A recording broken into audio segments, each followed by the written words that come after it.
Hello everyone, I am the Creep's Cabin. I know you use this video to fall asleep, so before that, like the video and subscribe to the channel. Also, where are you from?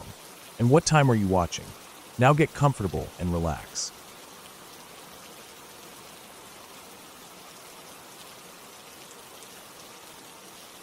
When I was 8, my family moved from the busy, crowded streets of urban South Florida to a really small town way up north.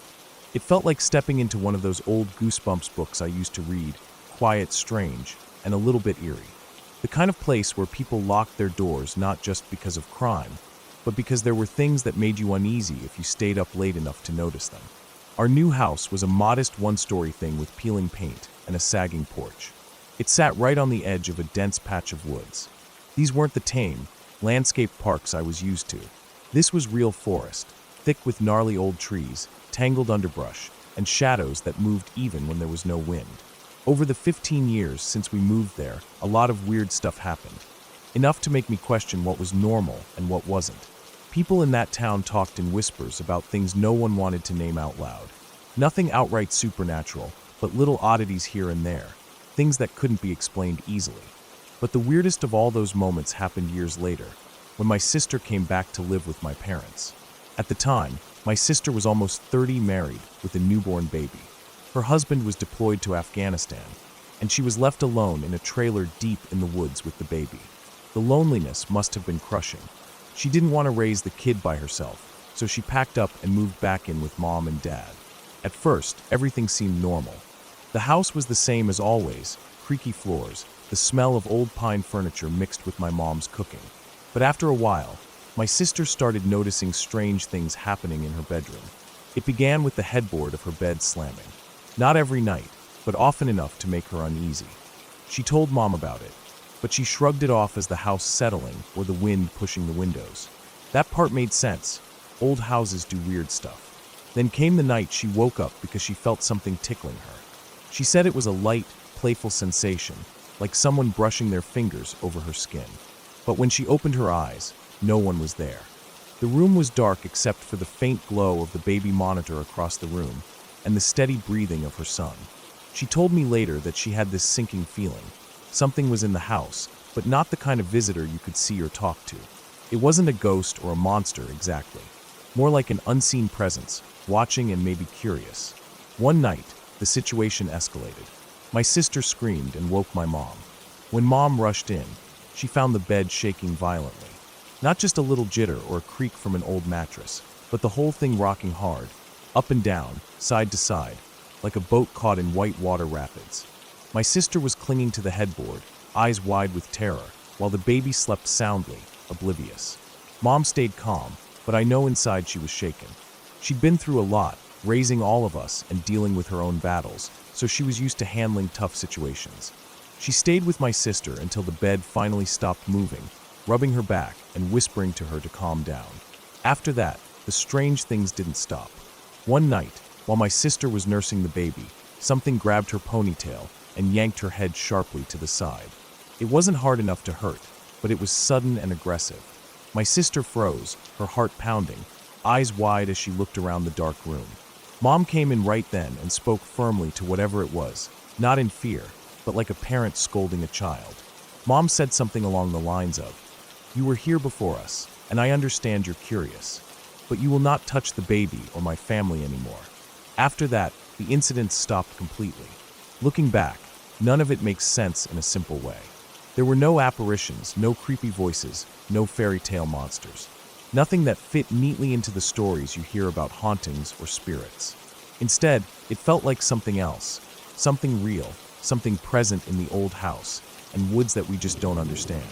The move from South Florida to that small northern town was a shock in itself. I still remember the first time I saw the house. The neighborhood was quiet, quieter than anything I had ever known. No streetlights for blocks. Just the sound of cicadas and frogs and the occasional hoot of an owl. At night, the woods behind the house seemed to breathe, like the trees were alive in a way that felt different from city trees.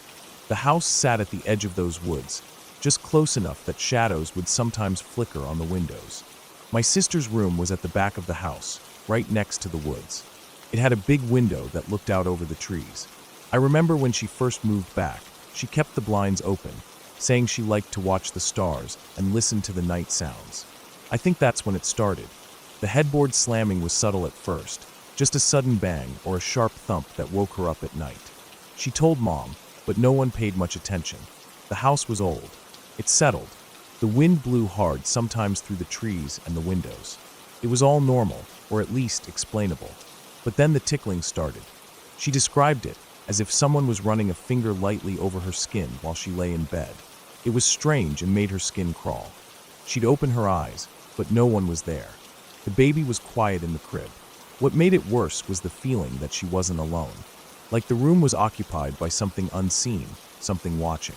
It wasn't scary at first, more like an uncomfortable, unwelcome presence that made her skin feel prickly and her heart beat faster. The night the bed shook was the turning point. I wasn't there, but Mom told me everything. My sister woke Mom screaming. Mom went in and saw the bed rocking violently, the baby monitor crackling with static. It was so intense, the whole bed was moving like a small boat caught in waves. Mom grabbed my sister and held her tight, and after a few minutes, the shaking stopped. Mom never said what she thought it was, but the way she stayed calm and took charge told me she believed my sister and wasn't about to let whatever it was scare us all away. That strength made a difference. After that, my sister wasn't scared so much as determined to protect her baby. The last incident was the ponytail yank. My sister was nursing the baby late at night when something grabbed her hair and yanked sharply. She froze, then called for Mom. Mom came in and spoke firmly, like scolding a misbehaving child. She told the presence that it was not allowed to touch the baby or them anymore, that it could look, but not touch. After that, the strange thing stopped. We never figured out what caused all of it. The house was old and creaky, but none of it seemed like simple mechanical noises. The headboard slammed hard, the bed shook violently, and something tugged on hair.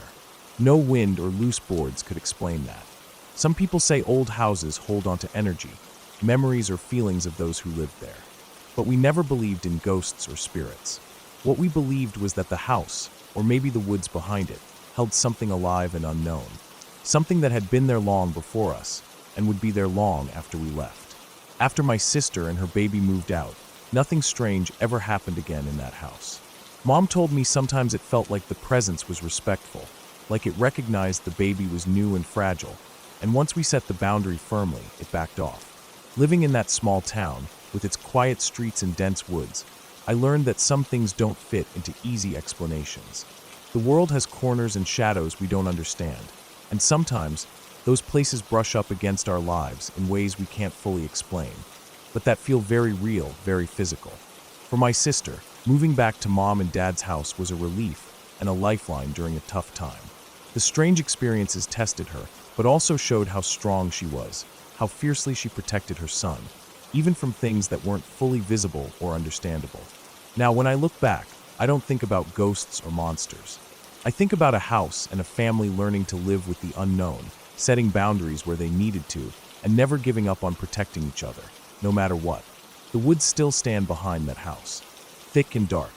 I never went far into them, not really. But I know whatever was there was part of the land, part of that quiet small town's history, something real but silent. And sometimes, at night, when the wind shifts just right, I can almost hear the creak of that old bed rocking gently in the dark. But now I'm grown. I understand that some things don't need names or stories. They just exist. And all we can do is live with them, respect them, and keep our families safe.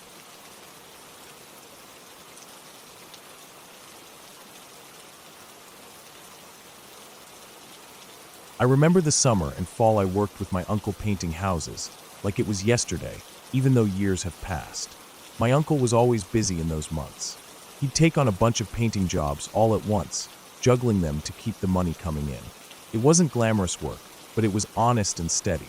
He had a beat-up old truck with his business name painted on the side and a phone number underneath it. The back of the truck was always loaded with ladders, buckets, brushes, rollers, tarps, and every other kind of paint supply you could imagine. I tagged along sometimes when he needed an extra hand, which was usually more than enough to keep me occupied during those months. I wasn't doing anything else productive, so the pay was good and the work was simple. Painting houses might sound boring, but it was decent work. You were outside most of the time, moving around, and it felt like you were actually accomplishing something. That particular fall was rough. The rain seemed endless. I don't think a single week went by without some kind of storm rolling through. We had to stop painting over and over, waiting for the paint to dry and the weather to clear. It made everything drag on much longer than expected. My uncle, being the good businessman he was, juggled multiple houses at once to keep things going. But it meant I ended up working more than usual because he called me almost every day for help. I was fine with it. The pay was good, and I didn't have much else going on. One day, near the end of that wet spell, my uncle got a call from the woman who owned one of the houses he'd been painting all summer. It was an old Victorian in a quiet part of town, the kind of house you'd see in a period movie, tall, with lots of small windows and fancy wooden details on the outside. The couple who lived there was nice enough, though they seemed to be going through some family problems. The man was an author, spending most of his time locked away in his study in the attic, trying to finish his next book. The lady told my uncle that her husband was struggling to concentrate with the scaffolding still up around the house. She wanted to know if they could come back right away and finish the job. They'd originally hired my uncle months ago, but because of the weather and their own issues, it hadn't been completed. My uncle was honest about the weather causing delays, but they were polite and persistent. Not wanting to lose a client, my uncle said he'd make finishing their house a top priority. The job wouldn't take long, maybe a day or two. We agreed to meet at the house mid-afternoon. I remember the day clearly. It was late fall, but warm for the time of year, except for this chill in the air that didn't quite make sense. It wasn't cold, but it wasn't warm either. It felt like the kind of chill that sinks into your bones, the kind that makes you feel uncomfortable without knowing why. The sky was overcast and gray, and there was this strange calm hanging over the neighborhood, like everything was holding its breath. The kind of calm that feels too still, like something is about to happen, but you don't know what. When we pulled up, the house looked just like I remembered it. The front was freshly painted, clean and bright, but the back still had the old peeling paint. My uncle and I moved to the back to finish what was left. I was 17 at the time, and while I'd climbed scaffolding plenty of times, heights always made me a little nervous. Still, I didn't want to seem weak in front of my uncle, so I told him I wasn't scared at all. He smiled, pleased, and told me to climb up to the 3rd floor to finish the upper section of the house. The scaffolding was rickety but sturdy enough. I hauled my supplies up, cans of paint, brushes, rollers, and a utility belt my uncle had let me borrow with extra tools and rags. The wind was light, but steady, and every now and then a cold gust blew through, making me shiver despite the warmth of the day. I set my gear down carefully at the top, then cracked open a can of paint and started brushing the faded wood, applying the first coat as I always did. Everything about the work was normal at first. The smell of fresh paint, the rhythmic sound of the brush on wood, the soft creaking of the scaffolding under my feet. The dull gray sky above and the quiet of the neighborhood below made the whole scene feel like a painting itself. But as I worked, I reached the part of the house with the small oval window just above the 3rd floor. That window looked straight into the attic, which I knew was where the author spent most of his time. I was dipping my brush into the paint and about to paint the trim above the window when I glanced up and locked eyes with the man inside. He was staring right back at me, his face expressionless, completely blank. There was no warmth, no anger, no sadness. Nothing but an emptiness that sent a cold wave through me. I've never seen a face so utterly devoid of feeling. I stood frozen, brush halfway to the wall, unable to look away. Then, without any warning, he pulled out a pistol that had been resting on the desk in front of him. I could see it clearly in his hand. He lifted it slowly to his temple, still staring right at me, never blinking or breaking eye contact. And then he fired. The sound of the gunshot cracked sharply through the still air. I gasped, heart hammering in my chest. I tried to scream, but it caught in my throat. Stunned and terrified, I took a step back, and I didn't realize I was on the edge of the scaffolding. The next thing I remember was falling. Time slowed, every second stretching out like a bad dream. The ground came rushing up at me. My body tumbled uncontrollably through the air. I landed hard in a thick bush below, which thankfully broke my fall enough to save my life. I was in pain, a broken ankle, bruises, scratches, but it was the shock that hit me hardest. My uncle had heard the shot and looked up just in time to see me fall. He rushed over, panic in his eyes, helping me as best he could. We called an ambulance, and I was taken to the hospital for treatment. The physical injuries healed quickly, but the mental scars took much longer. I had nightmares for months. I couldn't stop seeing that man's blank face, the way he looked at me without any feeling at all as he ended his life. I went to counseling to help process the trauma, but some things just stick with you forever. Later, I learned more about the man from my uncle. He was deeply depressed, struggling with writer's block and personal problems with his wife. Drinking too much whiskey, facing pressure from all sides, and unable to find relief in his work or life. His wife moved out shortly after the incident, and the house was left abandoned, the painting job unfinished. To this day, that house still stands empty on the quiet street. I try not to drive by it. I'm scared that if I do, and I look up at that attic window, I might see that same empty face staring back at me, cold, emotionless, and haunting in a way that no ghost or spirit could match. It's a reminder that some pain is real, raw, and all too human. Even after all these years, that day stays with me. The way the sky looked, the eerie silence, the chill in the air. The weight of that man's despair, frozen forever in a moment I never wanted to see, but never could forget. It's a story I carry with me, a dark memory of a quiet house on a gray day, and a warning about the invisible battles people fight behind closed doors.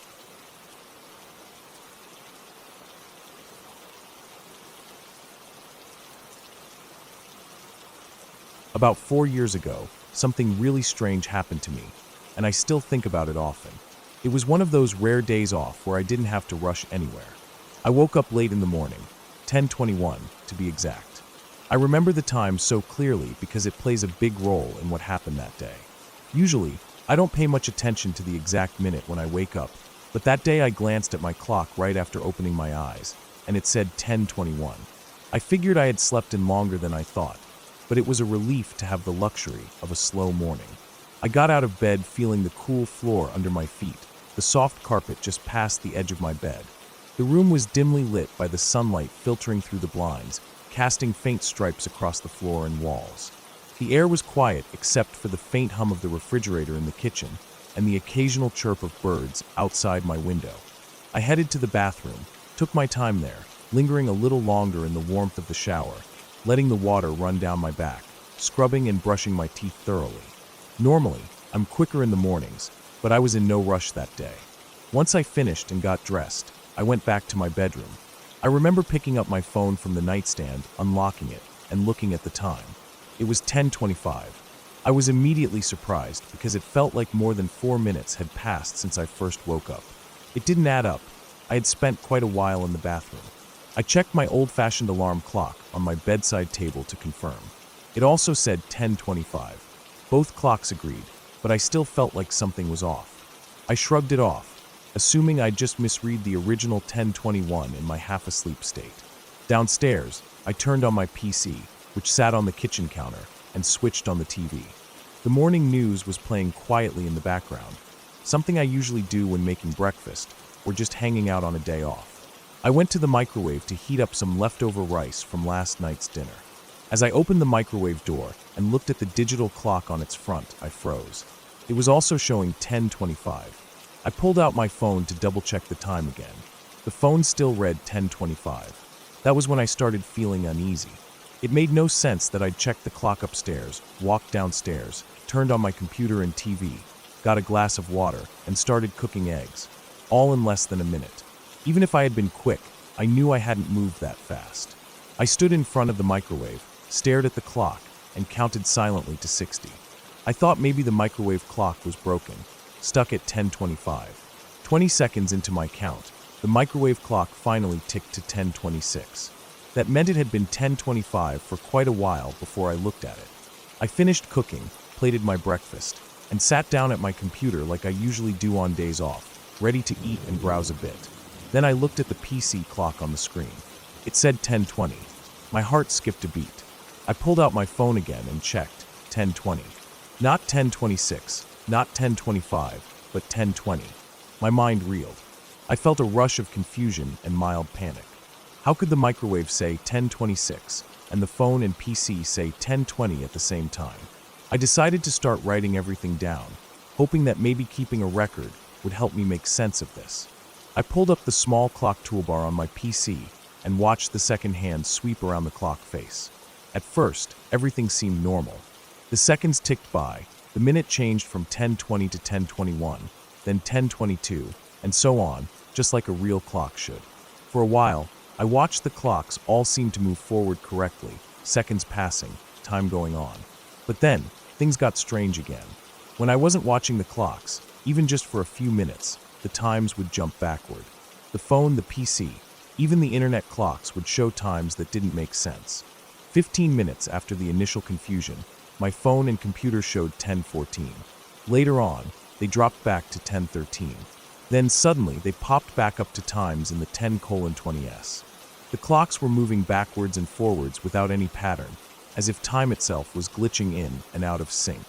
I checked every clock I had, the oven, the microwave, my bedside alarm clock, my phone, the PC, the TV's clock, even the little clock on my microwave.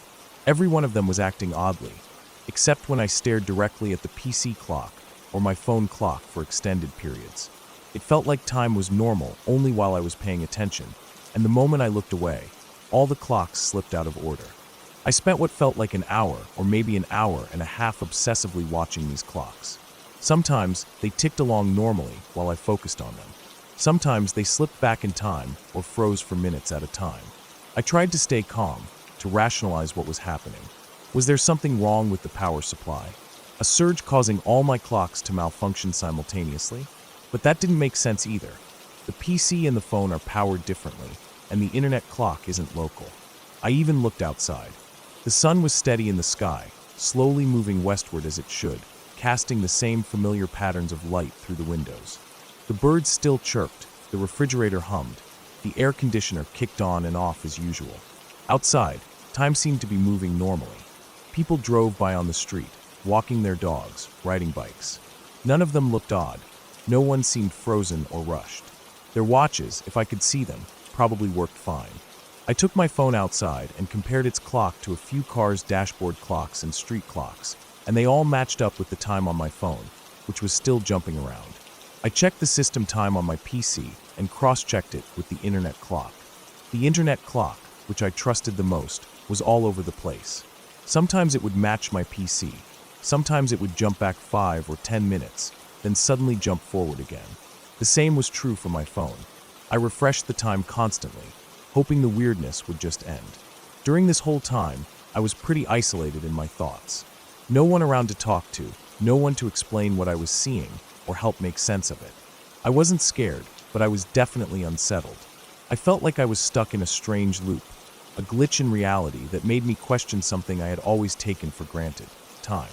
It wasn't like when you lose track of time after binge watching a show or getting lost in a book. This was different. This was clocks literally not agreeing with each other or themselves. It was as if the normal flow of time was breaking down just inside my house, or maybe inside my brain. At one point, I noticed the clocks started settling down. The phone, the PC, and all other clocks began to agree on the same time again. They ticked forward steadily, without jumping back or freezing. It was slow and steady, like the clocks had decided to cooperate again. I sat back in my chair, exhausted and confused. I ate my breakfast quietly, the silence of the room feeling heavier now than before. I didn't want to think about what had happened. I felt tired, and after a while, I went about my day normally, as if nothing was wrong. But in the back of my mind, the experience lingered. Over the next days and weeks, I checked my clocks obsessively, but everything was normal. The clocks on my phone, computer, microwave, and alarm clock all matched perfectly. No more weird jumps, no more frozen seconds. I thought maybe I was imagining things, or maybe my mind had been tired or stressed, messing with my perception of time. But that didn't explain the physical clocks all showing impossible times, especially the microwave and oven clocks that weren't connected to the internet or each other. I never told anyone about it. Who would believe me? It sounded ridiculous, but I remember that day vividly. I remember that feeling of time slipping and twisting in a way I never thought possible. Looking back, I realize I remember that exact moment, waking up at 10:21 because it was the calm before the storm, the time before everything went weird. That day, all my clocks went insane. They didn't just malfunction or stop working. They broke the very order of time, sending it jumping back and forth like a faulty recording. I've never experienced anything like it since. No glitches, no broken clocks, no weird time loops. Time has moved steadily forward every day since then, like it's supposed to. But sometimes, late at night when I'm alone, I find myself glancing at the clock, half expecting it to freeze or jump backward again. The way it all unfolded, that strange hour when time lost its meaning inside my home, still haunts me. It was a reminder that even something as constant as time can become unpredictable, fragile, and strange. And sometimes reality itself can feel like it's just barely holding together. That day remains a mystery I may never solve. It was just one day, one glitch in time, but it was enough to shake my understanding of the world and how stable it really is. And I'll never forget 10:21, the exact minute everything began to go wrong.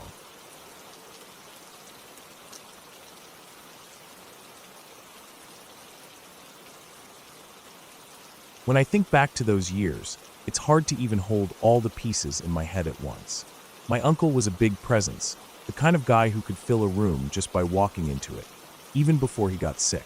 Before the cancer, before everything went sideways, he was someone I saw mostly through my mom's eyes. Funny, sometimes loud, always sharp. I remember them laughing at the kitchen table when I was little, sharing inside jokes and little teases. The kind of sibling closeness that made you think they were invincible together. But all of that changed when the cancer started eating away at him. It started slow, or at least it felt that way to me. I wasn't even a teenager yet, just old enough to be watching everything from the corner of the room, trying to understand it all. My mom didn't talk to me much about what was going on, not in detail. I think she wanted to shield me, but I could see it in her face. Every time she came back from visiting him, her eyes looked more tired, her smile less steady. And then, when he had to move back into the house, we were there a lot. I didn't know what brain cancer really meant, not in any medical sense. I just knew that something in him was slipping away. There were good days and bad days, but the bad ones were what stuck with me.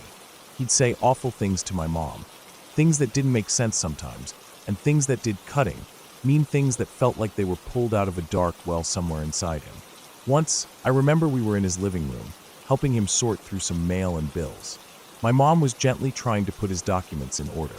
He snapped at her, suddenly, like a switch flipped. "Why do you have to be so stupid? You can't even stack papers right." I didn't know what to do. I just stood there, holding my breath. My mom didn't yell back. She didn't even flinch. She just kept sorting. That's when he started accusing her of stealing his cups. "Where are all my cups? You've been taking them. I know it's you. You think I don't notice?" It made no sense. There were cups in the kitchen, more than enough. I saw them, but he was convinced. He kept muttering about it, going on. And through it all, my mom kept her face calm. When we got in the car later, she didn't say anything at first, just drove. I could see her hands were shaking on the steering wheel. It was hard for me to understand back then. They had always been so close. He used to call her his little sidekick. I'd seen old photos of them building tree houses and fishing, goofing off in Halloween costumes well into their 20s. And now here he was, treating her like an enemy. I know now that dementia can twist a person like that, wrap their mind in fog, and make them lash out. But at the time, it was just scary. It made me uncomfortable being around him. I didn't know what version of him we'd get each time we went over. He died in the winter. I remember the way the air smelled the morning after. The kind of still, frozen quiet you get when snow's on the ground, but hasn't started to melt yet. I remember my mom crying, not the kind of loud sobbing you see in movies, but this quiet, collapsed kind of crying, like all the air had gone out of her. I didn't really know how to help. I just sat near her and kept quiet. I think that's when I realized how deep her grief ran, how much of her pain was about losing the brother she used to know, not just the man we had seen over the past year. Life moved on slowly. I went back to school. My mom went back to work. We didn't talk much about that year. Not the visits, not the outbursts, not even the good days. It just became this stretch of time we both sort of walked around in conversation. And then about a year later, something happened that pulled it all right back to the surface. We came home from running errands one Saturday afternoon. It was fall, I think. The leaves were halfway gone from the trees. I remember the wind that day, dry and cold. We walked into the house, carrying grocery bags and kicking off our shoes. Everything was normal until my mom noticed the answering machine blinking. It was one of those little tape recorders, the kind with tiny cassettes that clicked when you rewound them. We hadn't gotten around to upgrading to anything digital yet. The machine was blinking red, 3 new messages. We didn't think anything of it at first. My mom pressed play while she unpacked the bags. The first message was from my uncle. We both froze. It wasn't a new message, not really.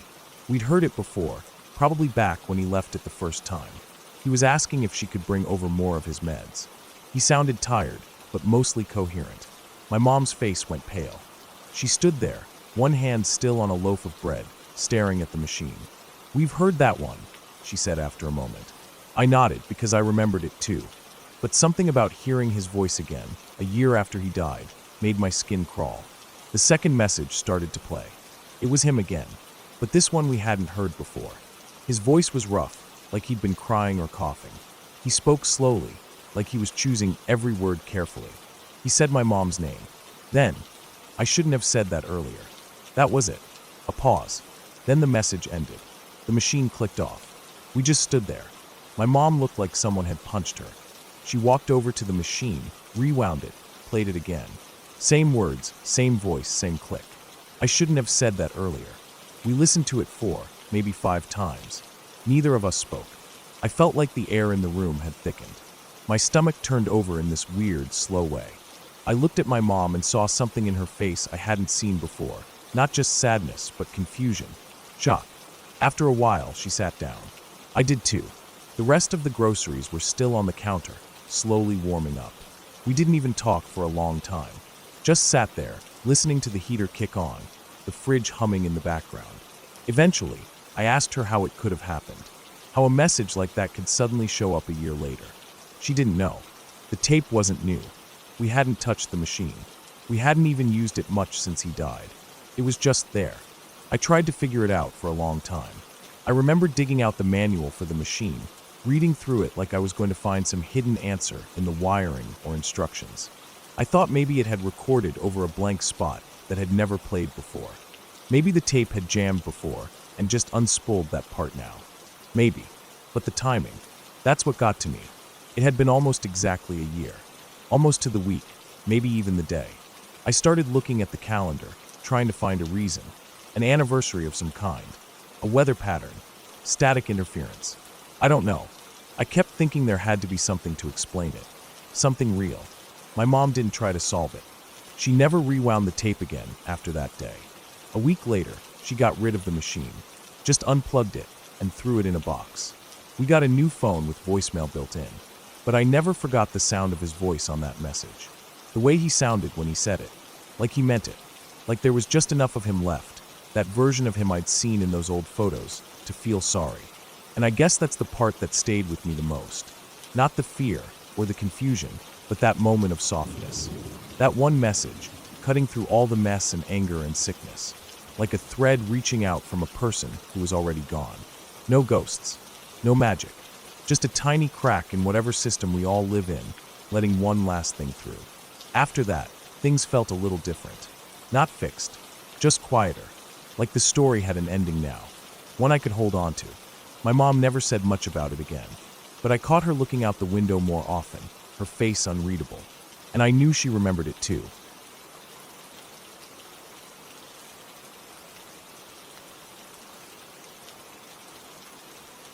I remember it so clearly, even though it's been years. I must have been around 10 or 11. I was off school that day, sick with something. I can't remember if it was a cold or stomach bug or what, but it was just enough that my parents thought I should stay home and rest. The kind of illness where you're not miserable, but you're not well enough to go out either. My parents both had work, and neither of them could get the day off. They didn't make a huge deal of it. They just gave me the usual reminders, the same ones I'd heard whenever I stayed home alone. Don't open the door for anyone. Don't answer the phone unless it's them. And if anything feels weird, call them straight away. I nodded like always. I felt grown up staying home alone. We lived in an old sandstone house. One of those tall Victorian-style buildings with high ceilings, creaky floorboards, and heavy doors that always slammed shut if you weren't careful. The front room was right by the entrance, with a large bay window that looked straight out onto the main road. Across the street was a row of shops, a convenience store, a chippy, a charity shop, and a few others. Always some foot traffic, people walking by, sometimes stopping to chat. That day, I settled down in the front room with a blanket and watched TV. Daytime telly, cartoons mostly, the kind you only saw during school hours. I had a warm juice on the little table next to me and a packet of crackers I'd been slowly picking at. At first, everything felt fine. Quiet. Comfortable. I could hear the occasional bus driving past, the odd voice outside, but nothing out of the ordinary. Still, after a while, I started to feel a bit weird about how open the window was.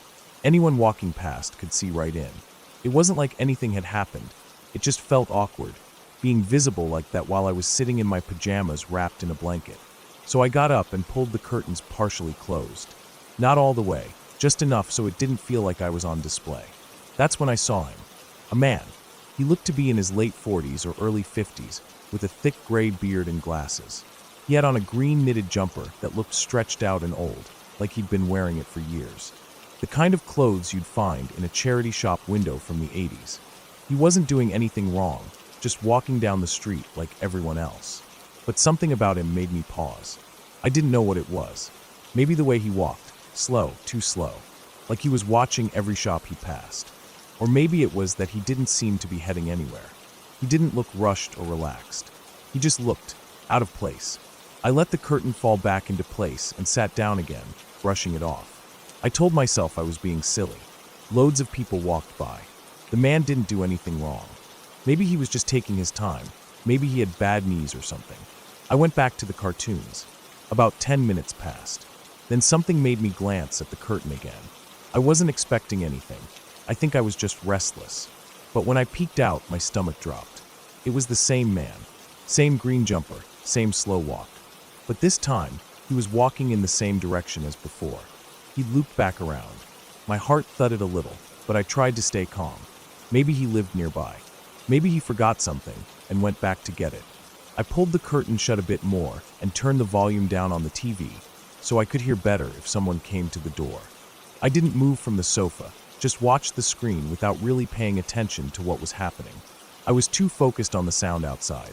I could hear footsteps sometimes, cars going by, occasional laughter or talking from people passing the shops. But nothing too strange. Then I looked again. Another 10 minutes had gone by. And there he was again. Same man. He'd stopped now, right at the edge of our driveway. He wasn't looking at the road or the shops or anything. He was looking directly at the window. At me. I froze. He stood there for maybe half a minute. Not moving. Just staring. Then he slowly walked up the path toward the front door. I couldn't see him as clearly now.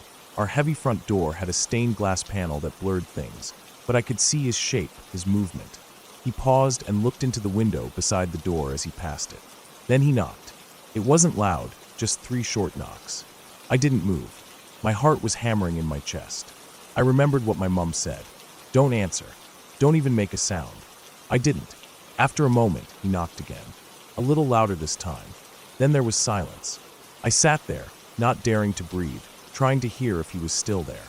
Then I heard a sound that chilled me. Banging on the window. The bay window I had been sitting in front of. The one I'd drawn the curtains on. He was right there, banging on the glass and saying something, but I couldn't make it out. The glass muffled his voice. I couldn't tell if he was angry or trying to sound friendly. I didn't care.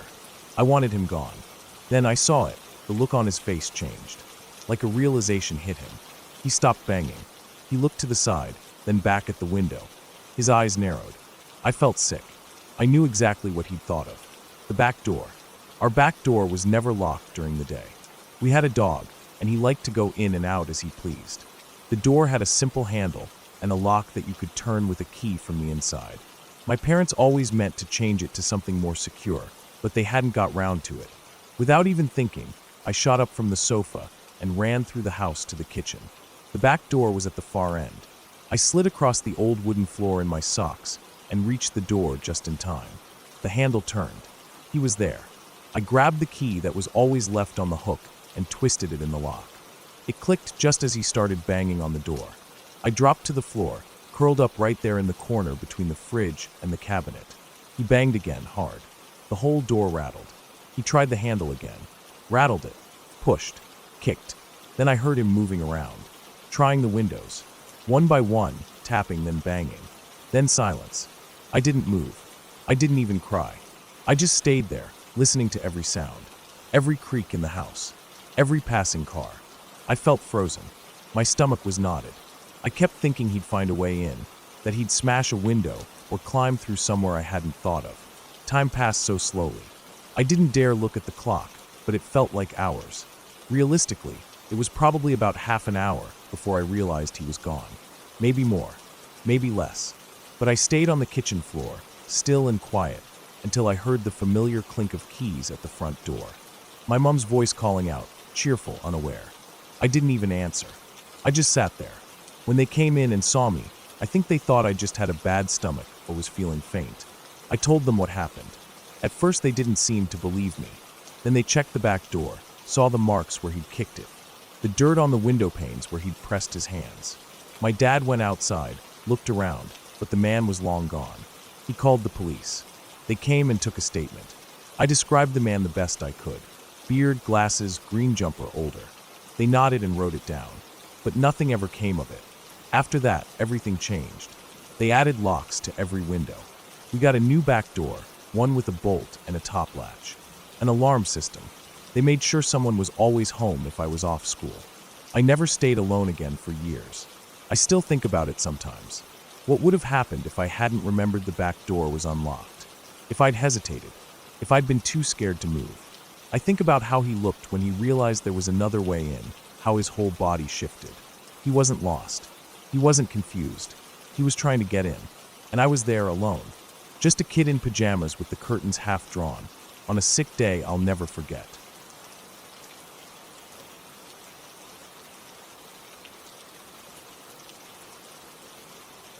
When I was 22, I made the decision to move in with my boyfriend. We were both broke, absolutely broke, but not completely destitute. Poor plus poor still equals mostly poor. But somehow, we managed to find a tiny one-bedroom apartment in a college town. It wasn't much, but it was ours. The apartment was on the first floor, and it had problems, lots of them. The lead-based paint was so thick on the walls that it looked like it had been layered on for decades. I joked once that if a nuclear bomb ever hit, that paint might be the only thing keeping us alive. The bathroom didn't have a proper vent. Instead, it had a small window right in the shower. The appliances were old, probably older than my grandmother, and the fridge hummed like it was struggling to keep the food cold. The stove took forever to heat up, and the oven's temperature was a complete guess. But still, despite all this, it was home. We were young and happy. My boyfriend worked the graveyard shift, and I worked days. We didn't see each other much, but when we did, it was the little things that made it special.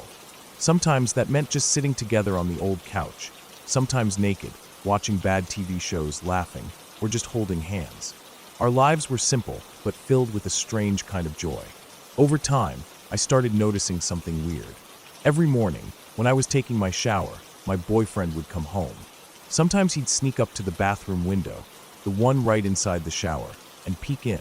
It was harmless, just teasing, and I always caught him. We laughed about it. He was tall enough to look inside without needing any help. But then I started to see something else. There was a log outside the bathroom window.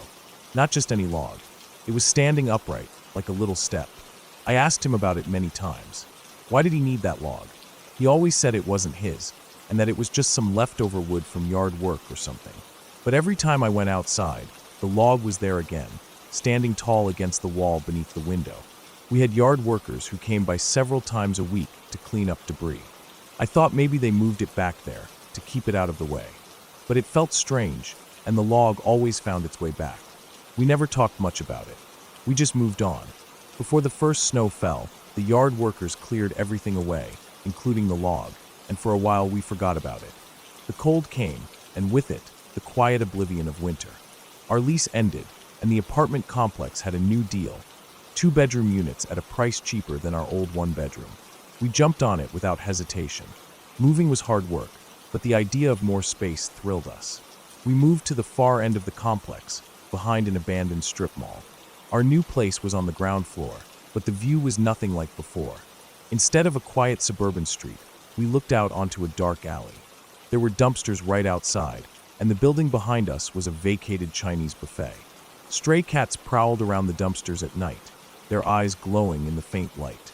It was a rough neighborhood, but the rent was cheap, and the apartment was huge. Despite the surroundings, we made it home. We were in love, young and hopeful. On Valentine's Day, my boyfriend surprised me by buying me a ring. It It was small and simple, but it was his effort that counted. But that joy didn't last long. The ring he bought was supposed to be a size 4, tiny enough for my fingers. Instead, it was a size 12. Huge and awkward, it looked like it belonged on a giant's hand. The wedding band set was the same. We were crushed. The jeweler had mixed up the sizes. We didn't have the money to fix it right away, so my boyfriend kept the rings in his car glove box. Then came the snowstorm. The next day, when he went to get the rings, his car had been broken into. Nothing else was stolen, just the rings. We searched every pawn shop nearby, but never found them. The thought of some stranger wearing my ring, my promise, filled me with a strange jealousy. I hated imagining that someone else might be wearing the very thing that was supposed to symbolize our future. Winter passed again, and summer came. Our phone service got cut off because we couldn't pay the bill, but it didn't matter much. We mostly talked to each other anyway. The city was struggling too. They cut police force and even closed stations in our neighborhood. Crime was rising, but during the day, everything seemed normal enough. The stray cats and distant sounds of traffic were the background to our small world. One summer night, my fiancée went to bed early. I decided to treat myself to a long bath. I ran the water, adding bubble bath and bath salts. I opened the bathroom window for a nice breeze. It was a hot night, and I wanted to cool down the stuffy apartment. I took off my clothes and dropped them in a pile by the bathroom door. I grabbed my laptop and sat it on the closed toilet seat. I was ready for hours of quiet, a movie, and a soak. The water was warm, the bubbles soft against my skin, and I started to relax. Hours passed. I lost track of time, watching movie after movie. The noise from outside was muffled by the screen in the window. I could hear the occasional stray cat yowling or the distant hum of cars. Eventually, I drained the tub and stood up. The cool air hit my skin as I dried off. I stepped around my pile of clothes and moved toward the bathroom door, only to glance back into the bathroom and freeze. There was a man outside the bathroom window. At first, I thought it was my fiancé playing a prank, like he used to do. But something was wrong. The man's eyes were too high up, and he was standing on something tall enough that I could see his full torso in the window. And then I saw the worst part. The man was masturbating, right outside my window. My mind scrambled. I couldn't scream or move. I was naked, exposed, and frozen. His hand moved rhythmically, and my eyes caught a silver ring on his finger, Celtic knot work. The ring that I'd lost. Everything clicked at once. That wasn't my fiancé. It wasn't a joke. It was a stranger, a predator, watching me in my most vulnerable moment. Finally, I snapped out of it and ran into the bedroom, covering myself with a blanket. There's a man outside the bathroom window. I stammered as my fiancé woke up confused. He got up to check, but the man was gone. Only the log was still there, standing upright under the window like a step. We called the police the next day, driving 20 minutes to a station since we had no phone service. They listened but had no resources to patrol the area regularly. We felt helpless. We couldn't afford to move. Instead, I covered every window with black contact paper. I jammed boards into every window frame. The bathroom window never opened again. I carried pepper spray everywhere. I didn't leave the apartment after dark. Every night, I listened for sounds outside, the faintest noise near the bathroom window that was now boarded up. Sometimes, in the morning, my fiancé found footprints in the dirt, fresh impressions where someone had stood just hours before. For 3 years, I lived like that, afraid, trapped in my own home. The city around us decayed, and the police were stretched thin. Crime was normal, but this was personal. Someone had invaded my privacy, violated the safety of the place I was supposed to feel safest. I never saw that man again, but his presence haunted me every night. Even after we finally moved out, I still wake up in cold sweats, scared someone will be outside the window watching. This isn't a ghost story or some made-up tale. It's my reality, the reality of living in a neighborhood where you are never truly safe, even inside your own home. And after all that time, the fear never really leaves.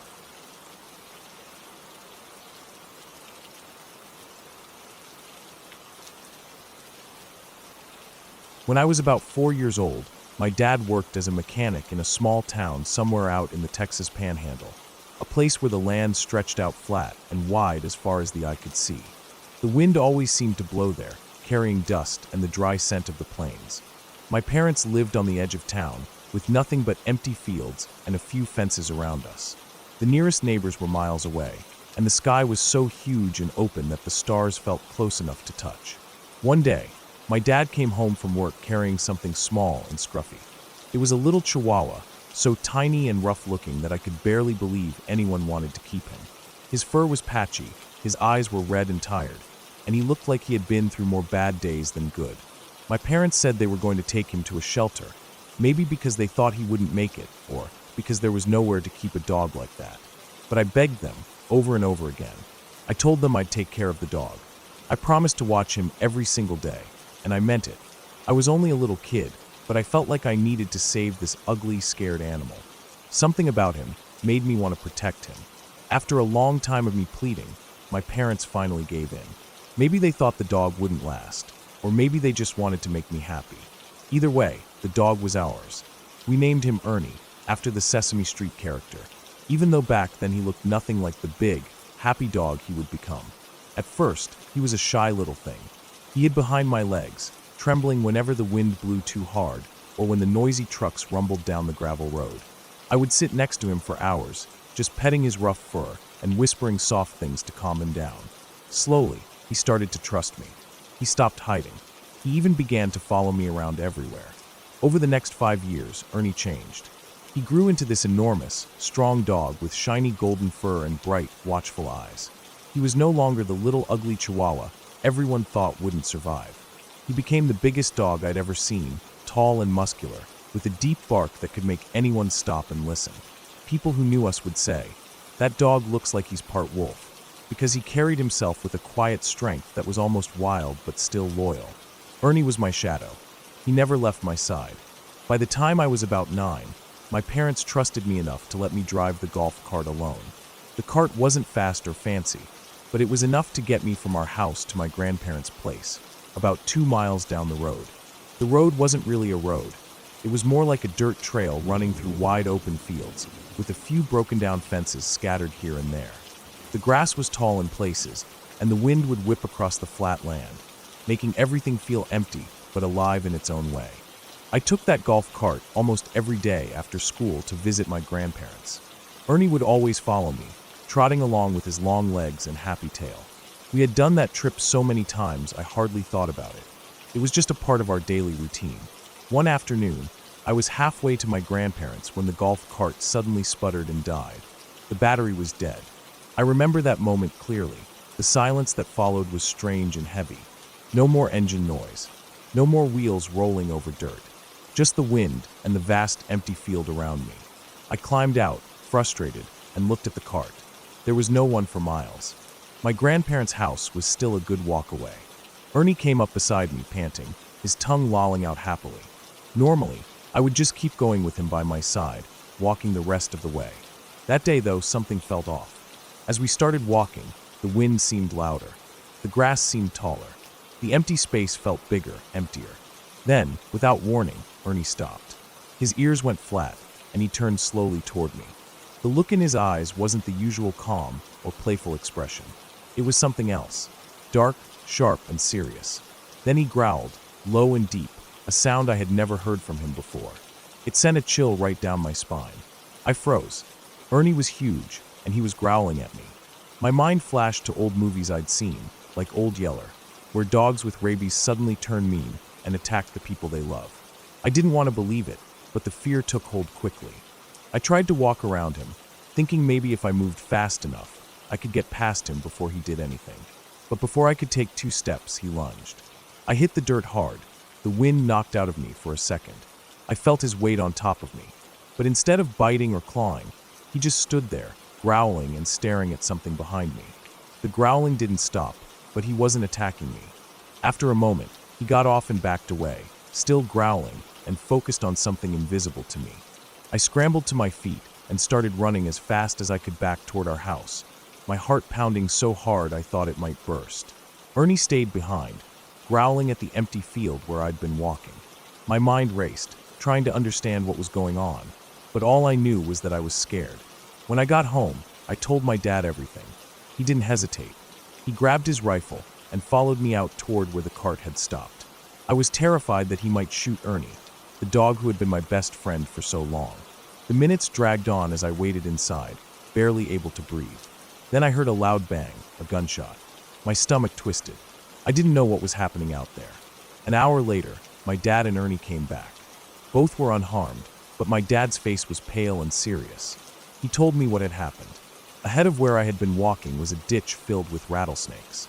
A whole nest of them, coiled together in the tall grass, waiting for something to come close. I hadn't seen them. Usually, I drove on the other side of the field where the trail was clear, so I never noticed the ditch or the snakes. But that day, the dead battery forced me to walk a different way. If I had kept walking straight, I would have stepped right into the nest. Ernie had sensed the danger before I even did. He had heard the snakes rattling and kept me from stepping into the ditch. When he growled and blocked me, it wasn't because he was mad or sick. He was protecting me. My dad said there was no way I would have missed the snakes if I'd been paying attention. The rattles were loud, and the snakes big and ugly. Ernie had saved my life that day, and I would never forget it. From that moment on, I saw Ernie differently. He wasn't just a big dog or a friend. He was a guardian, someone who was watching out for me even when I didn't realize the danger around me. And even though he looked strong and fierce, I knew underneath it all, he was the same little dog I had begged my parents to save so many years ago. That summer, my parents and I spent a lot more time checking the fields and the ditches before walking or driving through. We learned to be careful in a place that seemed so empty but was full of hidden dangers.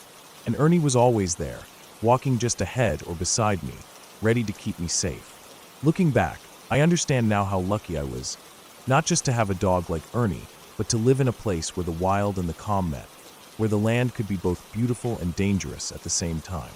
And I'm still grateful that a little ugly dog found his way into my life, growing up to be the protector I needed when it mattered most.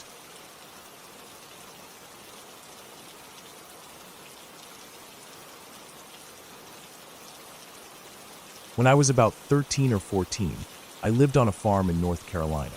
But it wasn't your typical farm with acres of beans, corn, or cattle. Ours was a pine tree farm, a pine straw harvest, which meant we lived deep in the woods, surrounded by perfectly lined rows of longleaf pine trees stretching out in every direction. The whole property was about 550 acres, a vast sea of towering pines that seemed to go on forever. The farm's purpose was to collect the pine needles, or pine straw, which was then baled and sold for landscaping. It was a strange kind of farm, especially for a kid, because you were always surrounded by trees instead of open fields or rolling hills. Our house sat somewhere in the middle of this endless pine forest. It was built on a small hill, so the living room was raised about 5 or 6 feet off the ground. The house itself was an odd, custom-built place from the 1930s, put together by some dentist who must have had a thing for unusual architecture. The biggest feature, and the one that really stuck with me, was the giant picture window in the living room. It stretched nearly the entire length of the room, probably close to 50 feet, giving a clear view straight out across a solid mile of pine trees. Because of the hill, you looked down slightly from the living room, which gave a pretty good angle to see far out into the forest. In the winter, the window could be downright unsettling. We'd get just enough snow to cover the ground, but not enough to quiet the place.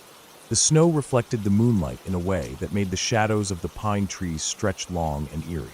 At night, you could see the dogs running around outside, their dark shapes moving through the snow. I hated that room and that window, mostly because it felt like the forest was watching back. One weekend, my cousin came over to stay with me. We were just kids, so we spent the night doing what country kids do, messing around with the fireplace, throwing random stuff in to see how it burned and what noises it made. As the night wore on, the fire died down, and we started building this big fort out of couch cushions and blankets in the living room, making a sort of kingdom to sleep in. The house was quiet except for the crackling of the fire and the occasional barking of our dogs somewhere out on the property. Then, out of nowhere, the dogs started barking, loud and far away. Their barks echoed through the still night, bouncing off the trees. Our property was huge, so it wasn't unusual for them to chase after something, maybe a raccoon or a stray animal wandering through. I wasn't worried. The dogs always kept the place safe.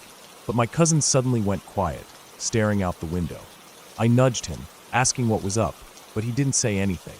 Instead, he just kept watching, eyes fixed on the darkness outside. I got a little nervous because he looked like he was seeing something, but didn't want to say it out loud. Eventually, he told me he felt like he was seeing things, but when I asked what, He shushed me and motioned to stay quiet. That only made me more anxious. We both focused on the window, looking out across the snowy pine rows. At first, nothing moved, just the shadows and the moonlight on the snow. But then slowly we saw it, a shadow of a person moving from one tree to the next. It wasn't running or jumping, just a brisk, steady walk. About 100 yards out from the house, two dark figures slipped through the trees, moving silently but deliberately. The moonlight didn't reveal any details, only their shapes. It was impossible to tell if they were getting closer or just pacing back and forth. I remember feeling frozen, caught between fear and disbelief. We kept staring, not quite sure what to do. The thing was, we wanted to be scared, but also hoped maybe we were just imagining it, that it was the way the light played tricks on our eyes. We didn't say anything for a while, just watching the shadows move. Time passed, and then we saw it again, another figure, about 50 feet from where the first one had been. This one, too, moved from tree to tree with the same slow pace. After that, every few minutes, one of them would appear again, stepping between the pine trunks and vanishing as quietly as they came. This went on for at least half an hour. The figures never came closer than 100 yards, but they didn't seem to be going away either. It's hard to describe the feeling that night, like we were being watched, and at the same time watching something that shouldn't be there. We both knew no one should be wandering in those woods. The land around our farm wasn't just isolated. It was surrounded by miles of Federal Paper Company land, mostly untouched trees and thick forest with no roads or trails. Nobody just wandered around out there, unless they had a reason. At some point, I thought about waking my dad, but he was the kind of guy who handled things his own way. If he saw something strange, he'd walk right out on the porch with his rifle and shout into the woods. Not exactly the kind of response that would make a kid feel better. So, scared but not sure what else to do, we stayed quiet and kept watching. After what felt like forever, one of the figures finally did something different. It started running. The shadow burst forward, faster this time, moving toward the house in a rush. I panicked and grabbed my cousin, and we ran to wake my dad. He was groggy, half asleep, but when we pointed out the window, there was nothing there anymore. The night was quiet again, the dogs silent. We locked every door and window in the house, something we almost never did before. Out here, no one worried about locking up because there were no neighbors and no reason to expect trouble. But that night, every door felt like it should be bolted tight. As we locked the last door, I swear I felt like someone was right behind me, but when I looked, there was no one. We spent the rest of the night in the living room, sitting as close to the window as possible. My dad stayed with us, keeping his rifle close, watching the dark line of trees through the glass. None of us said much. It was just a long night filled with quiet tension and the occasional distant bark of the dogs. The next morning, we went outside to check the snow. The footprints were everywhere. They crisscrossed the pine rows, leading back and forth between the trees in ways that made no sense if someone was just walking around. But the most unsettling tracks were right beneath the living room window. They stopped there, just a few feet from the house. I stood on the porch and looked down where the prints ended. If someone had been standing there at night, I wouldn't have seen them from inside because the window sat 5 or 6 feet up. They could have been right there, looking up at me, while I thought I was safe and watching them. After that, we never saw those figures again. The footprints disappeared with the melting snow, but the memory stuck with me. Even now, thinking about that night, I get the same uneasy feeling. Out in the middle of those pines, with no neighbors and miles of nothing, something was moving through the woods. Not just animals or hunters passing through, but people. People who didn't belong and who didn't want to be seen. We never found out who or what they were, and my dad never called the police. His way was always to handle it quietly, keep it to ourselves.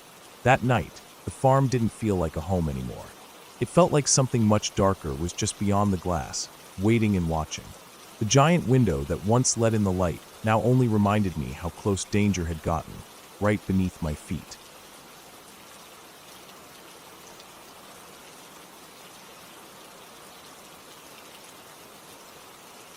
I was running my cable route in the inner city, hopping between jobs all morning, and everything was going smooth. The streets were busy but manageable, the kind of day where you feel like you're in a groove. The sun was high enough to beat back the cold of early spring, but not too hot yet. The smell of exhaust fumes mixed with the faint aroma of street food trucks parked on the corners. You know, the kind of day when you get a decent rhythm going and feel like you're making progress, even though you're walking miles in tight sneakers. Then it hit me. Out of nowhere, a sharp, insistent pressure in my gut that told me I had to shit. Like right now. Not a maybe later, not a wait a little bit. I had to go. It was one of those moments where your brain freezes, just trying to figure out how to get out of this mess. I knew the nearest quick trip was about 5 miles away, which in the city felt like a full-on pilgrimage. Nearly 4 light years, if you've ever dealt with traffic, narrow sidewalks, and random construction zones. There was no way I was making it that far without a disaster. So I rolled the dice and hit the nearest gas station I could find. Not a chain I trusted for cleanliness or comfort, just the kind of place where the fluorescent lights buzz and flicker above cracked pavement, and the doors stick if you don't push hard enough. The kind of place that smells faintly of stale cigarettes and something sweet that's been spilled and left to dry on the floor.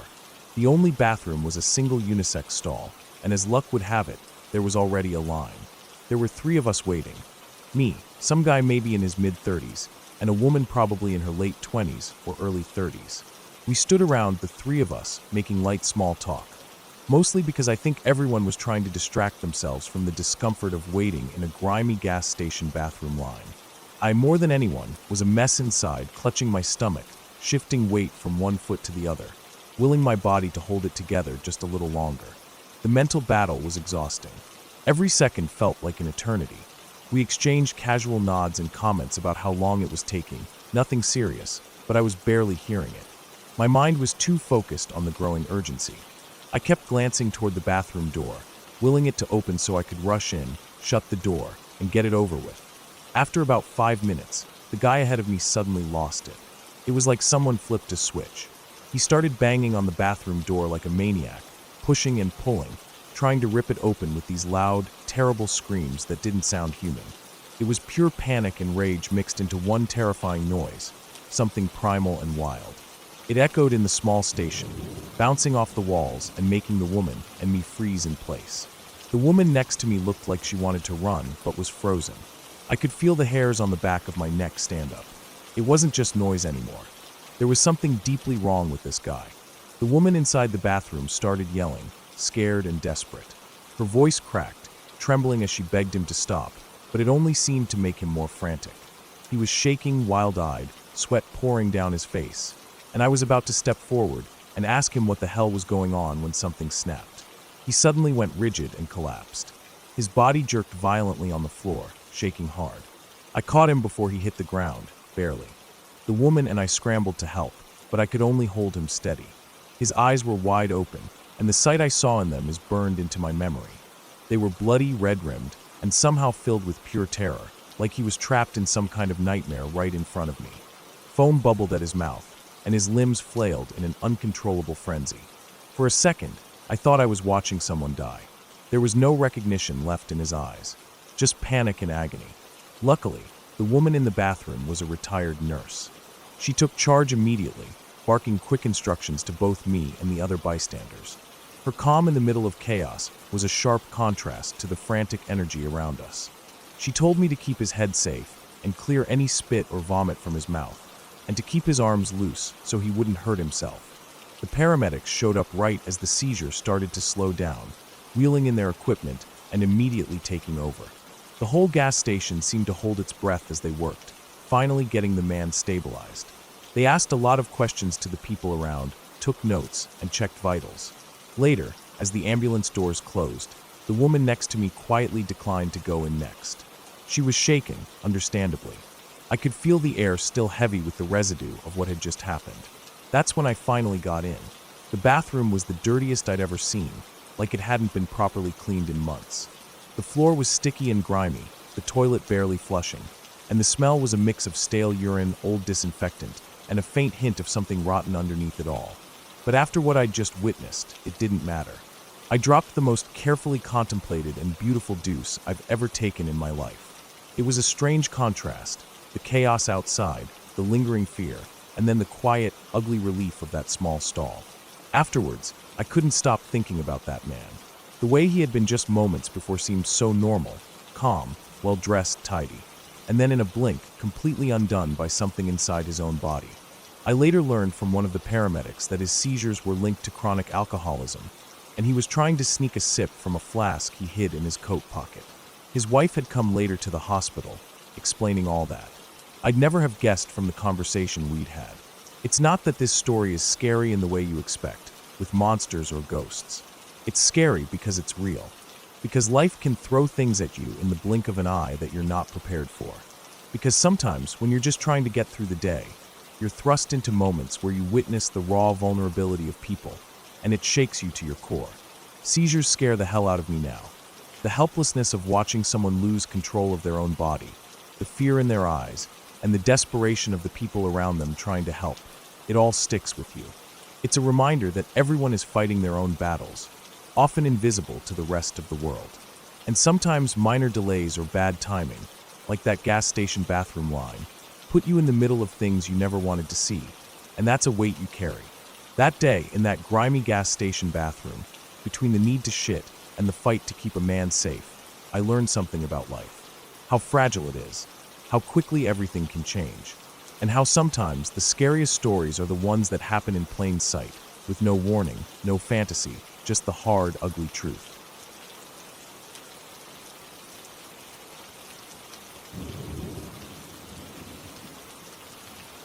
The most scared I've ever been wasn't from anything supernatural, or even close to the kind of horror stories you hear late at night. It wasn't a ghost, a shadow in the corner, or some kind of creepy figure. No, it was something much more raw and real. It was fear born out of helplessness, out of knowing that someone you care about is about to fall apart, and you can't stop it. It's the kind of fear that burrows deep into your chest and makes your hands shake, your heart pound like it's trying to escape your ribs. That's the fear I want to tell you about. Last year, a close friend of mine passed away. Let's call him Charlie.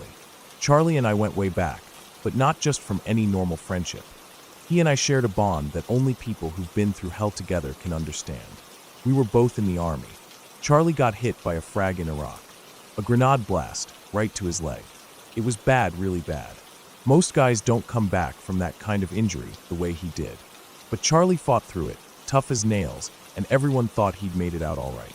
Then, out of nowhere, he was gone. No warning, no long illness, just gone. The news hit hard, but it hit one person even harder than the rest of us. That was Bill. Bill was my best friend in the whole world. In the military, you meet a lot of people, but few become true brothers. Bill was that brother to me. He was the kind of guy everyone liked to be around, confident, funny, and just plain genuine. He knew how to cut through the bullshit, how to separate what mattered from what didn't. Most importantly, Bill cared. Not just with words, but with everything he did. You knew he had your back no matter what, and you knew you could trust him with your life. Losing Charlie hit Bill like a freight train. Charlie's death wasn't something we talked about openly, at least not at first. It was personal, complicated. But about a week later, Charlie's family flew into a town nearby, and we decided to have a small memorial. It wasn't anything fancy, just some close friends and family remembering him. I wasn't 21 yet, so I was the designated driver for the night, which meant no drinks for me. Bill, on the other hand, drank like a man trying to drown a hurricane. Shots, beers, pitchers. He hammered them all down as if that would erase the pain. As the night wore on, Bill changed. He wasn't the loud, joking guy anymore. The light in his eyes started to dim, and he got quiet, almost serious. It was like watching a storm roll in, slow, steady, but undeniable. Around 1 a.m., Bill came up to me, slurring just a bit, and said he wanted to go outside to smoke. I didn't hesitate. I followed him out. We stepped into the cold night air, and Bill sat on a concrete block in the parking lot, just staring down at the ground. The streetlights cast long shadows, and there was this heavy silence between us. Then, without looking up, he said something that stopped me dead. He said, "Gatos, after I go home tonight, I'm going to kill myself." That hit me like a gut punch.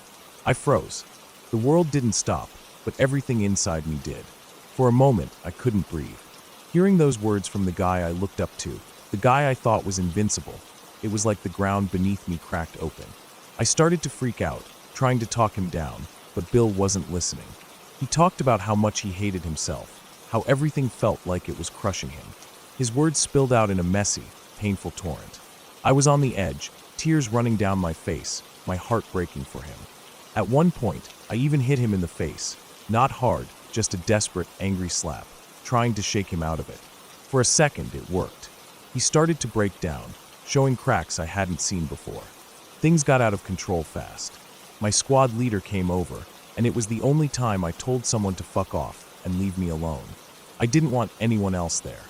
It was just me and Bill, trying to hold on to each other while the world around us seemed to collapse. Eventually, a few other friends showed up and joined us, talking to Bill, trying to keep him grounded. After a while, the storm inside him settled a bit, and I managed to get him into my car. Even then, my hands were shaking so badly I struggled to get the keys in the ignition. Driving back to the barracks was a blur. Every bump in the road made my heart jump. I felt like I was carrying a live wire in my passenger seat, someone ready to snap at any moment. When we got back, I walked Bill up to his room. He barely had the strength to stand, let alone argue. I pushed him inside and locked the door behind us. Then, I shoved him into the closet and closed it tight. I sat down on the floor right outside, pressing my back against the door, and I stayed there all night, listening to the quiet breathing, willing him to stay alive. The next morning, Bill asked me why he was sleeping in the closet. I told him the truth, the whole terrifying night, the way he scared me, the promise he made that I wasn't willing to let him keep.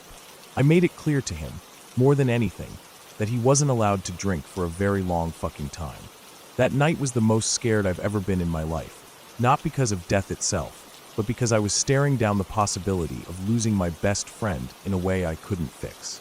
It was the fear of losing someone you love, not just to the war, not just to injury, but to the darkness inside their own mind. The fear didn't go away quickly. For weeks after, I kept close to Bill, watching him, listening for the cracks. It wasn't just about him anymore. It was about all of us. How fragile we are, even the toughest guys. How sometimes the real battles aren't fought on the battlefield, but in your own head.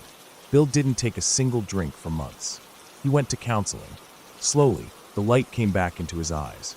We talked about Charlie sometimes, and it hurt, but it didn't swallow us whole. We started living again, carrying the weight, but not letting it crush us. I think what I learned from that night is this. Real fear isn't about ghosts or monsters. It's about the people you love, and the helplessness you feel when they're drowning and you don't know how to save them. It's about fighting for someone else's life as hard as you would fight for your own. That's the kind of fear that stays with you. The kind that makes you hold tighter, care harder, and never, ever take your friends for granted. It's the fear that makes you keep fighting, not just for yourself, but for everyone you love.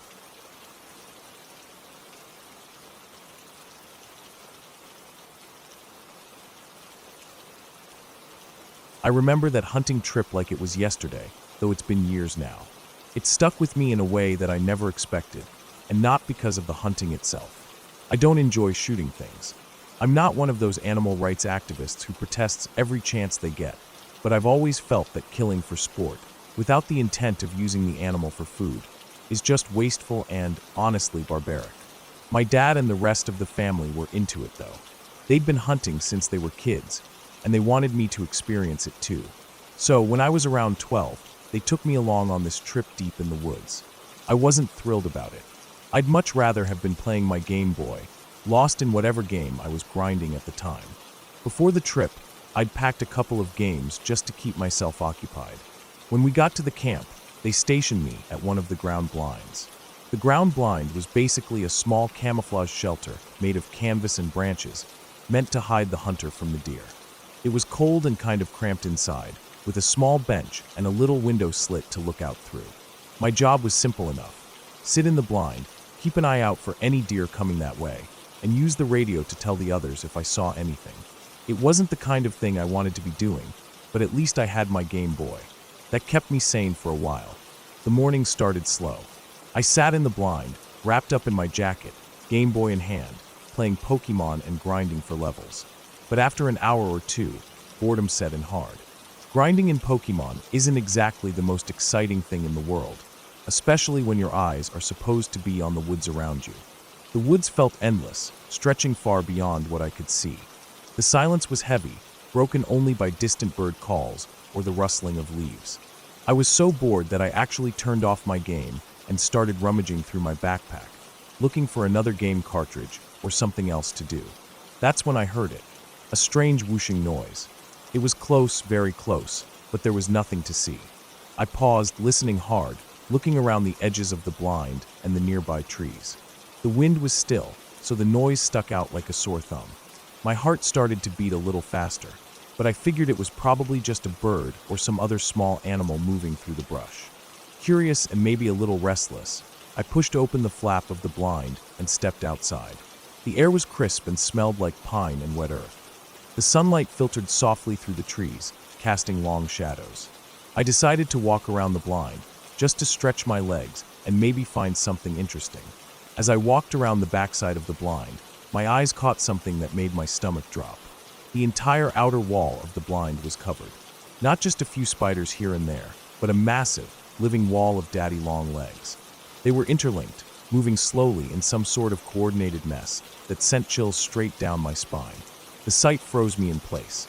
Their legs moved like brittle twigs, but their numbers were overwhelming. Thousands of them, packed tightly together.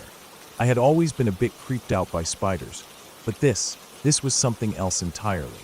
It was like the blind had become a giant spider nest overnight. Panic bubbled up, but I didn't want to just run blindly.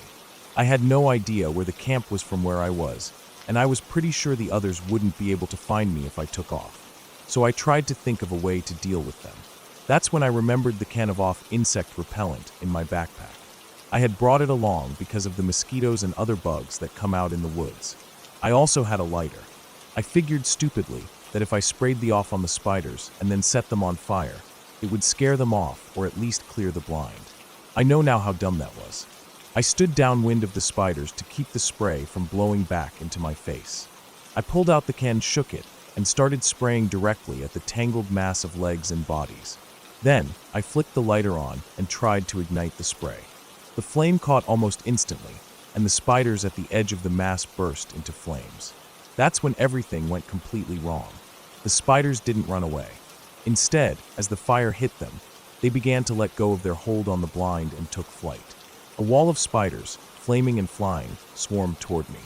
The noise was awful, a crackling mixed with the flutter of their legs and the frantic scuttling of countless tiny bodies. I screamed. It was a high-pitched, raw scream I didn't know I had in me.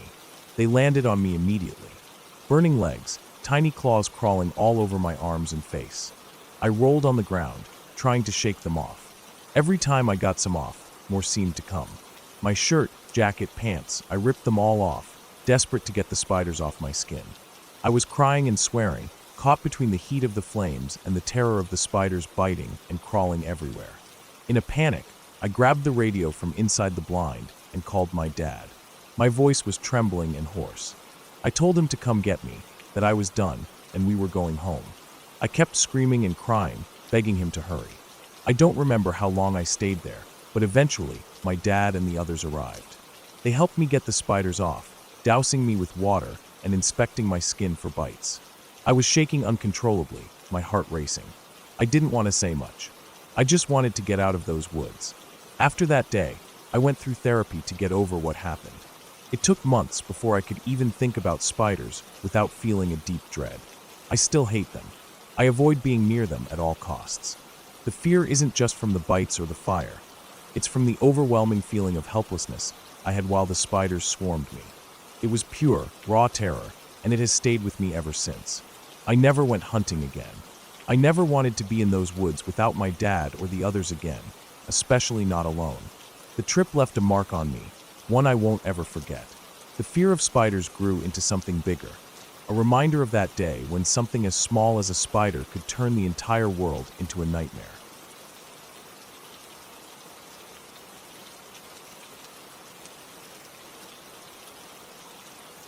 A few years ago, there was a small plane accident in a town not far from ours.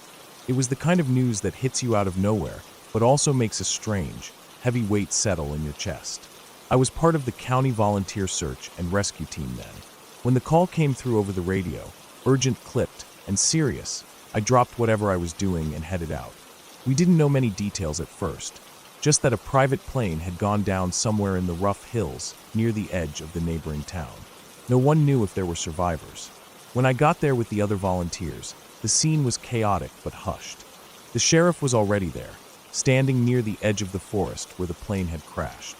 The first thing I noticed was how still everything felt, like the usual noises of the woods and the chatter of the emergency crews had been sucked out of the air. The sheriff called us over and told us who had been on board, an elderly couple and their young granddaughter. Just hearing that made the air go dead silent. The color seemed to drain from everyone's faces, like they had been punched in the gut all at once. The word granddaughter hit us in a way no one could ignore. There was no hope left after that. The plane had come apart in a way that made it obvious no one could have survived. It was smashed beyond recognition, wreckage tangled deep in the trees and over rocks, parts scattered like broken toys tossed down a steep hill. Our lead guy gathered the group and said if anyone didn't want to be part of recovering the bodies, that was okay. It wasn't something everyone could handle, and there were no hard feelings if you chose to step away. About half the people stepped back, offering to help in other ways, setting up ropes and rappelling lines, making calls on the radios, coordinating with teams down below. The rest of us moved forward, knowing what we were about to face. The hike down to the crash site was slow and deliberate. The hillside was steep, covered in broken branches, loose stones, and twisted metal from the plane. Every step was careful, measured, like we were walking through someone's shattered life. The smell hit us first, a strange mix of burnt fuel, something like scorched metal, and something else, sour and sharp, that lingered deep under everything else. It was the smell of death. When we finally reached the main wreckage, I remember the first thing I saw: a small stuffed teddy bear lying on the ground, soaked with blood. The contrast between the soft, innocent toy and the dark stain was brutal. It felt like a punch to the heart. That teddy bear wasn't just a thing on the ground. It was a symbol of something gone forever, a child who would never get to hold it again. We moved carefully through the wreckage, using the ropes to steady ourselves as we worked around the broken trees and torn metal. When we reached the bodies, I felt frozen for a moment. The little girl's body was still, with eyes that looked empty, hollow in a way that made you feel like you were staring at the end of everything. She was so small, still dressed in a pink jacket, her hair tangled and dusted with dirt. The sight shook me harder than anything I had ever seen.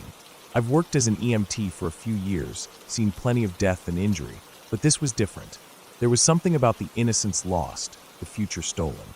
Seeing a child like that, who never had the chance to grow up, to laugh, cry, fall, get back up, none of it. It was like a wound in your chest that wouldn't heal. The elderly couple was close by, but the damage to the plane and the terrain had made it difficult to reach them at first. When we finally did, the sight was just as grim. Their faces were calm, almost peaceful, but the broken plane told the brutal story of what had happened in those final moments. We had to stop several times to collect ourselves. Some of the volunteers sat down on rocks, faces buried in their hands. Others just stood still, staring into the wreckage like they were trying to see beyond what was right there. I remember the sound of the forest around us, the quiet rustling of leaves, the distant calls of birds, almost indifferent to the horror that had just unfolded below them.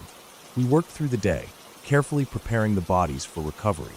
Each step felt heavy, like carrying a weight that would never go away. I kept thinking about the family waiting for answers, the people who would get the call that their loved ones were gone. We were the last link between them and the tragedy, and that was a burden I didn't take lightly. After the bodies were recovered and handed over to the coroner's team, we made our way back up the hill. The sun was starting to set, casting long shadows across the broken trees and scattered wreckage.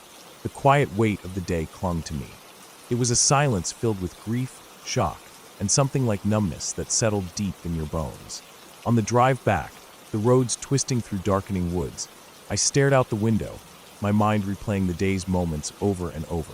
I kept thinking about the little girl and her teddy bear, about the couple who had flown that plane one last time, never knowing it would be their final flight. I've been part of some tough calls before, car crashes, overdoses, people who didn't make it. But nothing hit me quite like that day. It wasn't just about death. It was about the fragile lives we all live, and how suddenly they can be shattered. The weeks after, I found it hard to shake the numbness. Sometimes I'd catch myself staring off, thinking about that teddy bear, those empty eyes. I had nightmares where I'd be back there, moving through the wreckage, hearing silence where there should be life. It took time to talk about it, to share the weight with others on the team who had been there. That helped. We didn't sugarcoat it or pretend it didn't hurt. We acknowledged that this was one of the worst things any of us had ever faced. What kept me going was knowing that if I didn't do it, someone else would have to. Someone else would have to carry that pain and that memory. The work we do is hard, but it matters. We're the ones who bring closure to families, who face the worst so others don't have to. I'm not sure anyone really gets used to that kind of thing. Maybe they learn how to carry it better, how to keep moving forward despite it all. For me, it's about honoring the lives lost by doing the work right, by remembering them every day in the quiet moments. That crash was a harsh reminder that life is fragile and that sometimes, even the best plans can end in heartbreak. But it also showed me the strength in standing together, in facing the darkness even when it feels unbearable. No story from that day is easy. No ending is happy. But the work we do means that families have answers, that those lost are remembered, and that we never forget the weight of what it means to be human.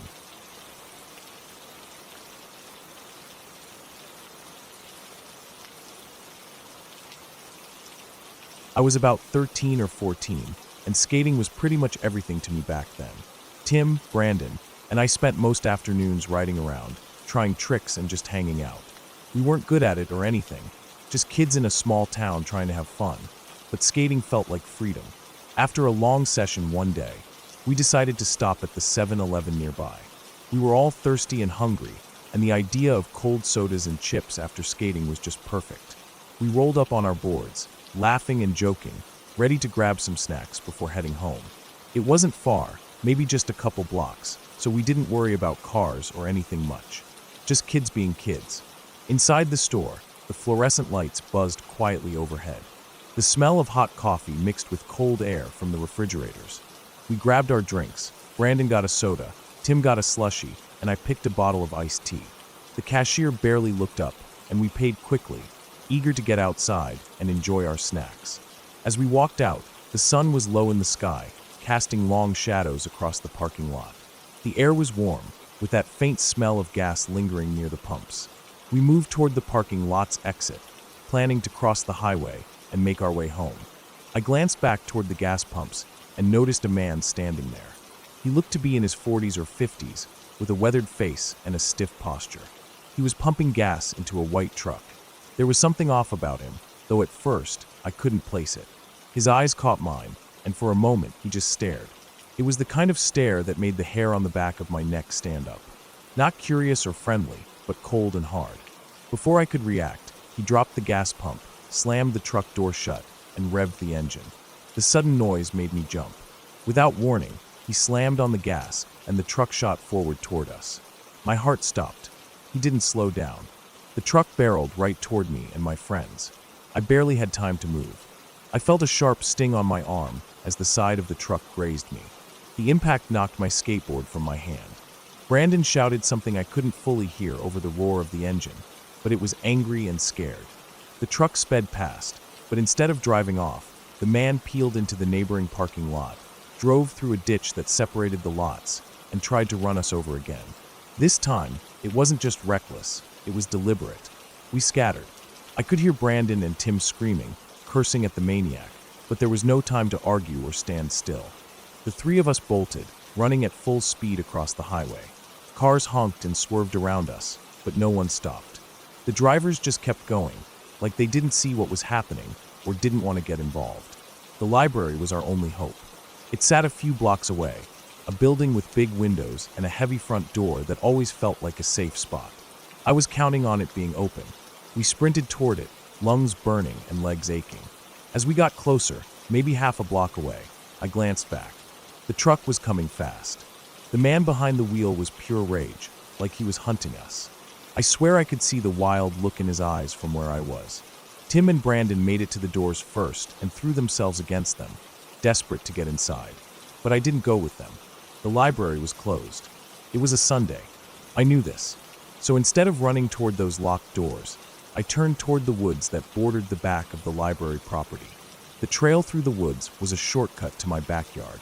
It was narrow, covered in leaves and twigs, and usually peaceful. Not that day.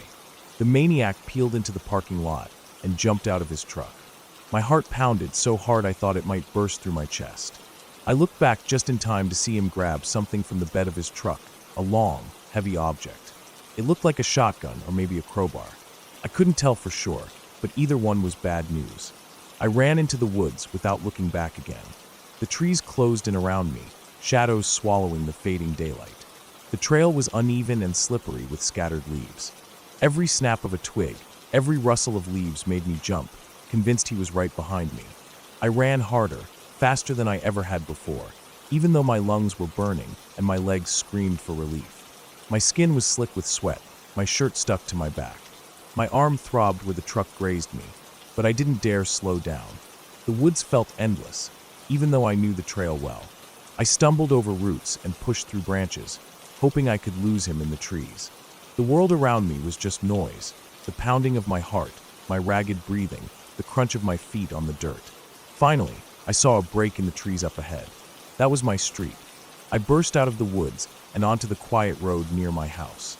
The streetlights flickered on, and I saw movement, a car pulling up near the sidewalk. It was my neighbor, Tim's dad. He had been out driving and spotted me running. Without a word, he opened the door and told me to get in. The safety of his car felt like a miracle. We drove straight to the video store where Tim's mom worked. When I arrived, I saw Tim and Brandon inside, along with a few police officers. The relief of seeing them safe was overwhelming. My mom came in a few minutes later, tears streaming down her face. Brandon and Tim had told her they didn't know if I was alive, that they had seen the man chasing me into the woods. The police took our statements, but the man was never caught. He just disappeared. For the next 5 years, every time I saw a white truck, my heart skipped a beat. Every strange car parked near the library, every unfamiliar face looking at me, brought back that feeling of helplessness and terror. The whole town had seen it happen, or at least was around when it did, but no one stepped in. No one stopped the man. I was just a kid trying to walk home after skating with my friends. And for no reason at all, someone almost killed me. It was a nightmare that stayed with me for a long time.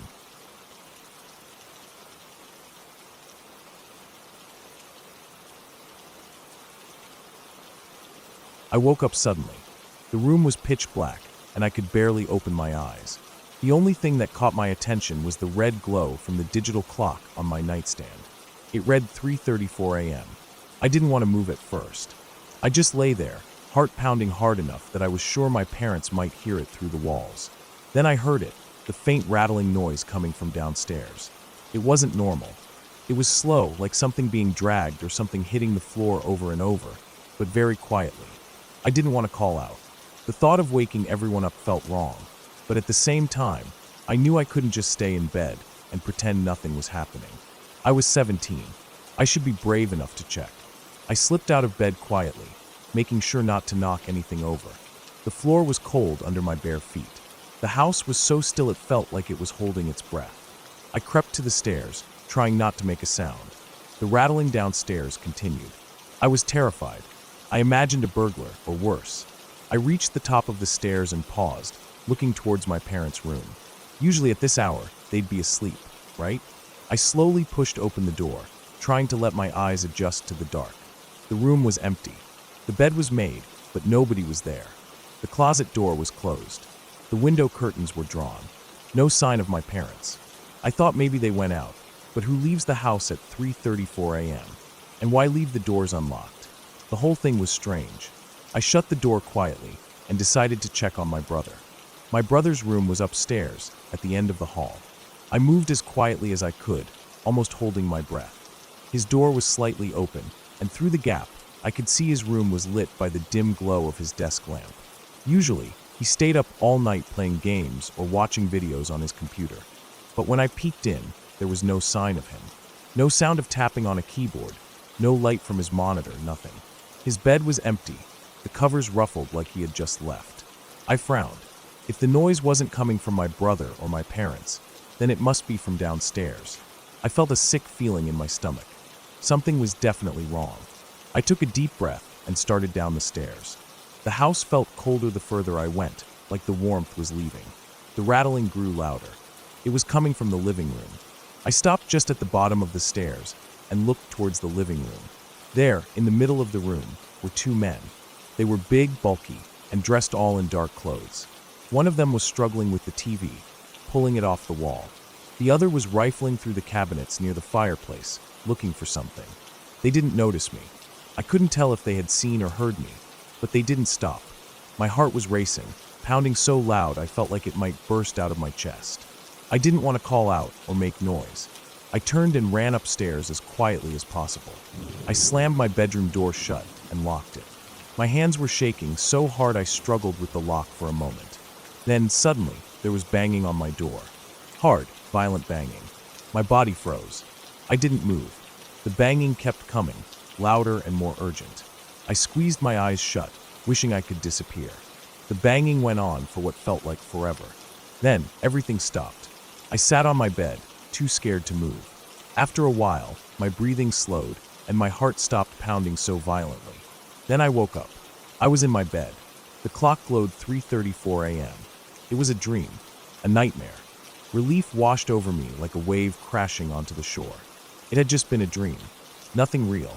No burglars, no empty rooms, no banging on doors. I lay back down, trying to calm my racing heart. But I couldn't shake the feeling that something was off. It felt too real, too vivid. The fear didn't go away. I stared at the clock again. 3:34 a.m. The exact same time. I shivered, unsure why the coincidence made me more afraid.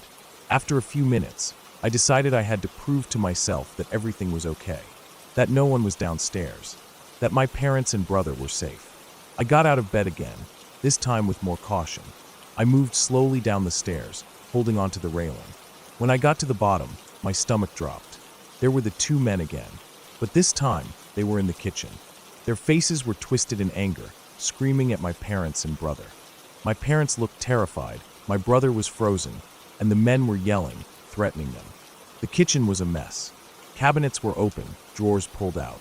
The fridge door was swinging back and forth. I didn't stop. I ran. I ran back upstairs, ignoring everything else. I shut my bedroom door and locked it. I tried to catch my breath. The banging started again, on my door. Loud and frantic, like they wanted to get in. I curled into a ball on my bed, hoping the door would hold. The noise stopped after a while, but I stayed awake for what felt like forever. Then I woke up. Again. It was 3:34 a.m. My heart was pounding, sweat cold on my skin. This time, I wasn't dreaming. I was awake. The room was silent, but I couldn't fall back asleep. Not for hours. Not for days. For the next 36 hours, I stayed awake, afraid to close my eyes, afraid to lose control. The banging, the men, the screams, they were stuck in my mind, over and over. I finally forced myself to sleep after a day and a half of exhaustion, but the fear never really left. Even now, when I think about those nights, I remember how powerless I felt, how small and scared I was in my own home. I never found out who those men were or why they were there. My parents never said anything about it, and my brother never mentioned being scared. But I knew. I knew something was wrong. Sometimes late at night, I still hear faint rattling sounds. And I check the clock. 3:34 a.m.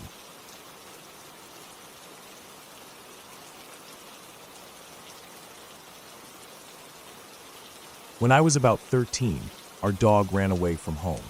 This wasn't unusual. It happened a few times because the gate in the backyard was often left open by family members who forgot or didn't bother to close it properly. The neighborhood we lived in was usually pretty safe, and our dog, she was a small white mutt with a thick coat and bright eyes, was curious but not reckless. Whenever she slipped out, I would usually find her within a few blocks, sniffing around the alleys behind houses where people left out their trash. That was her favorite place to explore. The minute she saw me, she'd drop whatever she was interested in and come running back, tail wagging, ready to head home. It was no big deal. Just a little adventure for her and a minor hassle for me. But this time was different. It started like any other. I noticed the back gate swinging wide open and, sure enough, she was gone. I grabbed my jacket and my shoes and started walking around the neighborhood calling her name. At first, I figured she was just a few houses down, maybe sniffing a trash bin or chasing a squirrel. I called out softly at first, then louder as I moved farther from home. The day was fading, and the air was cold but still. The sky was overcast, gray and low, making the streets feel darker and quieter than usual. I checked all the usual spots, behind the old bakery, near the small park where kids played after school, along the alley by the convenience store. Nothing. No sign of her anywhere. No little white shape darting around, no bark or yip. It was strange, because she always stuck close by and never strayed far. I started to get that uneasy feeling deep in my chest, the kind you get when you know something isn't right, but you're not sure what. My footsteps quickened, and my voice cracked a little as I called her name again, louder this time. I walked further than I ever had before, past blocks I barely knew, into areas with townhomes and rental properties where I rarely went. The streets were quieter here, more empty. The houses sat close together with small yards fenced off by tall wooden panels. After what felt like an hour, though it was probably less, I was nearly ready to give up. My throat was dry, my legs ached, and the cold was creeping into my fingers and toes. I had been walking for miles, my eyes scanning every corner, every shadow. I was almost in tears, thinking maybe she'd find her way home on her own, or maybe someone else would find her and bring her back. Then, out of the corner of my eye, I saw a slight movement behind one of the wooden fences. It was subtle, a flicker, a flash of white fur. I thought I heard a yip. My heart jumped. I stepped closer and peered over the fence. There she was. My dog was in the backyard of a house I didn't know. She looked dirty and wet, her white fur matted with mud and grime. She was chained to a post in the yard, pulling at the chain, barking, and trying to get to me. Even from that distance, I could see the desperation in her eyes. The collar she wore glinted faintly, her tags clinking as she moved. I knew it was her. I just knew. I didn't understand why someone would chain her up like that. She was harmless, friendly, and scared out of her mind. I thought maybe whoever lived there had found her running loose and wanted to keep her safe until they could figure out what to do. I felt relief mixed with confusion and a growing sense of fear. I rang the doorbell. After a long moment, the door cracked open just a bit and an older man appeared. He was Asian, with graying hair and a tired look. I waited, hope rising in my chest. People were talking inside, voices raised and muffled, but no one came to the door. "Hello," I said, trying to keep my voice steady. "I'm here about my dog." He looked at me suspiciously, eyes narrowing. "What dog?" he said, his voice cold. "The little white dog in your backyard," I replied, pointing behind me. "She's mine." He hesitated, then said flatly, "We have no dog here." And he tried to close the door. I stuck my foot in the way and pushed it open again. My heart was pounding. "The dog in your backyard. Right there," I shouted, desperate. My dog barked loudly, her voice urgent and frightened. The man looked in the direction I was pointing, then back at me, his face twisting into an annoyed grimace. "Oh, that dog," he muttered without conviction and stepped inside, closing the door behind him. I stood there stunned, my mind racing, unable to believe what I had just heard. How could he deny something so obvious? The dog was right there, chained to a post in his backyard. I circled back around to the yard, ready to climb the fence if I had to get her back myself. I couldn't just leave her there, chained and scared. I was terrified about what might happen if I didn't get to her soon. Then, from the patio door, the man came out again. He walked slowly across the yard, and my dog immediately cowered, staying as far from him as she could. I noticed how tense she was, how her body trembled under his presence. Without a word, he unchained her from the post and opened the gate. The moment the gate swung open, she bolted toward me, practically leaping into my arms. I knelt down and held her tight, feeling the mud and grime on her fur, the wetness from whatever she had been through. The man just walked back inside without saying anything, his face dark and scowling. I didn't ask any questions. I didn't want to know. All I wanted was to get her home safe. The walk back was long and quiet. My dog stayed close to me, tail tucked between her legs, clearly shaken but relieved. When we got back home, I made sure the gate was firmly closed and locked. That day, the gate never opened again without me double-checking. I never forgot the look in that man's eyes. The way he tried to deny my dog was his. The way she shrank away from him. I never understood why he did what he did. Whether he had taken her from the street or stolen her from someone else. Whether he meant to keep her or just trap her temporarily. I only knew I never wanted her to be that far away from home again.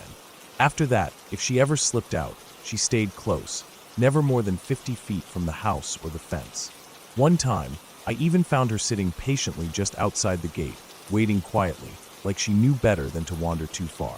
That experience changed me. It made me realize how quickly things can go wrong, how even a familiar place can hide danger, and how fragile the safety of those you love really is.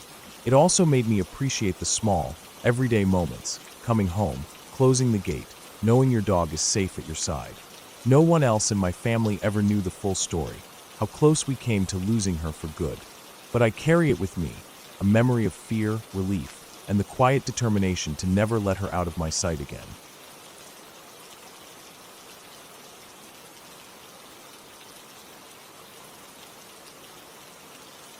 When I was younger, I shared a room with my little sister. The room was small but cozy, with 2 beds pushed up against opposite walls and a small wooden dresser between the window and the door. We had matching nightstands with lamps that gave off a soft yellow glow at night. I always slept on the side closest to the door because it made me feel safer somehow.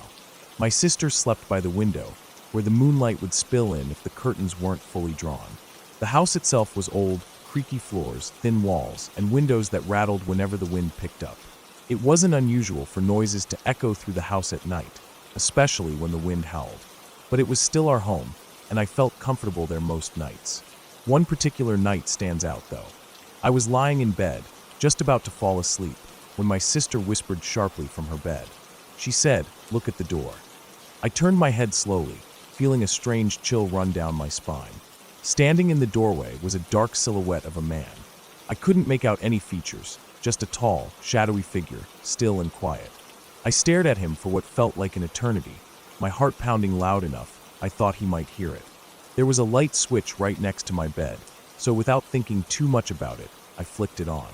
The room flooded with light, but the doorway was empty.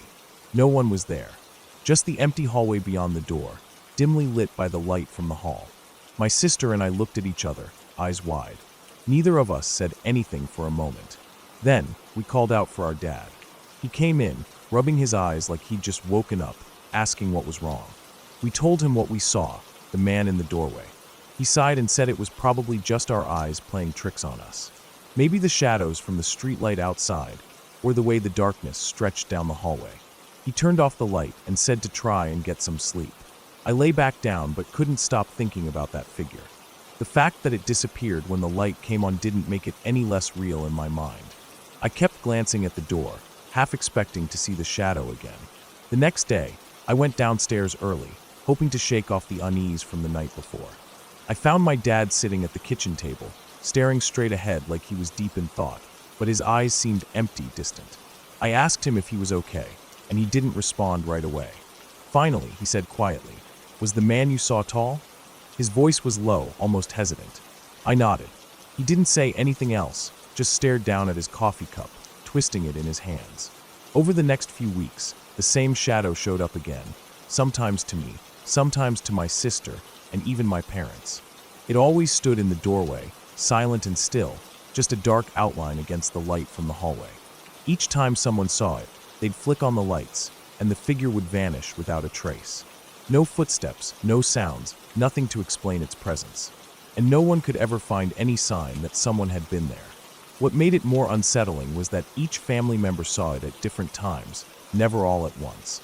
It was like it waited for the right moment, always silent, never moving.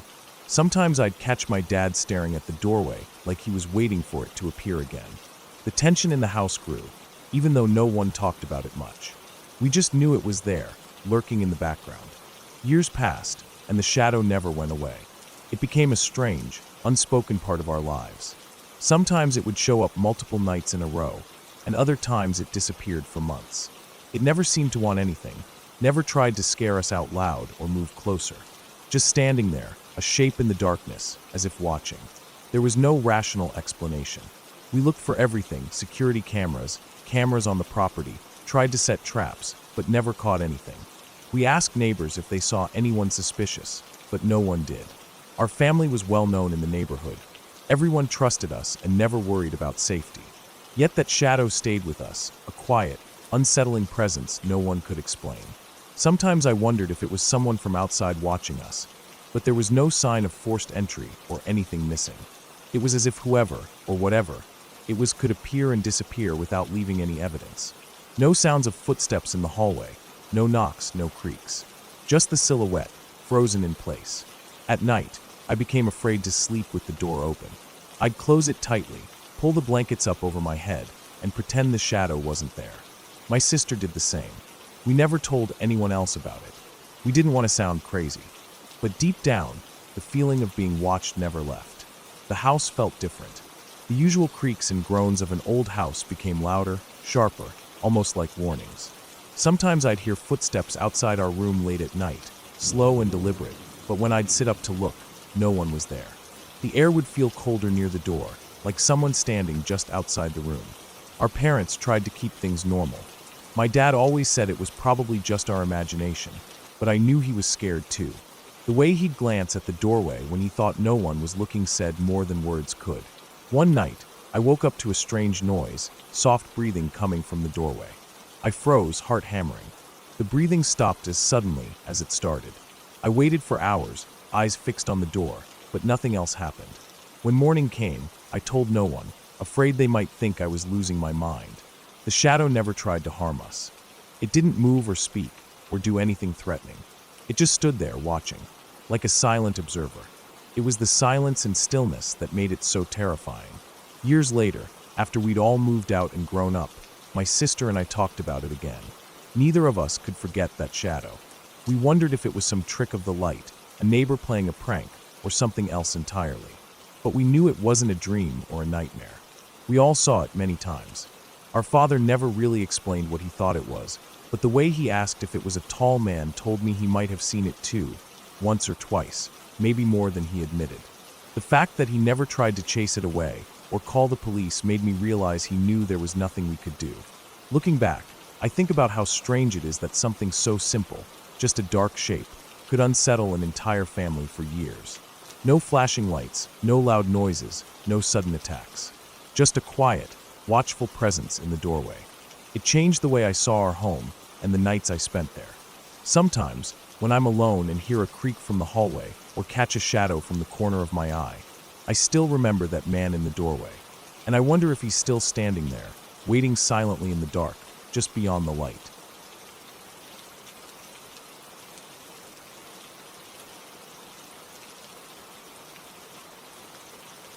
At 16, I thought I knew the world pretty well, or at least my little corner of it. My grandmother was staying over for the weekend, which was nice. She always made me feel safe. But that night, everything changed. It started with a sound, faint and almost unnoticeable. I woke up in the middle of the night, that strange quiet that comes just before dawn, when the world is holding its breath. My bedroom was dark, but not pitch black. The moonlight sneaking in through the thin curtains gave the room a pale glow, enough for me to see shapes and shadows clearly. I remember blinking my eyes, trying to shake off the last bits of sleep. Then, my gaze landed on the doorway, where I had hung my freshly washed clothes over the frame to dry. That was my usual routine: wash my clothes at night, hang them on the doorframe, and let the cool night air do its job. But something was wrong. The clothes weren't still. They rustled softly, like someone was messing with them, pushing them aside with slow, careful movements. My heart started to race. I rubbed my eyes again, thinking I was still dreaming, but the motion didn't stop.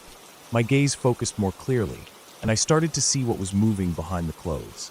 There were legs long, gray, and veined. They looked almost like they were carved from stone, but with a weird slickness to them, as if they were covered in some kind of thin, wet membrane. The skin was tight over the bones, stretched in a way that made the veins stand out like twisted black roots. I remember thinking how wrong it looked, how unnatural. Then came the fingers, or what I first thought were fingers. They were long, pointed sticks, thin as twigs but moving with a creepy, deliberate grace. These fingers slid through the fabric of my clothes, pulling and shifting them like someone trying to get a better look at something behind a curtain. It took a moment, but my sleepy eyes adjusted enough to make out the whole form. This thing was terrifying. I've never seen anything like it before or since. It was extremely skinny, almost emaciated, but with a strangely distended stomach that seemed to push out in an unnatural way. The skin was that same sickly gray, covered with thick, dark veins. Its chin was long and pointed, hanging low over its chest. The eyes were the worst part, huge, round, and without any lids. They stared at me without blinking, unblinking and hollow. There was no warmth or emotion behind them, just a cold, empty curiosity. Its tiny mouth was puckered, moving slowly, like it was sucking on an invisible lollipop. The soundless motion was unsettling, like a slow, soft clicking or sucking that I could almost hear in the silence. Its hunchback was grotesque, the way it jutted out beneath a strange, tattered hospital gown that hung loosely on its frail frame. The gown looked torn, like it had been ripped apart in a struggle or worn for years without care. It stood there, completely still except for the gentle movement of those stick-like fingers rifling through my clothes. Then it locked eyes with me. It stared, completely frozen, and for a moment, I felt frozen too. My breath caught in my throat. I tried to scream, but nothing came out. I was scared stiff. I shook my grandmother awake. She shared the room with me that weekend, and I desperately needed her to see what I was seeing, to help me. But even as I tried to wake her, I kept my eyes on that figure. The more I looked, the more details I noticed. The creature's head was oddly large and cone-shaped, tapering upward in a way that defied normal anatomy. Its skin looked hairless and shriveled, almost like it had dried out over time, but somehow still pulsing with that unnatural life. It seemed just as surprised I could see it, standing there frozen, like it hadn't expected me to wake up. Then, as my grandmother stirred, the figure vanished. 1 second it was there, and the next it was gone, as if it had melted into the shadows or slipped through a crack in the wall. After that night, everything changed. In the weeks leading up to the encounter, strange things had already been happening around the house. My bedroom door would slam shut on its own, and sometimes lock without anyone touching it. At first, I tried to rationalize it, maybe a draft, the old house settling, but it felt deliberate, like something was trying to keep me in or out. On some nights, I woke up feeling cold, like something invisible was crawling over my legs and feet. It was a terrifying sensation, like hands were touching me in the dark, but when I opened my eyes, there was nothing. My dreams became nightmares, worse than any I'd ever had. They were filled with shadowy figures and impossible shapes, faces with eyes too big and mouths that moved wrong. I'd wake up screaming, drenched in sweat, my heart pounding so hard I was sure it would burst. The encounter with that gray, skinny figure was the worst of it, though. After I told my parents about it, they took it seriously. They arranged for an exorcism in my room. I'm still not sure what to make of that, whether it really helped, or if it was just my mind finding some kind of relief in the ritual. The people who came talked about cleansing the space, banishing whatever was lingering in the shadows. After the exorcism, the strange thing stopped. The door didn't slam anymore. I didn't wake up feeling hands crawling over me, and my nightmares faded away. I started sleeping better, though I never slept with my door open again. I didn't want to take any chances. Looking back, I still don't know if what I saw was real, or if it was something my stressed teenage brain conjured up from anxiety and fear. The gray figure was so grotesque and detailed that I'm convinced it was more than a dream, but there's no easy explanation. It didn't feel like a ghost or a spirit. It felt like something else entirely, something I can't describe with normal words. But one thing is clear. Whatever it was, it wanted me to see it. It didn't hide, and it didn't try to scare me away. It just stared, and for the first time in my life, I knew what real fear was, not just from the dark, but from the things you see in the dark that don't belong. I still think about that night sometimes. The way those long, pointed fingers moved through my clothes. The way those empty eyes looked at me, surprised I could see them. The way the strange hospital gown hung over that twisted, shriveled body. And I never, ever leave my bedroom door open at night.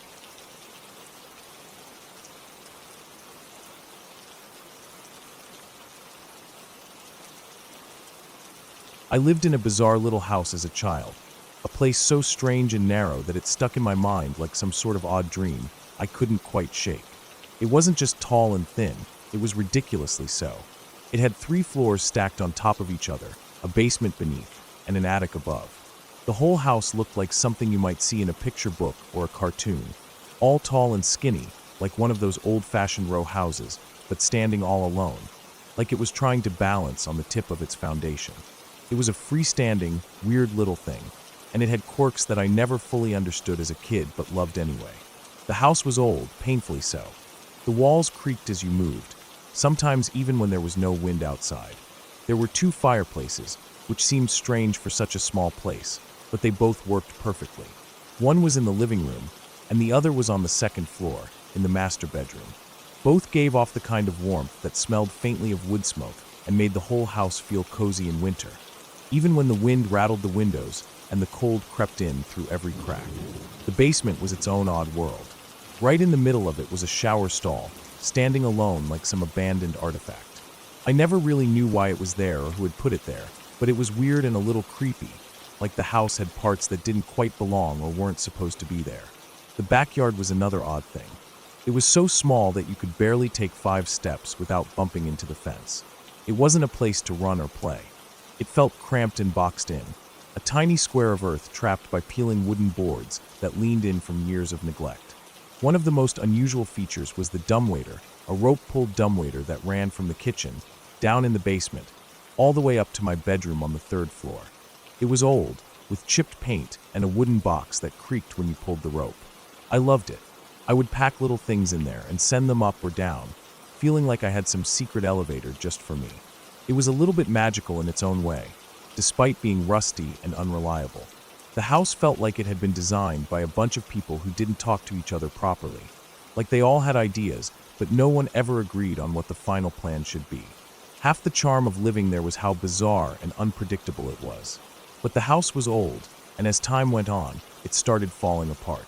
The heating system broke down repeatedly, the foundation shifted so often that the doors stuck, and the walls developed damp patches that smelled like mold. Repairs became constant, and eventually, the cost of fixing it all became too much for my parents. The house was just too strange, too old, and too full of secrets.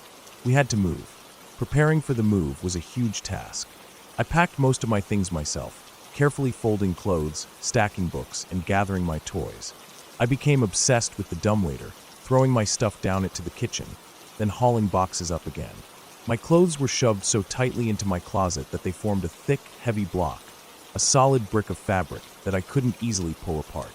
I was so focused on clearing out that closet when I found something I hadn't noticed before, something hidden above the layers of clothes and dust. There was a small door in the ceiling, an attic entrance. I had never seen it before, though I must have passed right under it countless times. It was dusty and a bit warped, the paint cracked and peeling like the rest of the house. But it opened with a quiet creak. Being an adventurous kid, I grabbed my thick brick of clothes to stand on and lifted myself into that strange attic space. The attic was nothing like the rest of the house. For one thing, it wasn't as dark as I expected. The space was lit faintly by old red Christmas lights strung up across the beams, their bulbs dim but still glowing softly after years of neglect. The ceiling was low and sloped, and the wooden beams were exposed, rough and splintered. The floorboards creaked underfoot, and everywhere I looked, there were cracks and holes that let glimpses of the rooms below shine up through the floor. But the strangest thing was how the attic looked like someone actually lived there. Not recently, but maybe once. The insulation was peeled back neatly, plastic sheeting pulled aside as if to keep dust and drafts away. There was an old hospital gurney, rusty and worn, piled high with sleeping bags and folded sheets. In one corner, a mint green refrigerator sat quietly, dusty but still plugged in. When I opened it, the inside was cold, a little musty, but it worked. I didn't know why anyone would keep a fridge up here, or who might have slept on that gurney, but it felt like a forgotten secret. Then I saw the bones. There were bones everywhere, stacked in piles around the center of the attic. I was young and didn't know much about bones, but I could tell that these were real, human and animal. Small ones like fingers or toes, large ones like ribs and skulls, all mixed together in disorganized heaps. Some of the piles were white and clean, but 2 of them were blackened, charred as if someone had tried to burn them but failed. The walls near those piles had dark smears, like someone had rubbed bones against the plaster to leave marks. The word sorry appeared scrawled more than once, smeared unevenly across the wood and plaster in what looked like bone dust or charred ash. I stood there, frozen, staring at the bones and the faded Christmas lights. This attic had been right above me for 8 years, all those nights when I had slept in my bed downstairs. A whole hidden world, forgotten and dark, had been living under the same roof. It didn't make sense. I didn't want to think about where the bones came from or what the sorry messages meant. The attic was filled with a silence so thick I could almost hear it pressing down on my chest. There was no one else in the house, and no stories my parents ever told. The whole time, I had believed the house was just strange and old, but now I knew it was more than that. It was a place full of secrets too heavy to speak. I climbed down slowly, feeling the wooden steps wobble under my weight. The dumbwaiter groaned faintly as I moved past it. The fireplaces flickered in their quiet rooms, and the small backyard waited outside, fenced in and still. The house felt different now, bigger somehow, as if it held things it didn't want me to know. When the day of the move came, I left without looking back. The house sat quiet behind me, tall and thin, holding on to its secrets. I never told anyone what I found in that attic. It stayed with me, a hidden part of my childhood that I buried deep, because some things, even if real, are too strange to explain. The house was gone from my life, but its weight stayed with me for a long time after.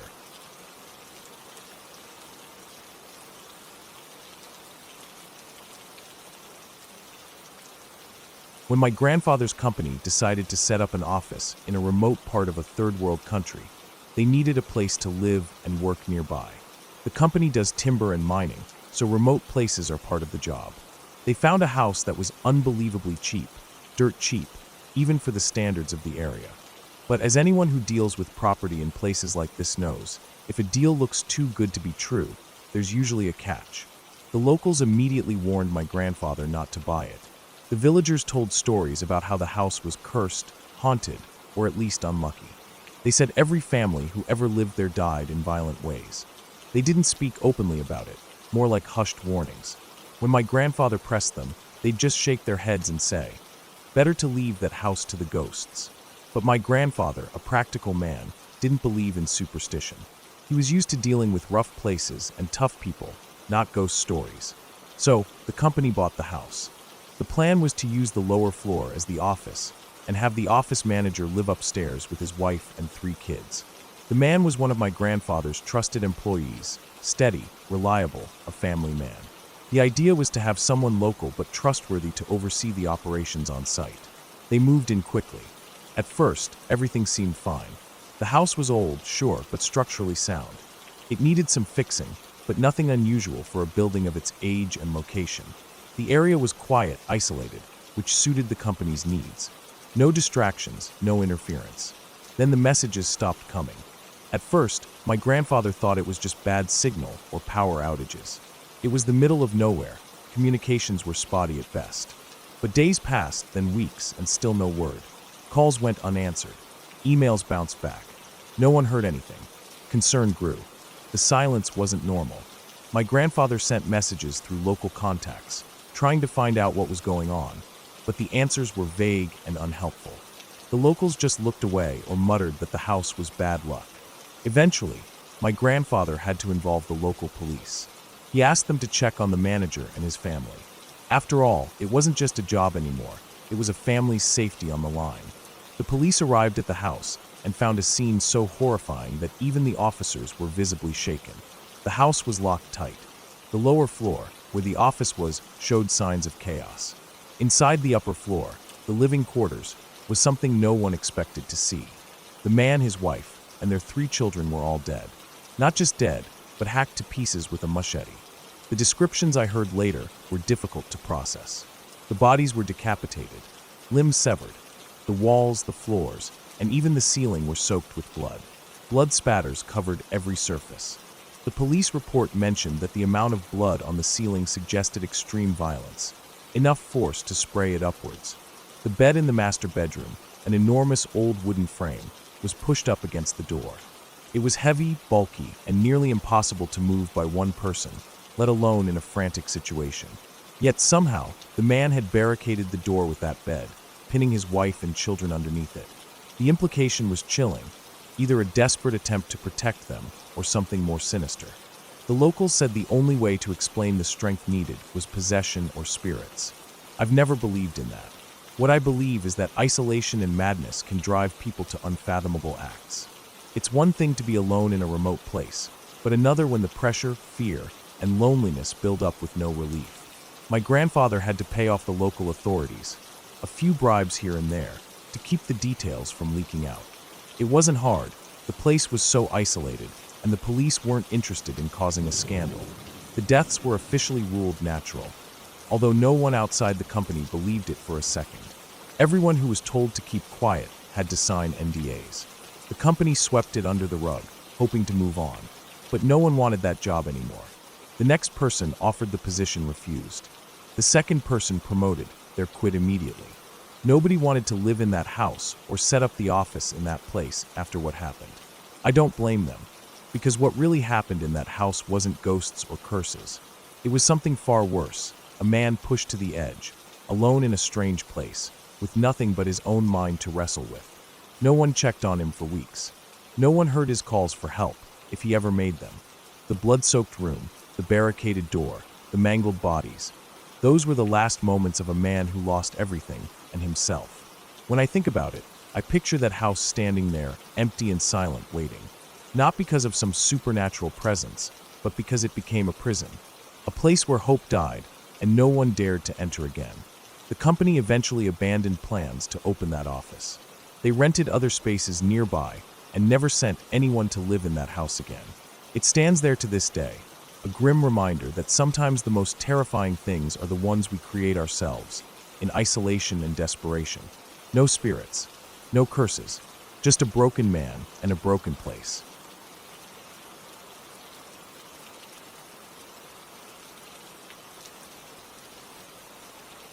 It was around last year when everything happened, though it feels like a lifetime ago now. I never really knew Kevin well. He was more of an acquaintance, someone I recognized but never really talked to much. He lived in one of the campus dorms, and we shared a few classes, but not much more than that. So when he went missing, it didn't immediately hit me as something personal. I had no idea until that night, the night everything came crashing down. The university sits right beside a mountain, a big, rugged stretch of land that most students barely explore. There's a small spring on the far edge of campus, almost hidden from the main buildings by trees and steep rocks. It's not really a place students go to often unless they're looking for a quiet spot or something out of the way. At least, that's how it seemed to me before everything happened. One evening, my housemates and I were hanging out in our shared living room when one of them pulled out her phone and pointed at the university's official Facebook page. There was a new post. At first, it looked like a regular campus announcement, but then the words hit us like a punch. The post said that 2 bodies had been found at the spring near the mountain. The words were cold and factual, but the shock they sent through us was anything but cold. We all froze. A spring? Bodies. Right there, on the edge of campus? I didn't think much of it at first, but then someone else brought up Kevin. They mentioned that he had been missing for almost a week. None of us had known.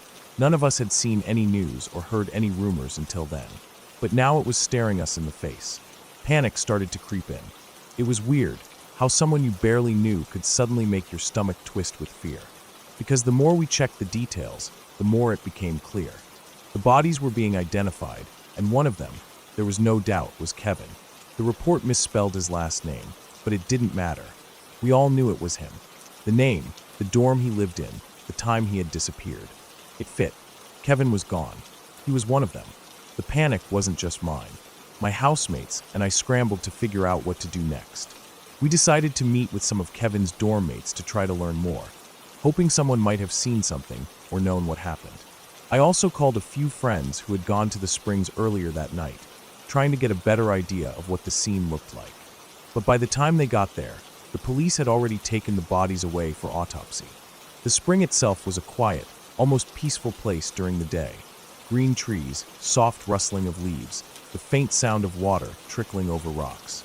But now, in my mind, it was stained with tragedy. The idea of someone's body lying there, unseen for days, soaked and swollen in cold water, was hard to imagine. It felt wrong. So wrong. Days passed, and bits of information trickled out slowly. The police confirmed that the 2 had drowned. It was reported they went swimming that weekend, just before Kevin disappeared. What made it worse was the condition of their bodies when they were found. Being in the water for so long caused bloating.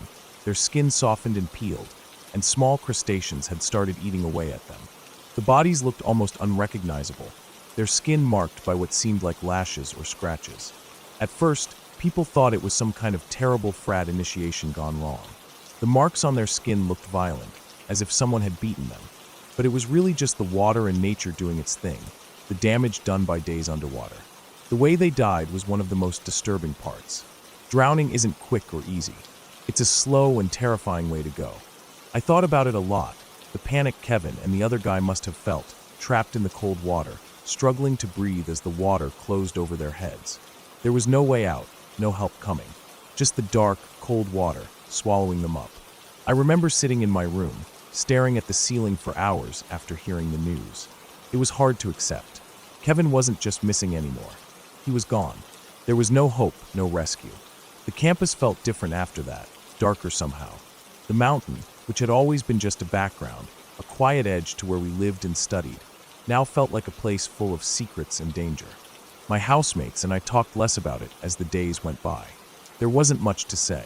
We were just waiting for the final reports, for the official news to confirm everything. Kevin's dorm mates were devastated. Even though none of us were close to him, the tragedy made everything feel personal. At some point, the university held a small memorial for Kevin and the other victim. It wasn't a big event, just a few quiet words spoken near the campus chapel, but it was enough to bring a little closure. I went, standing with others who barely knew Kevin, but still felt the weight of his loss. The memorial reminded me that life could change in an instant, that people you think you know might be gone without warning. Kevin's death was a harsh lesson in how fragile life is. No matter how close or far we are from someone, the loss shakes us all. The mountain still looms beside the campus, unchanged but somehow heavier. The spring is quiet again now, but it holds a silence that feels heavy with memory.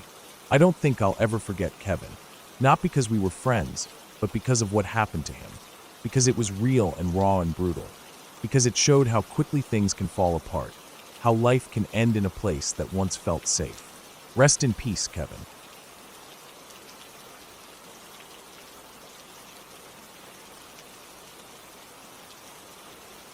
When I think back to that night, it sticks with me, not because anything supernatural happened, but because it was so unsettling and real in a way I can't explain. It wasn't about ghosts or monsters. It was about a quiet, strange feeling that crept in without warning, and the way it connected to things long buried in our family's past. It started with my sister, who had always been a little different. When we were kids, my sister had an imaginary friend. She was very young, maybe 2 or 3 years old, when she first started talking about this friend. She said it was an older lady named E. My parents never thought much of it. It seemed innocent enough. She talked to E like she was right there, telling her stories, laughing, sometimes arguing, just the kind of thing a kid does when they have an imaginary companion. For a long time, E was just there, always present in my sister's little world. Then, around the time my sister was 4, she suddenly stopped mentioning E. No more talking, no more playing with her. It was like E just disappeared. At first, my parents weren't worried. It happens sometimes with kids. They outgrow those kinds of things. But I always found it a bit strange. There wasn't a slow fading away. One day, E was part of everything, and the next she was gone. Fast forward a few years. My sister was about 10, and we still shared a room. Our house was the one my mom grew up in, old and creaky, filled with the kind of memories that linger in the walls. Mom had to leave one evening because she got a call to go to the nursing home where Grandpa was. Grandpa wasn't well. He'd been sick for a while, but that day things got worse. Mom left in a hurry with my dad to be with him. I stayed home with my sister. She was in our shared bedroom doing whatever kids do when they're bored. I was somewhere else in the house, probably in the living room or kitchen, when I heard it. The radio in our room clicked on by itself. Not quietly either, it blasted loud, then quickly turned all the way down, and then went off. That happened 3 times, almost in a pattern. At first, I thought it was my sister playing around, messing with the radio to scare me or something. So I walked down the hall and opened the door. I was ready to tell her to cut it out, but when I looked at her, she was just sitting there on her bed, completely still, pale, and quiet. She wasn't playing with the radio. She looked scared. I went over to the radio to unplug it and stop the noise. When I looked, there was no plug in the outlet. No batteries inside either. It was the only radio in the whole house, an old one that only worked plugged in. But nothing was connected. I stared at my sister, trying to understand what was going on. Her eyes were wide, and she whispered something that made my skin crawl. It was EE. I saw her. It was EE. I was confused and a little freaked out. My sister was usually a level-headed kid. She wasn't one to make things up or lie. I didn't know what to think. I called Mom, who was still at the nursing home, and told her what happened. Mom didn't say much, just that she was upset and that Grandpa had just passed away. The timing was too perfect, too strange. My sister's imaginary friend coming back right when Grandpa died. The days after were heavy with grief. The house felt emptier without Grandpa. Mom and Dad were busy with funeral arrangements and trying to keep everything together. I put the radio incident aside because, honestly, I didn't want to think about it too much. I chalked it up to a coincidence or a weird electrical fault. But my sister never mentioned E again after that night. Then, a few days later, at the funeral, something happened that brought all of it back. One of the relatives came up to us, holding a small, old photo. It was black and white, edges yellowed with age. My sister looked at it for a long time, and then said quietly, "Hey, that's E." The photo was of my grandparents on their wedding day. My grandmother looked elegant and young, her smile soft but serious.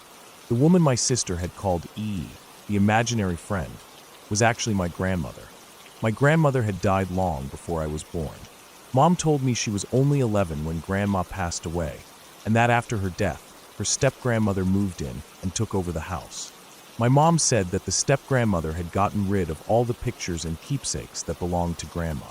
There were hardly any photos left of her in the house where we grew up. It was like she was erased. Seeing that photo felt like a missing piece clicking into place. My sister had been talking to a real person, someone who had been part of our family long ago, but was gone now, forgotten in so many ways. For days after the funeral, I kept thinking about that photo and the radio. How could my sister have known what E looked like? She was too young to remember Grandma, and we had no pictures of her at home to show her. It wasn't something we ever talked about. That night, I sat in our shared bedroom and looked at the old radio. I thought about the way it turned on and off by itself, about my sister's pale face and quiet voice saying E's name. I wondered if it was just my sister's mind trying to make sense of losing Grandpa, or if it was something else, something tied to our family, to the house, to the memories locked inside the walls. In the end, nothing supernatural happened. No spirits haunted us, no magic brought the radio to life. What stayed with me was the feeling of connection, strange and real, between my sister and a woman she never met but somehow knew. It was a reminder that the past lives on in quiet, unexpected ways. Sometimes through memories, sometimes through things forgotten, and sometimes through the way a little girl sees the world. The house holds stories, some told and some silent, and that night was one of those moments when the past spoke just enough to remind us it's never really gone. It made me realize that family isn't just about who's here now, but about those who came before, shaping everything we are in ways we can't always explain.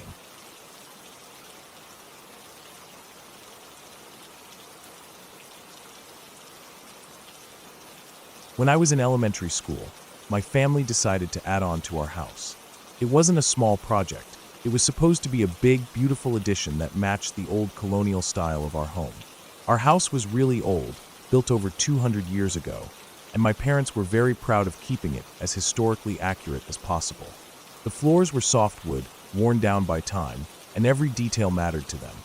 The paint colors, the trim, everything had to be perfect and in line with how houses were built 2 centuries ago. Because of that, when it came to the new addition, my parents insisted on having all the wood trim painted. It was a deliberate choice, something that didn't sit well with the first contractor we hired. This first contractor was the kind of guy who didn't care much for tradition or quality. He saw the wood we bought, solid, good quality wood, and immediately thought it was a waste to paint it. He said it would cover up the natural beauty and that no one would notice anyway. My parents disagreed. They wanted the painted look because it was more historically correct for that kind of house. It turned into a back-and-forth fight. The contractor dragged his feet, refusing to do the job how my parents wanted. Months went by, almost no progress was made, and yet somehow the contractor and his team were still getting paid regularly. My parents were frustrated but patient, hoping that it would get done. After about a year of arguing and almost no real work done, they decided to fire that contractor. That's when they found someone else through a connection. The family lawyer had met this new contractor at church. Most of the new contractor's crew also went to that same church, which my parents thought was a good sign. They figured people who shared the same faith would be honest and trustworthy. My parents wanted to be welcoming and kind to these workers, especially because we lived in a place where the summers were hot and unbearably humid. To be nice, my mom would send me outside regularly with drinks, lemonade, iced tea, and sometimes snacks for the workers. I was about 9 years old at the time, and I remember enjoying these small moments, carrying drinks and chatting with the men while they worked on the house. They were friendly, and I remember how patient and kind they seemed, especially this one guy named Kenny. Kenny was always around when the workers were at our house. He wasn't the official contractor, who hardly ever showed up, but Kenny seemed to be in charge on site. If the boss wasn't there, Kenny would take care of things, tell the other workers what to do, and make sure the job got done. He was the one who talked to my parents sometimes, and always made a point of saying hello to me when I brought the drinks. He seemed nice enough. He was never pushy or weird around me. At least, that's what I thought at the time. The work took a long time, about 2.5 years to finally finish. I was young, so I didn't pay attention to everything, but I remember the slow progress. The house was always dusty, with sawdust and wood scraps scattered everywhere. There were ladders leaning against walls, tools left out in the yard, and the sounds of hammers, saws, and drills every day. My brother, who was older and in middle school, sometimes stayed home alone with me while the workers were there. My parents trusted them enough to leave us there while they ran errands or went to appointments. Then, months after the addition was done and everything looked perfect, everything I thought I knew about those men changed. Kenny's name appeared in the newspaper. He had been arrested and charged with pedophilia. Before he even worked on our house, he had been on a sex offender registry, something the first contractor never told my parents. The new contractor, whose workers came recommended through church, had kept this information from my family. I was 9 years old. My brother was a little older. My parents had left us alone in the house with these men, trusting them because of their church ties, their smiles, their conversations. None of us knew the truth. Thinking back on it still sends a cold shiver through me. I can't believe how close I was to danger without knowing it. How could the adults around me not have known? How could they keep something so important hidden? My parents felt betrayed and furious when they found out. They immediately stopped all contact with that contractor and his team. My family moved quickly to make sure we were safe, but the thought of what could have happened is a nightmare that never really goes away. The entire experience was confusing and frightening for me as a child. I didn't understand all the details, but I remember feeling uneasy the moment I heard about Kenny's arrest. It felt like the ground shifted beneath me. The people who had seemed so kind, who had been around my family's home every day for years, turned out to be hiding a terrible secret. I wondered what might have happened if my parents hadn't switched contractors, or if they hadn't been so trusting. It took a long time for my family to rebuild that trust, both in other people and in the idea that our home was safe. We were more careful after that, more suspicious. My parents tightened up security around the house, making sure no strangers came in without them being there. They watched us closely when workers came around, and I became quieter, more wary of strangers, even if they smiled at me or seemed friendly. Now, as an adult, I still think about that time often. It's scary to realize how close I came to danger without knowing it. I keep wondering how many other families have gone through something similar, trusting the wrong people because of their connections or appearances. It's good to know that nothing happened to me or my brother, but it still feels like a warning, a reminder to always be cautious, to look beneath the surface, and to never assume that just because someone seems kind they are safe. This experience changed the way I see the world. It made me more alert, more careful with who I trust, and it taught me the importance of speaking up, even if it's hard. Because if I had known then what I know now, maybe things would have been different. And I don't want anyone else to be as scared as I was, or to have to carry that fear around for years after.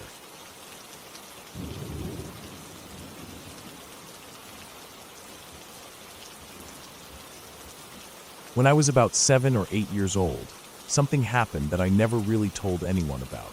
It's not the kind of thing you bring up in everyday conversation, but it stuck with me all these years, and sometimes, especially when it's quiet at night, I still think about it. I don't really understand what it was, but I know what I heard and felt, and it scared me so much I remember it like it happened yesterday. I was sleeping in my room, which wasn't very big, but had enough space in front of my bed to walk in a circle. I used to sleep with the radio on. My parents thought it helped me feel less alone, or maybe drown out other noises in the house. I remember that night, the radio was playing this slow, sad song. I don't remember the name or the words, but even as a kid, the music made the room feel heavier, like something was pressing down on me. It was a quiet song, but somehow it made the dark feel colder. At some point in the night, I woke up to a banging noise against my window. It wasn't a soft tapping or something small. It was loud, almost angry banging. At first, I thought it was just the wind. Our house was old and creaky, and I figured a branch or something had hit the glass. I pulled the blanket over my head, trying to ignore it, telling myself it was nothing, just the house or the weather. But then, the banging didn't stop. It kept going, slow and heavy, like someone was knocking or trying to get in. I didn't want to look out the window. The moonlight wasn't bright enough to see much outside, but the shadows on the curtains moved strangely. I told myself it was just my imagination playing tricks. Then, I heard something else, footsteps. Quiet, but steady, like someone was walking slowly in a circle around my bed. My room wasn't that big, but it had enough space to move around, and the footsteps sounded like they were pacing back and forth, step after step, going round and round. I had always been told that houses make noises at night, the wood settling, pipes creaking, the wind through the walls. But this didn't sound like that. It sounded like someone was actually walking, right there, in my room. My heart started beating faster. The footsteps didn't speed up or slow down, just continued their endless pacing, and the banging on the window kept at the same slow rhythm. The room felt different too. It started to get colder. I wasn't just imagining it. I remember my breath getting heavy and visible in front of me, like I was outside on a freezing winter night. I pulled the blanket tighter, trying to warm myself, but it didn't help.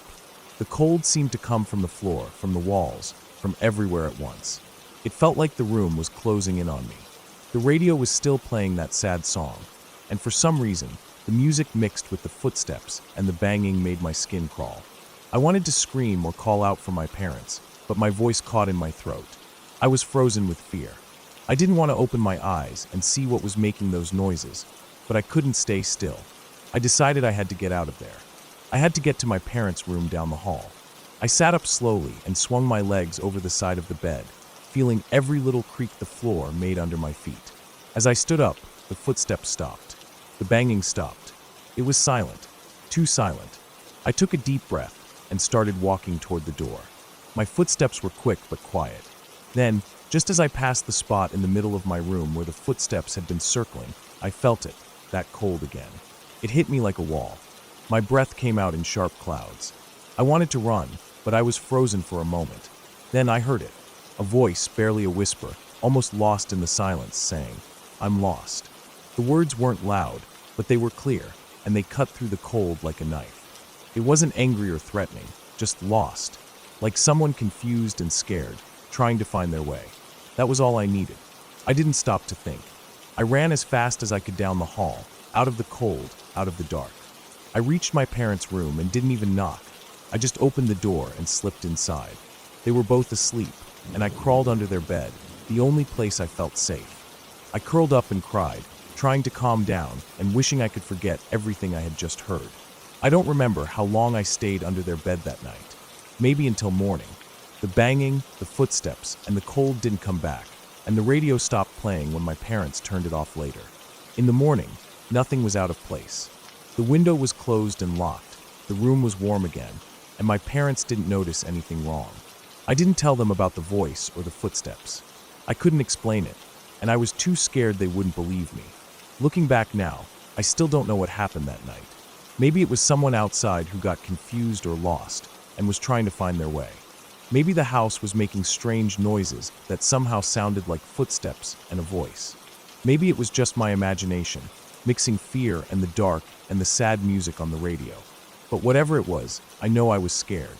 And even now, when I hear certain quiet noises at night or catch a cold draft in my room, I remember that feeling, the footsteps, the cold breath, and the voice saying, "I'm lost."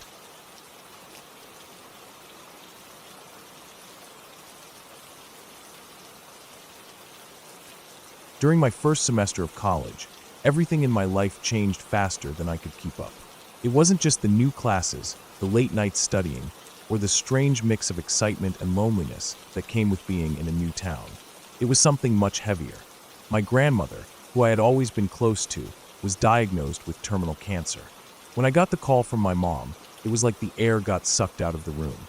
They told me she had maybe 2 months, but they wanted me to come home, to move in with her and my grandfather and help take care of her. It didn't feel like a choice. I packed up the few things I had at college and headed back to the house I grew up in, one I hadn't lived in full-time for years. The house was older, with creaky wooden floors that always seemed to sigh underfoot and narrow hallways that smelled faintly of lavender and old wood polish, the scents my grandmother loved. I stayed with them for almost 9 months. That stretch felt like an eternity compressed into moments. The days blurred together, doctors, treatments, quiet afternoons sitting by her bedside, the soft hum of the TV playing in the background, and the way the light came in through the lace curtains, softening everything in a kind of sad glow. She lost weight fast. Her hair thinned until it was almost gone, and her skin was fragile and pale. Sometimes she'd smile when I read aloud from her favorite books, or when my grandfather joked quietly by her side. Other times, she just lay still, eyes closed, breathing shallow and slow, like she was holding on to every second she could. I stayed in the house mostly alone during the day, helping with chores, making food, running errands. Nights were the hardest. The house was so quiet then, except for the creaks and groans old houses make as they settle. When she finally passed, it was just before dawn. I was there, holding her hand. After she was gone, the house felt different, heavier, emptier. In the days after her death, I stayed on. My grandfather needed help, and honestly, I wasn't ready to leave that house yet. It was strange being there without her. The rooms felt full of memories, but something else was there too. I started to notice things. At first, it was just small moments. Walking down the hallway to the bathroom, I'd catch a glimpse of movement out of the corner of my eye, something that looked like her, just standing there quietly. I'd turn, but no one was there. Sometimes, sitting in the computer room, I'd feel like someone was sitting right behind me on the bed nearby, a presence that wasn't threatening, but was definitely there. It never scared me, but it made me jump or stop what I was doing. It was like she was still around, watching or waiting quietly. The house was old, and I told myself it was just my mind playing tricks, that grief was making me imagine things. But it was the details that stuck with me. The faint creak of floorboards in the hallway, the soft shifting sound of someone settling on the bed, the brief warmth that felt like a hand brushing past me in the quiet. I never saw a face or anything that felt real enough to be called a ghost, just moments that made the house feel alive in a way it hadn't before. One night, a girl I was seeing at the time stopped by unexpectedly. I was out in the garage looking for something when she called me back inside. The laundry room was right next to the garage, with the door between them usually closed. When I came back into the house, we hugged for a moment, both feeling the usual nervous energy that comes with new relationships. Then we heard it, something running on the tile floor, fast, heavy, nails clicking sharply as it moved closer. It wasn't just footsteps. It was the unmistakable sound of a dog running through the house, making quick turns, paws hitting tile with sharp taps that grew louder and louder until we both saw it. It came around the corner, a blur of movement darting straight between our legs. Then, like it was the most natural thing in the world, it ran through the closed door back into the garage. We froze, just staring at each other, dumbstruck. The garage door was closed, and the house had been empty of pets for years. The dog that sounded like it was running through the house was one my grandparents had owned a long time ago, one that had passed away when I was barely 2. I only knew the dog from old pictures. It was impossible. The silence after that was heavy. Neither of us said much, and eventually we left. The whole night felt like a strange dream that didn't quite make sense. I tried to explain it away. Old house noises, my imagination's stress, grief. But the sound of those paws on tile stayed with me. It was too clear, too real to ignore. Living in that house, everything became a kind of waiting game. Waiting for what? I wasn't sure. Sometimes it felt like waiting for things to settle, for the weight of loss to lift. Other times, it felt like the house was holding its breath, just like me. I didn't see the dog again. The noises didn't come back in the same way. But that night stayed with me.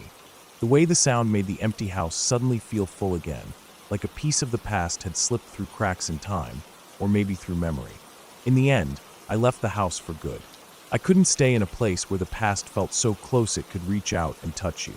But even now, years later, when I'm in a quiet house or walking down a dark hallway, I still remember the way those paws sounded on tile, and the brief moment when something impossible felt as real as the floor beneath my feet.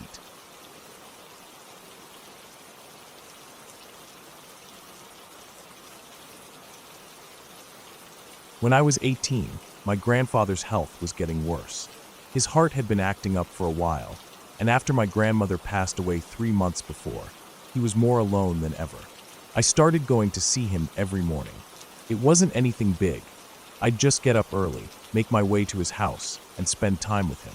Sometimes, I'd help him with little things around the house, like fixing a light bulb or straightening up the living room. Other times, we'd just sit quietly and watch TV. The house felt different since Grandma died, quieter, emptier, and a little colder. Grandpa had always been a strong man. He was the kind of person who didn't like asking for help, who'd rather tough it out than admit he was struggling. But I could tell things were hard for him. His steps were slower, his voice a bit weaker, and there were more moments when he'd just stare out the window, lost in thought. Sometimes I wondered if he missed Grandma as much as I thought he did. It wasn't just about missing her company. It was like a part of him was gone too. The mornings I spent with him were sometimes awkward, because there wasn't much to say. We didn't talk about the hard things, like his heart or how lonely he was. Instead, we talked about small things, the weather, a funny commercial on TV, or what I was planning for school. I wanted to make those moments light and easy, for both of us. Still, there was this weight underneath it all that I could feel but never quite knew how to lift. June 7th was a day I'll never forget. I remember waking up early, the air outside already thick with summer heat. The sun had barely risen when I walked over to his house. It was a small, old house with peeling white paint and a porch that creaked when you stepped on it. The garden was overgrown, the flowers my grandma used to tend now wild and untamed. I didn't care about any of that morning. All I cared about was seeing my grandfather. When I opened the door, I immediately noticed something different. Grandpa was sitting in his favorite armchair, the one by the window where he could watch the street. But what struck me most was his face. He had the biggest smile I had seen on him since Grandma passed. It wasn't a forced smile or a polite one. It was a real smile, one that lit up his whole face and made his eyes sparkle a little. He looked at me and without hesitation said, "Guess what? I'm going to see your grandmother in 2 days." I remember standing there, frozen. It didn't make sense. My grandfather wasn't the type to joke about things like death, especially not something so serious. I thought maybe the heat was messing with his mind, or the medicine. I thought he might have lost it. But there was no confusion in his voice, no sadness or fear, just calm certainty. For the next 2 days, something changed. Grandpa was different. He didn't complain about his chest pain or the dizziness. He didn't seem worried or scared. Instead, he was peaceful. Every morning when I came by, he greeted me with that same gentle smile. We spent time like we always did, sitting, talking, watching old movies on TV. But those days felt lighter somehow. The house, which had felt so heavy before, seemed warmer. He laughed at some old jokes and even got a bit playful. It was strange but comforting. Then, on the morning of June 9th, I arrived to find the house quiet in a way I had never noticed before. The creaky porch didn't sound as I stepped in, and the usual smell of coffee and old wood was missing. I found him in his bed, peaceful and still. Grandpa had passed away in his sleep sometime during the night. The shock of that moment is hard to put into words. There was no warning, no sudden emergency, just silence. The fact that he had spoken those words, about going to see Grandma in 2 days, and then died exactly 2 days later, shook me deeply. It felt like he somehow knew, somehow understood something beyond what we could see or explain. The days after his death were strange. The house felt empty again, but this time, it wasn't just because Grandma was gone. It was because he was gone too. The silence was heavier, and the room seemed colder. I kept thinking about that smile he had in the last 2 days of his life. It was as if, in those moments, he found peace that we never knew he was searching for. It wasn't fear or sadness in his heart, it was acceptance. I spent hours going over those days, trying to understand how he could be so calm, so sure. Some people might say it was coincidence, or that his mind was playing tricks on him because of his illness. But I know better. I know that he faced what was coming with a quiet strength and grace, and that made it easier for me to say goodbye. Looking back, I realized that those last 2 days were a gift. Even though it hurt so much to lose him, seeing him smile and find peace before he died helped me cope with the grief. It's strange how sometimes the hardest moments can also hold the most meaning. I never told anyone about that day. I didn't want to sound crazy or make anyone uncomfortable. But every year, when June 7th comes around, I remember that smile and the strange calm in his eyes. It reminds me that even in the darkest times, there can be moments of light, and maybe, just maybe, some things are beyond what we can explain.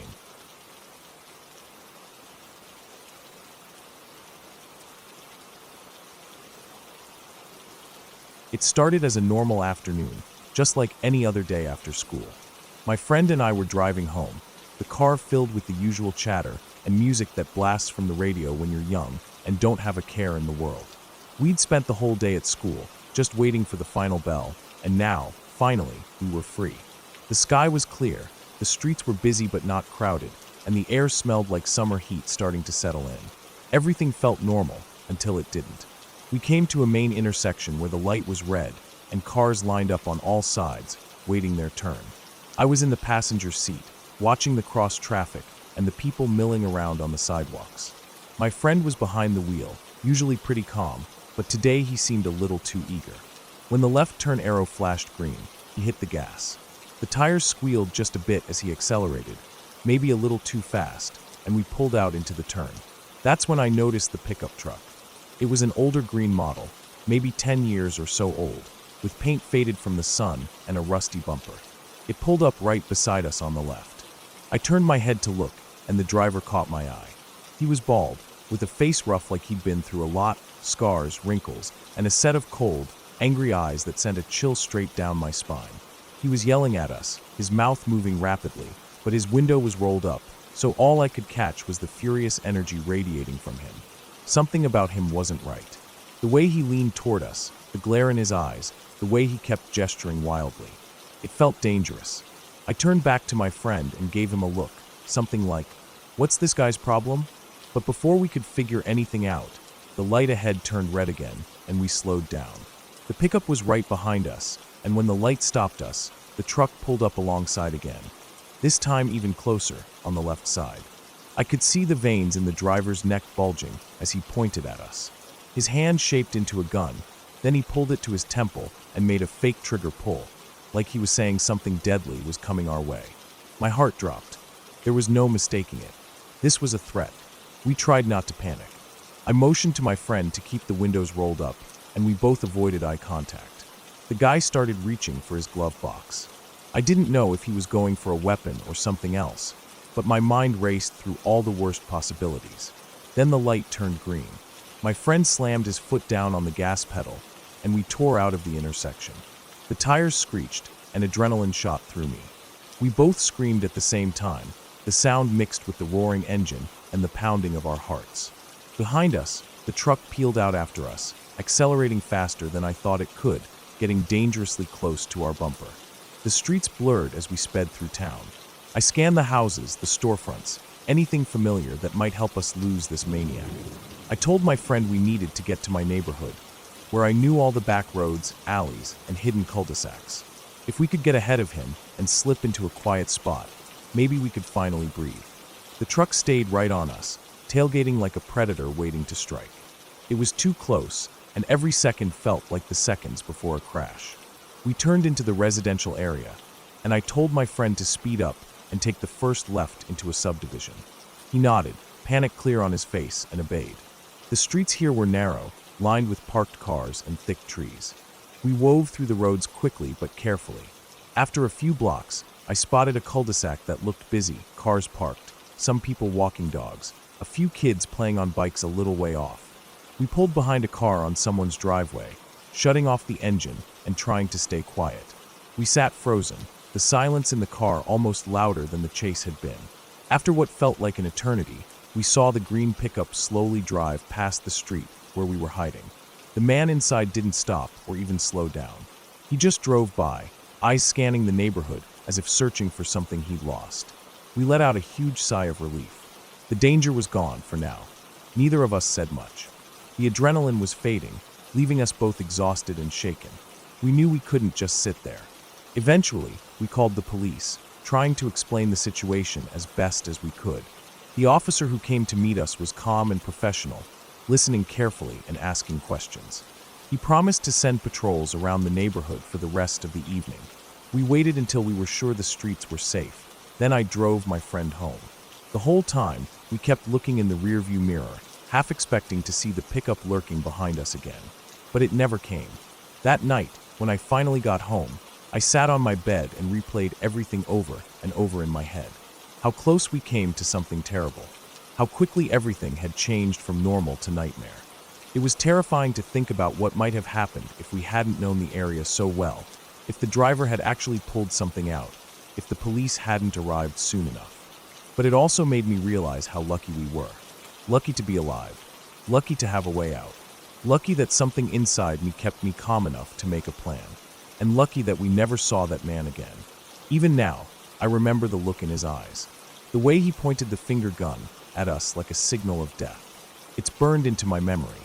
It's a reminder that sometimes danger comes when you least expect it. From a stranger on the road with no reason and no mercy. I still drive those streets, still watch my mirrors, but I'm more careful now. More aware. Because that day taught me how quickly life can change, and how important it is to be ready when it does.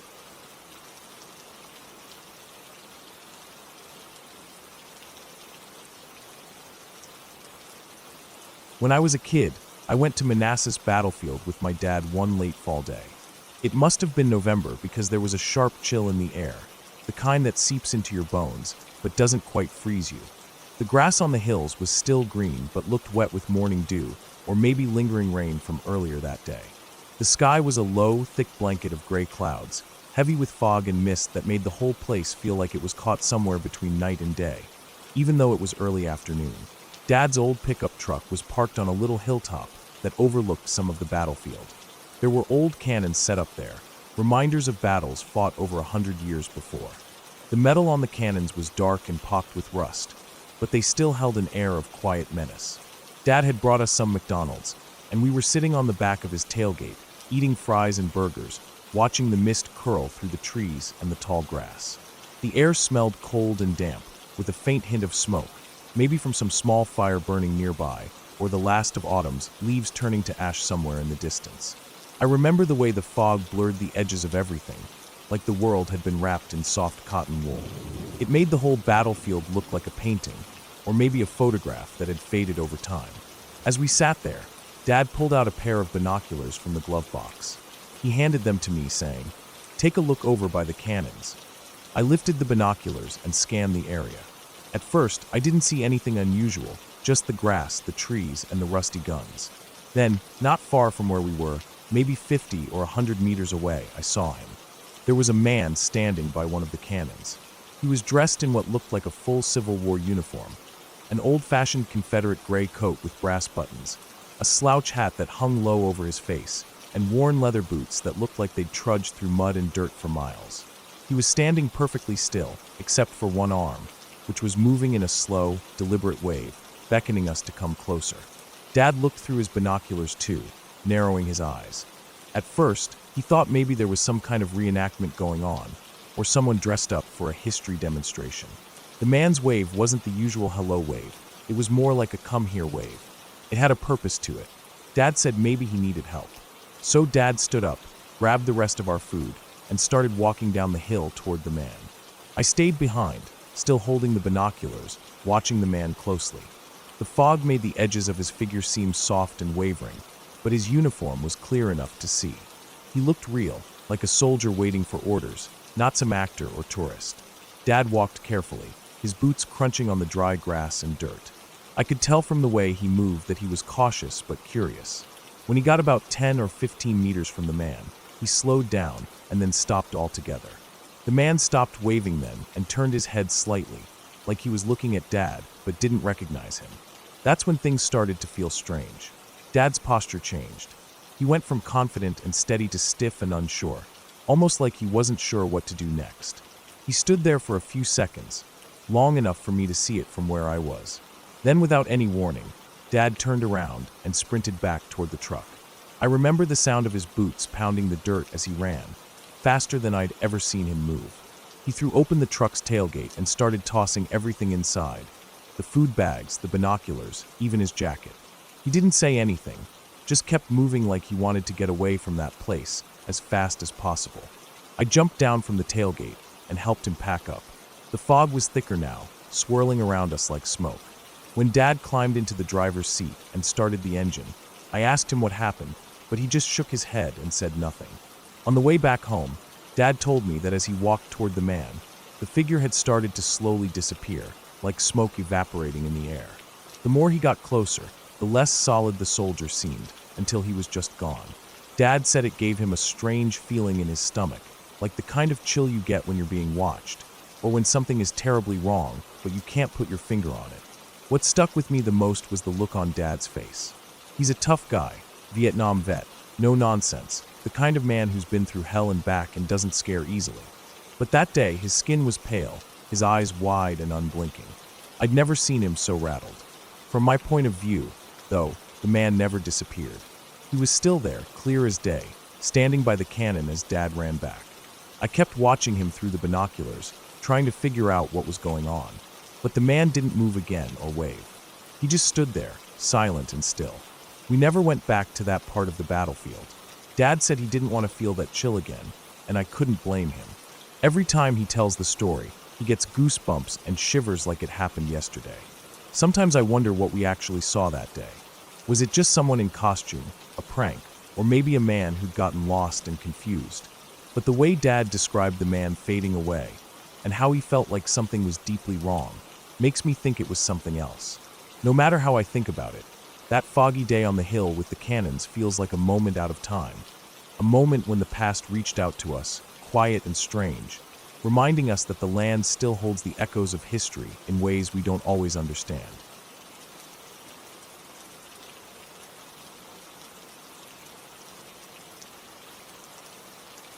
When I was in nursing school, many years ago, I encountered situations that stayed with me for a long time, but none quite like the experience with this one lady.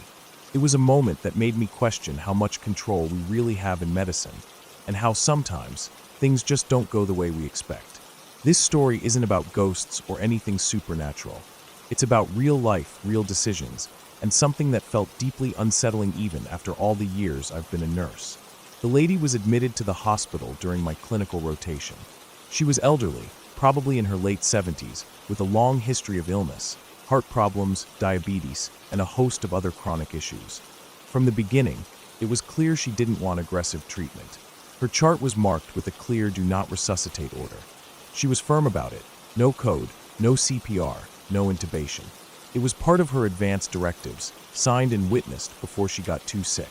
The nurses and doctors all respected her wishes because that's what nursing is about, respecting patient autonomy.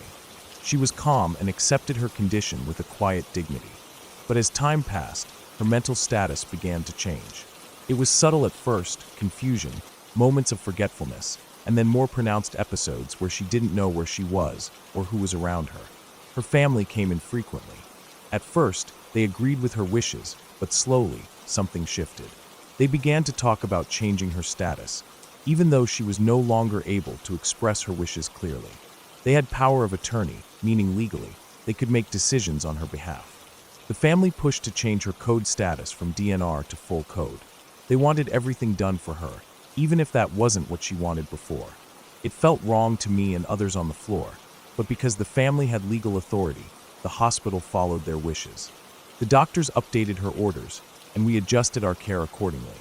I remember feeling uneasy, thinking about the conflict between the woman's documented wishes and the family's new demands. Days later, the event happened. One night, the nurse on duty called for help. Her heart went into ventricular fibrillation. No pulse, no breathing. It was a full code situation now, and we had to act fast. CPR was started immediately. I remember the chaos in the room. Chest compressions, bag mask ventilation, oxygen running high for lines accessed. The defibrillator was brought in, the paddles prepared, the doctor ready to deliver the shock that could save her life. But when the doctor pressed the button, nothing happened. The machine, which we trusted completely, refused to deliver a shock. The doctor tried again and again. The paddles were placed firmly on her chest, the settings double-checked, but the machine would not work. Time was slipping away with each failed attempt. We kept doing compressions, kept ventilating, but the defibrillator was silent. It was surreal. The doctor's frustration grew. He tried switching paddles, batteries, settings, anything he could think of. Still no shock. The whole team was tense and confused, glancing at each other, silently asking how this could happen. The machine was brand new, routinely checked and maintained. It had never failed before. Yet here it was, refusing to work in the most critical moment. Minutes later, the woman passed away. Almost immediately after she was declared dead, the machine powered up normally. It was as if the moment life left her body, the defibrillator started working perfectly again. Hospital maintenance checked it the next day. Everything was fine. No malfunctions or defects found. The machine had never failed before and never failed since. The timing was uncanny. No one could explain it, and the whole staff was shaken. We all knew the facts. Machines don't have wills or intentions. They don't choose when to work or not. But the coincidence was hard to ignore. We were all uncomfortable and unsettled by the experience. I've been a nurse for over 20 years now, and I have never seen anything like it before or since. It wasn't a ghost or anything mystical, just a strange, unexplainable moment in medicine where things didn't align with logic or expectation. In the end, the lady got what she wanted. Even though the family changed her code status against her wishes, when the moment came, the outcome was the same as her original directive. She was not resuscitated. It was a chilling reminder that sometimes, despite human efforts and legalities, certain things remain beyond our control. The body and fate have their own ways. This incident stayed with me through my entire nursing career. It made me think deeply about the importance of respecting patient autonomy, the limits of medicine, and the strange ways life and death unfold. It was a lesson in humility and a reminder that sometimes, even with all our technology and knowledge, things can still happen that we can't explain or change.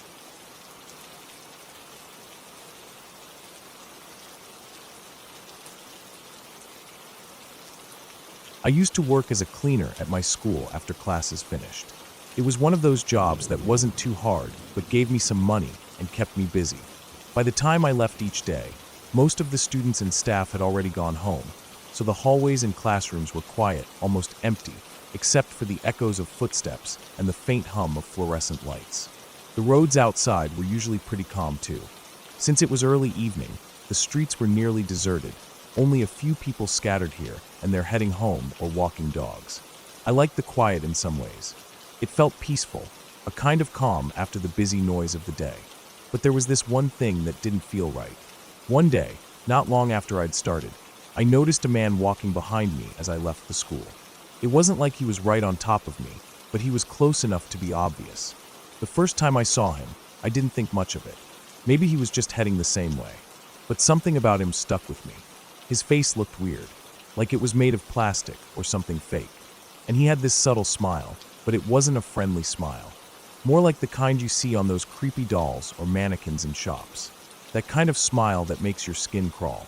I remember thinking it was strange, but shrugged it off, telling myself not to be paranoid. Then, about 2 weeks later, I saw him again. Same face, same smile. This time I felt my stomach tighten. He was behind me again, walking on the same street I was on after school. From then on, I started seeing him every single day. It became a weird routine. I would leave the school and the man would be there, some distance back, following me. Always the same. Same slow walk, same unsettling smile. I didn't tell anyone.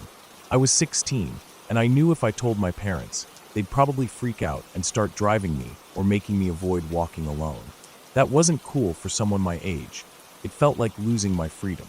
Some days I tried to change my route, but it didn't matter. He would appear somewhere nearby, like he knew where I was going. It felt like he was waiting for me.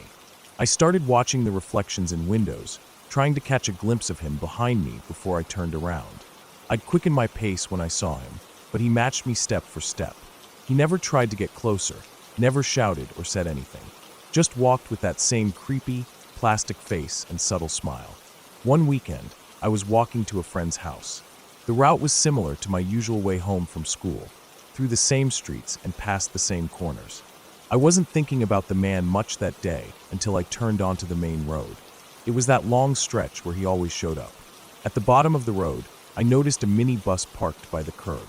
I could see through the windows, and sitting inside was the man. He was behind the wheel, staring straight at me. I swear it was like he'd been waiting there for hours, just watching. My heart jumped, and I fumbled for my phone, calling my friend. I kept the call loud, making it obvious I was on the phone, hoping it would scare him off. But when I looked back after turning around to keep walking, he was there, only about 2 meters behind me, that same creepy smile on his face. It wasn't just walking now, it was like he was pacing me. Every time I moved, he moved. I could hear his footsteps right behind me, matching mine exactly. I started to walk faster, almost running now, still on the phone. I told my friend to open the door and wait for me. When I got there, I rushed inside and locked the door behind me. I could hear him standing outside for a long time, maybe 2 hours, just staring at the window with that strange smile. After that night, I never saw him again. I moved away from that town not long after. I thought I'd left it all behind. But last weekend, when I went back to visit my parents, I noticed something that made my blood run cold. That same minibus was still parked in exactly the same spot at the bottom of the road. Empty, no driver inside. Just sitting there, like it had never moved.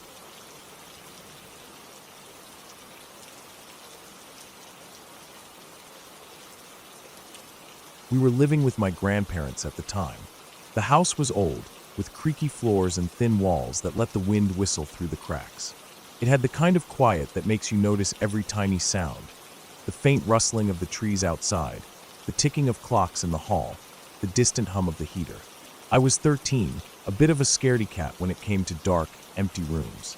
Still, I was left alone in the house one afternoon while everyone else went out. My aunt's room was just down the hall. It was an ordinary room, pink curtains that always seemed too bright in the sun, a dresser with some perfume bottles my aunt liked, posters on the wall, and her bed pushed against the far wall. On the nightstand next to the bed stood a 2-foot-tall Victorian-style doll that had been converted into a lamp. The doll was creepy, no doubt about it. It had a pale plastic face with dead eyes that didn't seem to blink or move, and a frozen, wide smile that stretched too far. Its dress was frilly and old-fashioned, faded from years of sunlight. The weirdest part was how the lamp worked. The doll's arm was jointed so you could lift and lower it, and to turn the lamp on, you had to hold the doll's cold plastic hand and move the arm up or down. The doll always faced the door, as if greeting anyone who entered the room. That day, I needed a blanket from my aunt's closet. The house was warm enough that I didn't need a light, and luckily the closet was right next to the door. I figured it would be easy, just a quick grab and go. I was trying to ignore the doll completely because the thing gave me the creeps. I kept my gaze fixed on the floor, taking slow, careful steps so I wouldn't make noise or draw attention to myself. The sunlight streaming through the window lit the room in a soft glow, but the corner where the doll stood was darker. I didn't want to look at it. I opened the door and stepped inside without looking up, immediately turning around so my back was to the doll. The closet door was right there. I swung it open quickly and reached down to grab the blanket folded on the bottom shelf. The fabric was soft and warm. I pulled it out, still staring down at my hands, trying not to think about the doll at all. That's when something changed. The room felt different, not colder, not warmer, but brighter somehow, like a light had suddenly turned on. The air around me shifted, and I could feel the small hairs on the back of my neck standing up, uncurling from their usual flatness. I froze, my hand clutching the blanket halfway out of the closet. I didn't want to look. I didn't want to know what had changed. But part of me, the part that was wired for survival, knew I had to face whatever it was.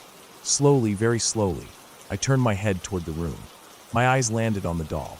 The doll's hand was raised. It wasn't just raised, the arm was lifted, pointing straight at me. The lamp was on. The doll's dead eyes stared right at me, frozen in that same awful smile, but now it was like it was intentionally watching me. I couldn't move. My heart pounded so hard I was sure the walls could hear it. The room felt unbearably still. Even the soft hum of the heater seemed to have stopped. I wanted to scream, to run, to get out of that room faster than I'd ever moved before, but my feet were stuck. Minutes passed like hours. I just stared at the doll, the cold plastic hand raised accusingly. I could feel my skin prickling, my breath coming in shallow gasps. I gripped the blanket tighter, and finally, my body snapped back into motion. I turned around and bolted out of the room without looking back. I slammed the door behind me and leaned against it, shaking. My mind kept replaying the image of the doll pointing at me, its unblinking eyes locked onto mine. I never touched that lamp again. From that day on, the memory of that moment haunted me. I wasn't scared of ghosts or anything supernatural. I knew there was no magic or spirits involved. But something about the doll, the way it moved, the way the lamp turned on without me touching it, it burned into my brain. It was the feeling of being watched and trapped in a moment you didn't understand. Something was wrong with that doll, with that lamp, and I never wanted to be near it again. For years after, whenever I thought about that house or my aunt's room, I'd remember that cold plastic hand raised at me like a silent warning.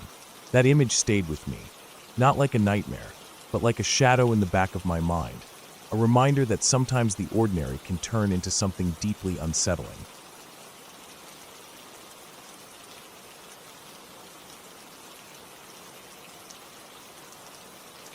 About a month ago, I went over to my girlfriend's house. It wasn't anything special, just a usual visit. I'd been there plenty of times before, but this time something felt different the moment I stepped into the living room. I couldn't put my finger on it exactly. It was this subtle, heavy kind of feeling, like the air was thicker or something, and it made the hair on the back of my neck stand up. I brushed it off at first, thinking maybe I was just tired or stressed, but as I looked around the room, the feeling didn't go away. It only got worse. I soon realized why. They had replaced the old china cabinet they used to have with a new one. Or well, not new exactly. It was actually an antique piece that belonged to her grandmother, who had passed away just a few months before. Her grandmother had been sick for a while, bedridden in the hospital. I never met her. She died quietly, they said, and the family had brought this cabinet back from her house. It was tall, almost 6 feet, made of dark wood that looked worn but polished, like it had been carefully cared for over decades. It had 2 wooden doors on the sides and glass in the middle, and behind the glass was a mirror that ran along the back of the cabinet's interior. The cabinet held an assortment of old teacups and tiny porcelain baby dolls, things that probably meant a lot to her grandmother. I stared at the delicate little cups, their faded floral patterns and chipped edges, and the dolls with their cracked porcelain faces and fraying clothes. I felt a strange sadness, like I was looking at pieces of someone's life that had been packed away and forgotten.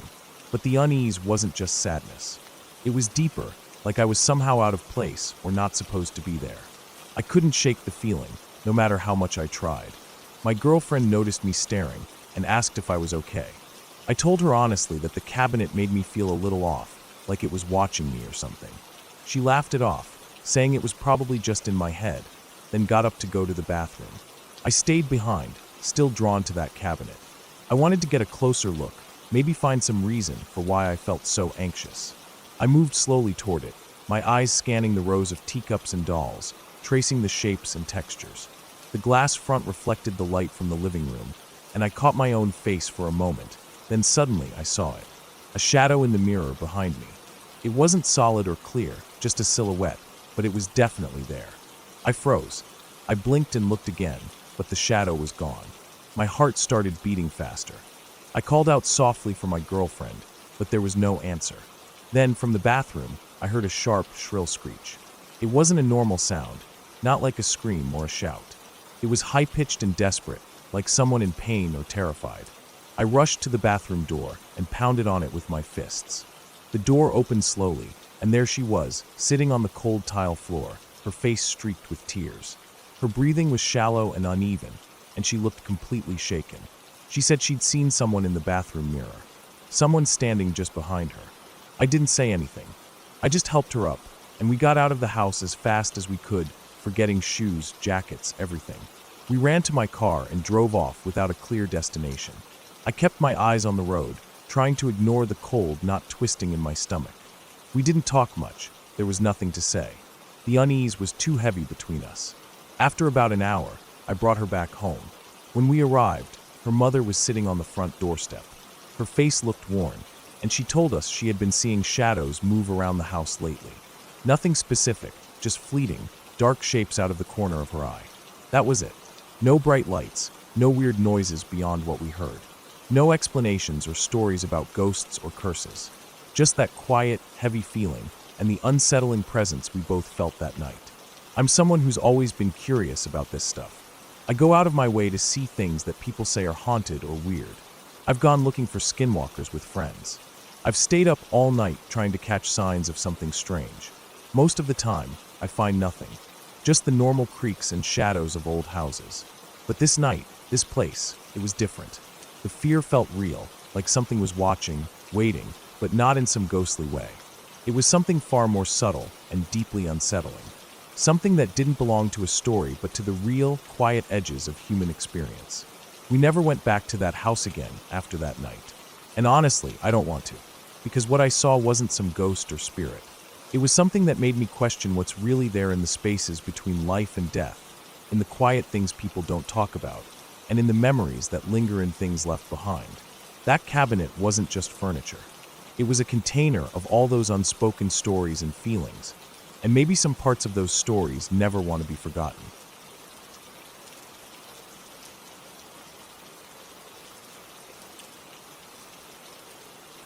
It was a regular school night, nothing out of the ordinary. I was sitting at the dining room table, working on my homework. The house was quiet except for the occasional scratch of my pen on paper.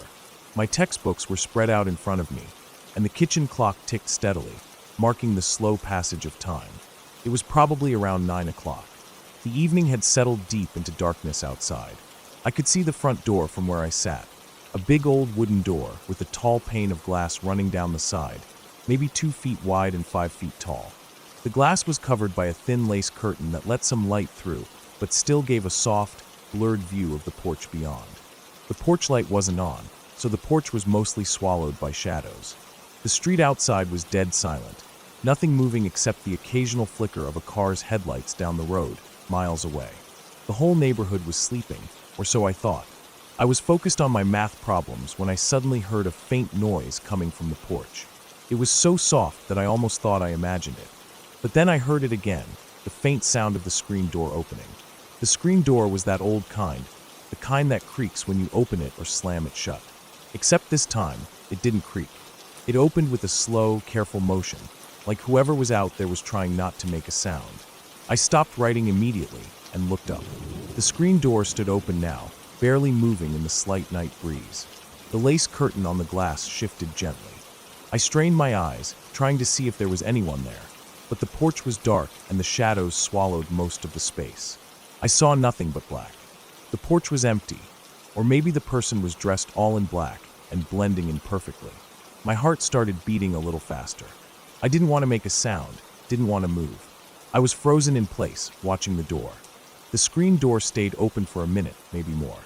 No footsteps, no movement beyond the faint sway of the curtain and the occasional flicker of shadows cast by the streetlight in the distance. Then slowly, the screen door started to close, again, so carefully that it made no noise. The door swung shut with a soft, nearly silent click. The lace curtain fluttered back to its original position, and the porch was empty again. I waited, holding my breath, expecting to hear footsteps on the porch or on the walkway beyond, but there was nothing. No sound at all. I don't remember if I ever heard footsteps after that, but the silence was deafening. Whoever it was didn't run off or slam the door.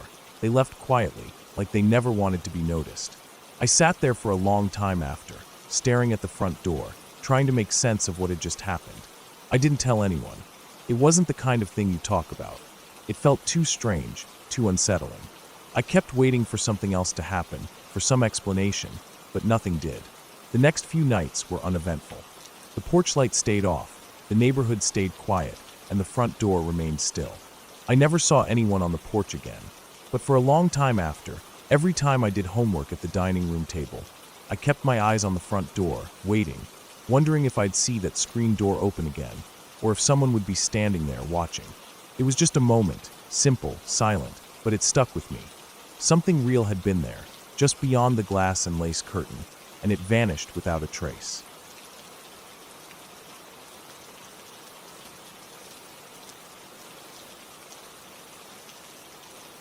When I was little, around 5 or 6 years old, I lived with my mom in this old Victorian house at the edge of town. It was one of those houses with tall ceilings and long hallways that seemed to go on forever, even though it really wasn't that big. The wood floors creaked all the time, and there were little corners and dark spaces where shadows gathered. I was an only child, and it was just me and my mom, no dad around, and we didn't have many visitors. The house had a kind of quiet loneliness about it, even during the day. But it was at night that it felt different, almost like the house was holding its breath, waiting for something. When I was little, I had a big bed in a small room near the end of a hallway. My room was painted a soft blue, and I had a little night light that cast a warm orange glow. But even with it on, the corners felt too dark. I started noticing the laughing when I was still very young. It wasn't the kind of laughter you hear in the daytime, like children playing or people joking. This was a low, soft, sometimes high-pitched laugh, and it came mostly in the middle of the night. At first, I thought it was maybe my imagination, but the sound was so clear and close, it made my skin crawl. I would lie in bed, holding my blanket tight, listening to the laughter drifting from the hallway outside my door. Sometimes it was quick, like bursts of someone giggling. Other times it would go on, like a slow, teasing chuckle. It always sounded like it was right outside, just past my door, but when I peeked out, there was never anyone there. I told my mom about it one morning after breakfast. She looked at me and smiled gently, saying maybe the TV was left on in the living room or that the neighbors had a late party. She didn't seem worried, and I didn't want to scare her, so I didn't push it. But the laughing didn't stop. Every night I'd hear it. Sometimes it was louder, sometimes softer.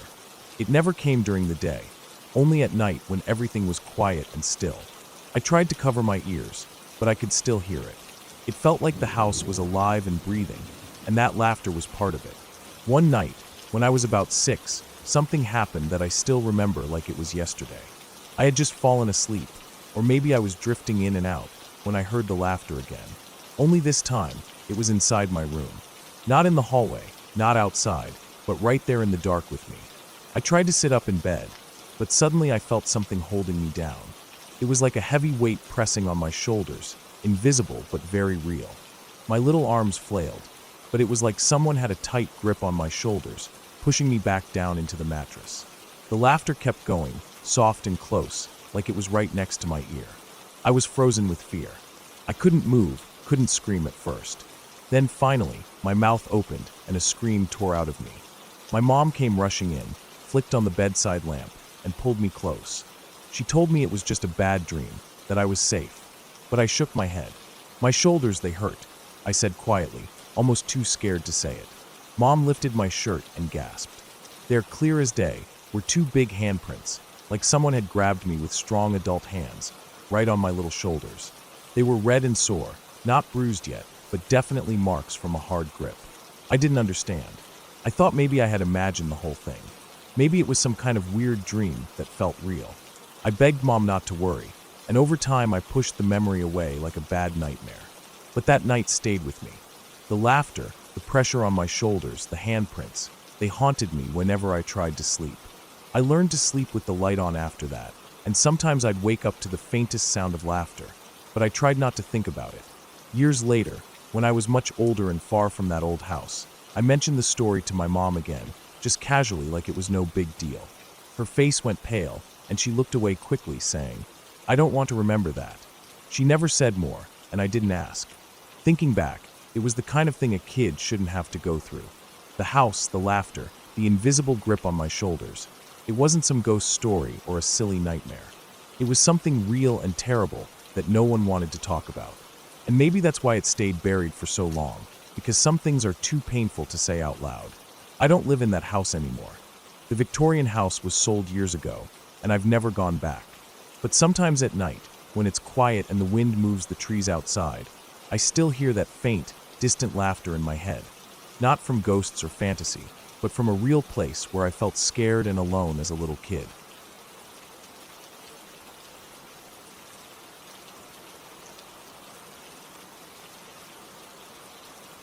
Junior year of high school was supposed to be pretty normal.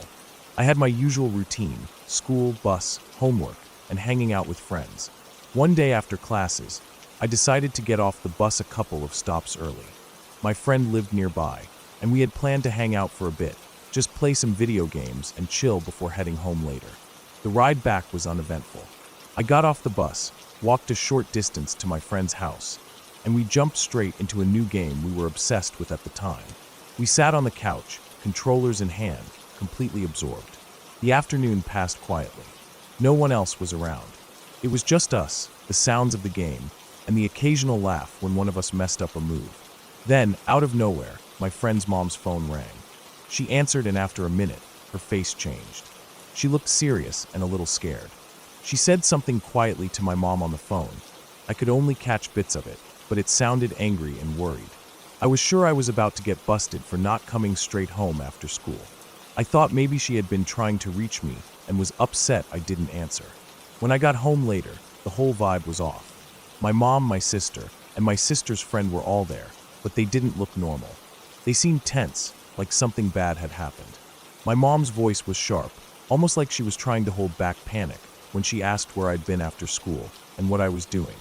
She didn't believe me when I told her I'd gone straight to my friend's house and stayed there the whole time. The way she looked at me, it was like she thought I was lying or hiding something huge. I got sent to my room, which wasn't unusual when I was in trouble, but the mood made it feel heavier. A few minutes later, my sister came in. She asked me the same questions. I gave her the same answer, and then asked why everyone was acting so strange. I didn't get a straight answer. They just looked at me like they didn't know what to say. That's when my mom told me what had happened while I was gone. She said she was in her bedroom when she heard someone calling my name outside the window. When she looked out into the backyard, she swore she saw 3 people: my sister, her friend, and a shirtless guy hugging my sister's friend from behind. The thing was, my mom was certain the shirtless guy was me. She said the voice she heard was definitely a man's, and the figure she saw looked like me without a shirt. Confused and worried, she went outside to tell me off. But when she got there, the guy was gone. Only my sister and her friend were out there, standing quietly. They said there had only been the 2 of them the whole time, no one else. My mom didn't believe them. She kept asking where I was, convinced I was hiding somewhere, and that they were covering for me. What made the whole thing even more unsettling was what I found out later. My sister's friend had come over that day because she needed someone to talk to. It was the 1-year anniversary of her fiancé's suicide. His name was the same as mine. My mom never knew any of that when she saw the figure outside. The whole thing shook us up for days. My mom kept replaying what she'd heard and seen. The voice, the figure, she was convinced it was real, but no one else could explain it. My sister's friend didn't want to talk much, just kept to herself. I spent a lot of time thinking about what it all meant. Was it some kind of trick of the mind? Had my mom really seen someone who wasn't there? Or was there a simple explanation we couldn't find? In the end, no matter what we thought, the experience left a mark. It was a reminder of how fragile things can feel when grief and loss are so close. How real pain can sometimes look like something else entirely, and how sometimes people see what they need to see in moments of deep emotion and confusion. We never talked about it much after that, but it changed how I looked at my family, at loss, and at the strange, sometimes unexplained moments life throws at you.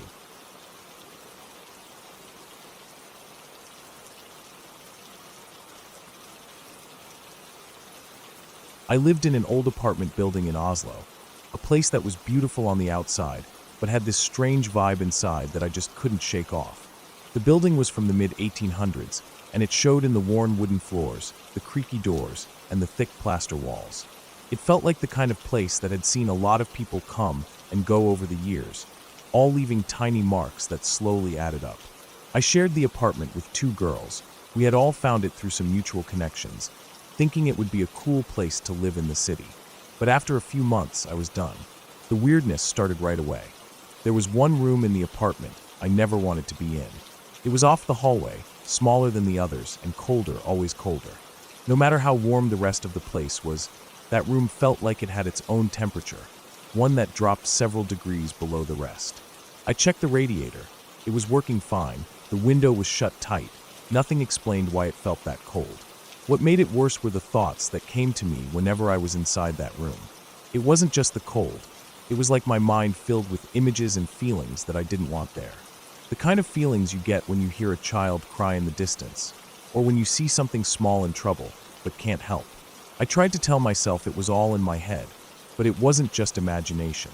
There was something about the atmosphere of that room, heavy and tense. I could only stay for a few minutes before I'd have to leave. I never stayed long in that room, but it was the worst of all the weird things happening there. My own room was the old living room, the biggest space in the apartment. It had large windows facing the street, with a view of the old cobblestone sidewalks and the slow rhythm of the city below. It was bright during the day and cozy at night. But one morning, everything changed. I woke up suddenly frozen, and the first thing I heard was a low growl. Not a human growl, but like an animal's, something fierce and deep. It sounded like a big cat, or maybe a snarling dog. The growl wasn't outside or in the hallway. It was right there in my room. The growl mixed with heavy breathing, almost like something was standing close to me. I tried to move, but I couldn't. My whole body felt like it was pinned down under a heavy weight. The more I struggled, the worse it got. My heart was pounding so hard I thought it would burst. I kept my eyes shut because I was too scared to look, but I could still feel the presence. It was terrifying. I wanted to scream, but no sound came out. The growling lasted for what felt like minutes, but maybe it was only a few seconds. Then it stopped, and the weight lifted. I gasped for air, my whole body shaking. I sat up and looked around the room. There was nothing there. No animal, no intruder. Just the quiet, empty room with morning light filtering through the curtains. I was so shaken that I didn't sleep in my room the rest of that day. I spent the day at a friend's place, trying to shake off the feeling, telling myself it must have been a nightmare or maybe some kind of sleep paralysis. But even knowing the explanation didn't stop the memory from haunting me. Then there was the cat. One of the girls I lived with had a young cat, just about a year old. It was a small, friendly thing that loved to explore and curl up in the sunlit corners. The cat was always healthy, never sick or weak. But one day, everything went wrong in a way none of us expected. We were all just hanging out, doing normal stuff around the apartment, cooking, chatting quietly, maybe listening to music. Suddenly, the cat started making strange sounds. It wasn't meowing or purring. It was a horrible, guttural noise, almost like it was gasping for air. We found it lying on the bathroom floor, tongue out, eyes wide, struggling to breathe. None of us knew what was happening. We tried to calm it, but the noise kept getting worse, more desperate. It lasted for about 10 minutes, and then the cat died right there, on the cold bathroom tiles. There was no obvious reason, no signs of choking or injury. We were shocked and confused, and after that, the apartment felt even more suffocating, like the walls were closing in tighter. The cat's sudden death was the last straw for me. I started paying more attention to the building itself. The pipes were old and creaky, the wooden floors warped in places, and every step echoed through the thick walls. At night, the building seemed to settle in ways I hadn't noticed before. Doors would creak open slowly, floors groaned under invisible weight, and sometimes there was this strange smell, like damp wood mixed with something else, something almost metallic but faint. I checked with neighbors and did some research. The building had been through a lot: wars, fires, renovations. Apparently, it had been a home for many families over the decades. The cold room had once been a nursery. I read about a family that had lost a child there decades ago. Maybe that was why the room felt the way it did. But none of that explained what I felt in my own room, or the growling, or the cat dying so suddenly. I didn't believe in ghosts or anything supernatural. I am a skeptic. I need logic and facts. Still, there was something deeply wrong with that apartment. After the cat died, I couldn't stay any longer. I packed my things and moved out within a week. I told the girls I couldn't handle the place anymore.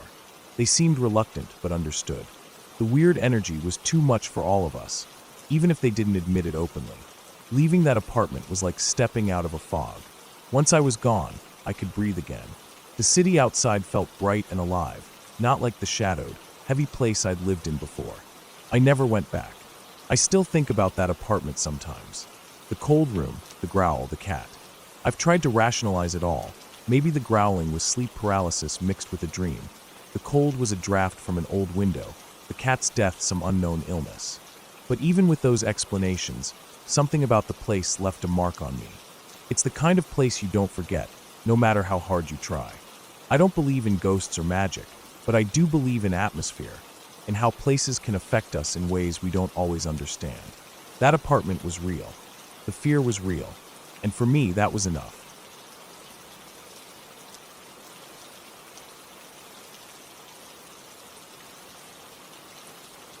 I was on holiday in Cancun, Mexico. It was the summer of 2005, and I was 15 years old. I'd been looking forward to this trip for months, getting away from England, the gray skies and damp cold, and finally experiencing the sun and heat that everyone talked about. The hotel apartment where my family was staying wasn't fancy, but it was enough for the week. Just a small kitchen, a living room, my parents' bedroom, and mine, which was right next to the bathroom. That afternoon, after a long swim in the hotel pool, I felt sticky and salty from the seawater. The sun was high, beating down hard, and the air smelled of sunscreen mixed with the faint salty tang of the sea. I was sweaty and itching to clean up before heading out to grab some food. I wanted to look decent, not like a soggy, half-dried fish. I walked through the apartment to my room, the cool tiles under my feet a relief from the hot air outside. The ceiling fan was humming softly, trying to keep the place bearable in the heat. I grabbed my towel and some fresh clothes, then headed into the bathroom. The light flicked on above the mirror, casting a harsh glow on the white tiles, the little soap dish, and the small shower stall with its slightly rusty curtain rod. I shut the door behind me, the soft click sounding louder than it should in the quiet room. I felt the cool air from the air conditioning spill in faintly through the vent near the ceiling. The apartment was on the ground floor, so the bathroom had no windows, just a solid door separating it from the rest of the place. I started to unbutton my shirt, peeling off the wet fabric, ready to step into the shower. Then suddenly, without warning, something landed on the back of my right hand. I froze. My heart jumped, and my first instinct was to yank my hand away, but curiosity and fear held me still for a brief moment. When I looked down, I saw it, something I wasn't prepared to see on my holiday at all. It was large, jet black, and its body stretched over the back of my hand, almost swallowing it whole. The thing had way too many legs for my comfort, long and spindly, and they moved with a twitchy, jerky rhythm that made me shudder. At first glance, I thought it was some kind of giant Mexican tarantula or spider. I was used to tiny garden spiders in England, maybe a few big ones around the house, but this thing was on a whole other level. It was like a nightmare creature, the kind you'd expect to see in a horror movie, not in a hotel bathroom. My skin crawled as I realized it wasn't just crawling on me. It was completely covering the back of my hand. The legs tickled, but more than that, it made my blood run cold. I'd never seen anything like it. My brain kicked into overdrive. I was 15. I wasn't a kid anymore, or at least I thought I wasn't. This was the moment to prove I could handle whatever the world threw at me. I told myself I could beat this thing, that I was in charge here. I could tame it, maybe even impress my family later by showing them how fearless I was.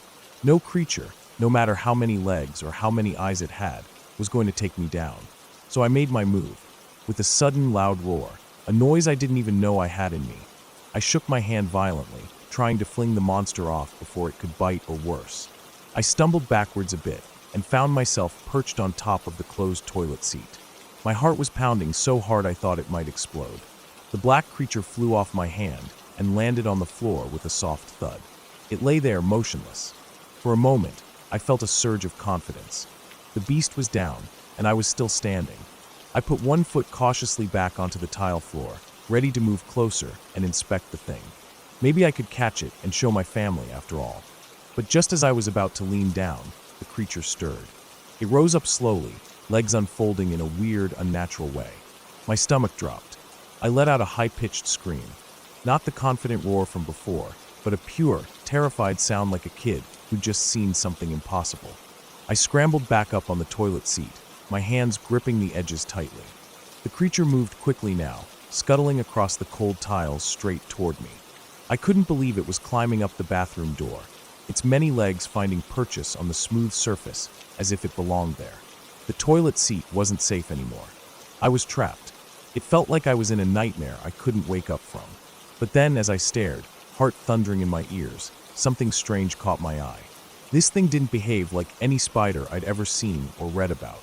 It had fewer legs than a typical spider. Only 6, not 8, and the way it moved was awkward and jerky in a way that didn't seem right for a spider or a tarantula. Its body was bulky, but not furry or hairy like the ones you see on nature shows. Instead, it looked smooth and hard, almost like a shell. A flicker of recognition sparked inside me. I wasn't sure what this thing was, but I felt my fear start to ease a little. It wasn't a spider. It was something else. Carefully, I watched it move, trying to make out its shape in the dim light. The legs were long and thin, the body wider and rounder than a spider's, and it definitely wasn't jumping or spinning webs. The more I looked, the more I realized this was some kind of crab. A crab, in my bathroom, without a window? I couldn't imagine how it got in. The door had been closed the whole time. The apartment was on the ground floor, but the bathroom was sealed off. No vents big enough for a crab to crawl through. The thought of a crab lurking inside my bathroom was surreal. But here it was, this strange little creature with no pincers, just 6 long legs and a rounded body, moving awkwardly but determinedly. I slowly got down from the toilet seat, trying to stay calm and not make any sudden moves. I spotted the kitchen nearby, and my eyes landed on a metal pan sitting on the stove. Maybe I could catch it with that and get it out safely. Moving slowly, I grabbed the pan and slid it carefully under the crab. It tried to skitter away, but there wasn't much space, and I managed to trap it inside. My hands shook as I lifted the pan, holding the crab prisoner. I opened the front door of the apartment, stepping outside into the sticky heat of the Cancun afternoon. The sun was still high, bright and relentless, the palm trees casting long shadows on the concrete. The air smelled of salt and seaweed. Nearby was the lagoon, a dark, still pool of water surrounded by mangroves and tall grasses, the perfect place to release this strange intruder. I walked carefully, holding the pan steady. When I reached the lagoon's edge, I tipped the pan, and the crab scuttled off quickly, disappearing into the undergrowth. For a moment, I watched the water's surface, thinking about the crab and its strange journey. I hoped it found shelter, that it wasn't eaten immediately by a lurking alligator or one of the other creatures hiding in the water. I like to think it was tough enough to survive. I walked back toward the apartment, feeling a strange mixture of relief and lingering unease. The bathroom door was still open behind me, and I kept half expecting the crab to crawl back inside somehow. Back in the apartment, I took a long, deep breath and finally allowed myself to relax. The incident left me shaken but also strangely proud. I'd faced the unknown, the creepy and crawly, and come out on top. It wasn't the kind of holiday story I expected to have, but it was definitely one I'd remember. That night, as I lay in bed listening to the faint hum of the air conditioning, I thought about the crab and its unexpected visit. No ghost stories or monsters from fairy tales, just a real, strange creature that somehow found its way into my bathroom in Cancun. I realize sometimes fear isn't about what's out there, but what surprises you when you least expect it. And sometimes, all you can do is stay calm, be careful, and keep your wits about you. That little crab taught me that, even if it was just a small, strange moment in a big, hot vacation.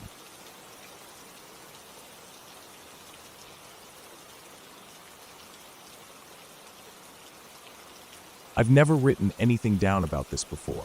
Honestly, I've talked about it very little. The memory's always been there in my head, clear as day, sharper than most things I did overseas. I don't know why it stuck the way it did. Maybe because it didn't make sense. Maybe because it didn't follow any of the rules the rest of the world seemed to go by. Maybe because I don't like not knowing what the hell I saw out there. This happened in Kosovo, during a deployment that had its share of quiet nights and ugly ones. My team and I ran a lot of night missions, long recon movements, quiet approaches, tight time frames. Nothing flashy, just miles of ground, eyes sharp, and silence. We had to move fast and stay low. I'd done these kinds of movements dozens of times, and usually they passed without much more than a close call with a patrol or a pack of feral dogs nosing around in the dark. We saw some weird things occasionally, figures that weren't there, lights we couldn't explain, but you chalk that up to adrenaline, lack of sleep, stress. Your brain fills in the gaps with whatever makes sense. This time was different, and I still don't understand it. It started like any other recon movement. We were tasked with checking out a suspected smuggling route. Intel suggested mortar rounds and mines were being quietly shuffled through a stretch of remote terrain to keep insurgents supplied. Our job was to confirm or deny. Simple. We'd be dropped about 20 clicks out, make our way through the AO, and hit our extract point before dawn. The route had us going over a modest ridgeline, across some sparse tree cover, and past a small orchard that sat a few clicks from a village. We weren't supposed to go near the village. Keep our heads down, eyes open, feet moving. 17 kilometers in total. No big deal. That night, the moon was full or damn close to it. Bright enough that we didn't need NVGs unless we were under thick trees. The terrain was in our favor, rolling hills, some scattered forest, nothing too thick or punishing. 7 of us total. Normally we ran as a 4-man team, but this time we had a few new guys attached. Training run, a chance to show them how to move at night without getting spotted or stepping on anything we couldn't walk away from. I took rear security, which I usually preferred. I'll stick with that, was ahead of me. We were good at working together. Quiet, efficient, understood the rhythm of each other's movement. If something happened, I trusted him to handle it. We made good time the first 10 clicks. Moved through the primary target zone without contact, saw no signs of movement, no trails of cargo being pushed through. Intel looked weak. We regrouped for a quick check. Water, ammo, head count. Everything was good. The new guys were green, but trying hard. You could see it in how they moved, stiff, too deliberate. But they were learning. We began heading toward the extract, which meant climbing a gentle hill and moving through the orchard I mentioned. I was the last to start moving, usual role. Just as I got up to follow, I heard a sound in the trees behind me.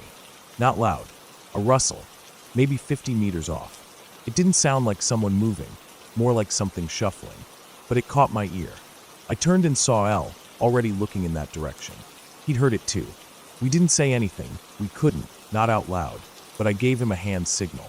He nodded, and we started doing short bounds. I'd move 10 meters cover. He'd move past me. Then I'd move. Repeat. The team ahead of us was pulling away. The new guys weren't watching their rear, and the others were focused forward. That's fine. We'd catch up. The noise continued. Low, hard to place. Branches swaying just a little too much. The forest wasn't dense, but enough to hide something if it was keeping low and moving carefully. We both knew it could be anything, a dog, a deer, maybe even a farmer. Still, our job was to cover. If there was something back there, we had to know. I told Elle to break off and catch up to the team. I'd hold for a minute longer and watch. He hesitated a second, then moved. I crouched in the shadow of a fallen log. Waited. Watched. My rifle was up, cheek welded to the stock, sight trained where I'd last seen the movement. About 15 meters in front of me, a group of thin trees stood close together. Their trunks leaned slightly inward, forming a kind of funnel shape. I stared at that spot, just waited, and then movement. Quick, almost silent, the trees shifted. Not from the wind. Something had pushed them. I didn't see what. No outline, no figure, just the swaying of the trunks and the faint crunch of dead leaves underfoot. Then stillness. 2 minutes passed. No sound. No movement. My breath slowed down. My pulse dropped to normal. I rose up and advanced slowly to the trees, scanning the ground, the branches. Nothing. No prints. No broken twigs. No disturbed ground. Just empty. Elle came back with the team. They surrounded the area. Everyone was loose and joking, giving us crap for getting spooked. Oh no, the scary trees. Stuff like that. It was all good-natured, the kind of thing you expect when you make a call, and there's nothing there. We laughed, brushed it off, and kept moving. We regrouped and began the final stretch. I fell into position at the rear again. Elle was ahead of me by about 20 meters this time. About 2 clicks later, we reached the orchard. The place looked beautiful in the moonlight. Neat rows of trees, evenly spaced. The ground was soft, not too muddy. The moon cast long shadows across the earth, creating these sharp lines of light and dark. It was the kind of setting that might have felt peaceful if we weren't geared up and wired tight. We moved in, staying low, using the trees as partial cover. The moon made visibility easy. I was just entering the orchard, maybe 10 meters behind Elle, when I heard the sound again. Not a rustle this time. A giggle. Soft. High-pitched. Like a little girl. And it came from somewhere off to my right, maybe 15 meters away. I froze mid-step. The sound wasn't malicious. It wasn't eerie in a movie sense. It was just out of place. Completely, totally wrong. No reason for it to be there. I scanned the trees, heart pounding. My eyes caught on one tree in particular, medium trunk, maybe a meter thick. Its bark was rough, full of knots and scars. As I stared, something changed. The knots on the tree, the dark spots and patches, began to take shape. It looked like a face. No, it didn't just look like one. It was a face. A child's face. Pale, smooth. Eyes open, blinking. A faint smile. Then a tiny hand lifted slowly from the bark and waved. Not frantic, just casual, like a kid waving from a porch. Then another giggle, and the face vanished. Back into the knots. I didn't breathe. I didn't think. I just bolted. Not a word. Not a glance behind me. I ran, caught up to Elle, fell into position, and said nothing. Not a damn thing. My brain was racing, trying to come up with an explanation. Maybe I was exhausted. Maybe I was seeing things. Trees do weird things in the moonlight. That had to be it. I didn't tell the team. I didn't even tell Elle. We reached the extract point without any further issues. Got picked up. Debriefed. No contact, no intel found, mission noted. The rest of the guys joked about the scare in the woods, and we moved on. 2 weeks passed. I got assigned to provide overwatch and security for a team of combat engineers. They were clearing a recently discovered minefield not far from a local walking path. Kids played nearby. The mines were old, scattered, maybe a panic placement by some militia force. The engineers were thorough and brave, and I respected the hell out of them. We found most of the mines, and they handled the disposal in place. I made sure no one wandered too close. It felt good to be doing something with a clear, positive outcome. When I got back to base, I was feeling good. Took off my boots in my room for the first time in a week. Then the door slammed open, and the rest of the team came in laughing. Except Elle. He looked pale. Quiet. Everyone else was cracking up, giving him crap, saying he was superstitious, that he was going soft. I didn't ask questions, just let it ride. I figured maybe he'd seen a fox or a bird, and the guys were piling on. A few days later, we were sent to help some scouts with navigation and fieldcraft. Basic stuff. During a break, L sat beside me. He didn't look at me, just kept his eyes forward and said in a low voice, "What did you see that night?" I didn't know what to say. I played dumb, shrugged, probably just the dark messing with me. He nodded slowly. "Yeah, but I saw her too, inside the tree." I didn't move. I didn't say anything for a long moment, just stared ahead. He hadn't been close enough to me to see the tree I stopped at. He'd been at least 40 meters away. We hadn't spoken that night. I hadn't even turned to look at him after I ran up. No way he could have known what I'd seen. I didn't say much back. Just, "You're not crazy." That was the last time either of us talked about it. We never asked for details. We didn't want to compare notes. Whatever we saw, it didn't belong out there. It didn't belong anywhere. And it didn't follow the rules. It wasn't a ghost, wasn't a fairy tale, wasn't something that fit into a box. It was just wrong. We both avoided that area after that. Every time a mission took us nearby, we rerouted or handed it off. No one else ever reported anything. Maybe they didn't notice. Maybe they didn't want to. But I know what I saw. And so does L. And even now, years later, when I walk through a grove of trees on a bright moonlit night, I catch myself scanning the bark, just to make sure none of the knots are smiling.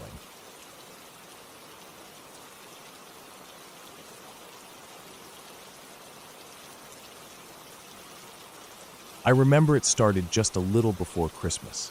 The streets were already full of decorations, lights wrapped around telephone poles, wreaths on store windows, inflatable snowmen in people's front yards. It was one of those gray December afternoons where the sky felt like it had been holding back snow all day, but never actually delivered. I was with my friend. We'd just finished our final exam for the semester, and I remember feeling relieved more than anything. Not excited, just drained and relieved. We weren't celebrating or anything, just heading home to decompress. We were driving southbound on a major street I'd driven 100 times before. 4 lanes total, 2 in each direction. The road had that dirty salt look from days of snow and plowing. The red light ahead made me ease into a gradual stop in the rightmost lane. There was a side street to my right, 6 cars in front of me, everyone just waiting at the red. Nothing out of the ordinary. My car had barely come to a complete stop when I heard it. Tires screeching. It wasn't subtle. It was loud and wrong. You could tell it wasn't someone slowing down or braking in time. It was that sharp, sickening sound that makes your gut tighten before your brain catches up. Then the impact. A crunch of metal behind me and a jolt that threw my head forward and back in the seat. My friend shouted, just a startled, involuntary noise, and I immediately threw the car in park. It was a rear right hit. The kind that makes you spin slightly in place, but not enough to knock you into traffic. I stepped out, heart thumping, and saw the other car behind me. It was a mid-sized sedan, hood crumpled, one of the headlights dangling. The driver was already stepping out too, young guy, maybe my age. We didn't yell. There wasn't anything to yell about. He looked freaked out and embarrassed more than anything. We exchanged insurance information, started taking pictures of our cars. I remember thinking how cold my fingers were. I had gloves, but I'd shoved them in my jacket pocket when we left the exam. The sky above us looked almost purple in places, like it was preparing to snow, but didn't know how. I walked up the street a bit to get a photo that showed both cars in the frame and the street signs behind us. I checked to make sure the road was clear, just instinct. I could see a few hundred meters north, and there was nothing coming. So I stepped out into the left southbound lane, just for a second. Just long enough to frame the angle, snap the picture, and step back. But before I could even move again, my friend called out to ask me to unlock the trunk. He wanted to get paper out of his backpack to write down his witness statement. I took a step back toward my car, and that's when it happened. The air changed. I heard a roar, like an engine being pushed way too hard. I turned my head, and everything slowed down in that surreal way your brain does when it knows you're about to die. A car was coming down the northbound lane, probably doing at least 70 kilometers per hour. It wasn't staying in its lane. The driver, some idiot rubbernecking our crash, had drifted across the center line into the very lane I'd just been standing in. If I'd taken even half a second longer, if I'd hesitated, if my friend hadn't asked for paper. That car would have hit me dead on at full speed. I would have been airborne, crushed dead. No question. Instead, it missed me by a foot. I felt the wind off it as it passed. I could hear the thump of its tires on the uneven asphalt. My legs felt like they turned into rubber. I didn't say anything. I just stood there, stunned. Everything after that moment felt off kilter, like my brain wasn't aligned with the rest of my body. We finished dealing with the crash. The other driver was apologetic, but I barely heard him. We left soon after and drove home mostly in silence. 2 days passed. I kept replaying that moment over and over. I could still feel the air split beside me. I kept thinking of how close I'd come, but I figured it was just one of those freak things. Bad luck, but it was over. That day, I went paintballing with the same friend and a couple others. The place was busy. It was just before the holidays and people were blowing off steam. We played a few matches, and in between games we'd hang out in the lobby area, which was a converted barn-looking thing with picnic tables and vending machines and cheap lighting. Everyone's supposed to take their masks off there, obviously, and you're required to keep your marker on safe and the barrel cover on. I remember leaning against the back wall. It was made of some old wood panels, cold against my shoulders. I was tired, but in a good way. You know that kind of tired where your whole body is a little sore and you're out of breath, but you're laughing with your friends? That kind of feeling. My friend walked up, said he was out of paint, and asked if I could spot him some cash. I reached into my jacket, pulled out my wallet, and leaned slightly to the right to hand it to him. That's when I heard it. A sharp, wet splat. Loud. Way too loud for the lobby. Not like someone dropped something. Not a thud or a bang. A paintball. I turned and looked at the wall. Right where my head had been, not even a second before, was a thick, orange-yellow smear of paint. A paintball had just hit exactly where my temple had been before I shifted. People were shouting. One of the kids across the room, probably 16, was putting his marker down on a table when the barrel cover slipped off. The safety somehow failed. The spring inside must have been faulty or loose. The marker went off. Fired a round across the room, unaimed. A 1 in a million angle. No one was even playing. It just happened. Fired once. Just once. Right at the wall. Right where my head had been. A paintball round hits at 250 feet per second. If it had hit me in the eye, even with the eyelid down, it would have done serious damage. Possibly permanent. If I hadn't leaned to the right, if I had stayed still, I would have caught it directly in the face. And the freaky part is, I didn't lean because of anything. I wasn't dodging. I just naturally shifted to hand my wallet over. That's it. One of those tiny movements you don't even think about. That might have saved me from losing my vision, or worse. At that point, I couldn't help but feel weird. Like the universe had just misfired twice and missed me both times. Once by a foot. Once by half a second. But again, I tried not to read into it. People say near-death experiences happen more than we think. I shrugged it off, at least on the surface. 2 more days passed. My friend group decided to go out drinking. Same core crew, a few extras. We ended up walking down one of the busier streets in the city, bundled up in jackets and hats, weaving around late-night crowds, passing restaurants with frosted windows and bar fronts glowing orange and blue. I'm a fast walker. Always have been. So I was naturally ahead of everyone else by 20 or 30 meters. Every few minutes, I'd stop, turn around, and wait for them to catch up. They were laughing, stopping to look at stuff in store windows. I was cold and tired and just wanted to get to the bar. We were almost there when I looked back and saw them lagging behind again. This time, instead of stopping, I decided I'd just meet them inside. I started to turn forward again and take the last stretch when, for no reason I can explain, I stopped and turned back around. Maybe to yell something to them. Maybe just to see if they were coming. I don't know. But I stopped. And that saved my life. Because just as I turned, I heard an engine behind me. Not a regular rev. A full throttle scream. A Porsche. Probably going double the limit. I had just passed the end of a side street where it apparently lost control. I turned my head just in time to see it swerve across the icy road and smash full speed into the side of a building maybe 10 meters in front of me. Not a glancing blow. Not a fender bender. A straight-on collision. It hit the building almost at a right angle. The wall cracked and folded inward. The car's front end completely crumpled. Windows exploded outward. Airbags deployed. The engine block looked like it had been punched with a sledgehammer. If I had kept walking, if I hadn't stopped, I would have been right there, between the building and that car, caught in the worst possible place.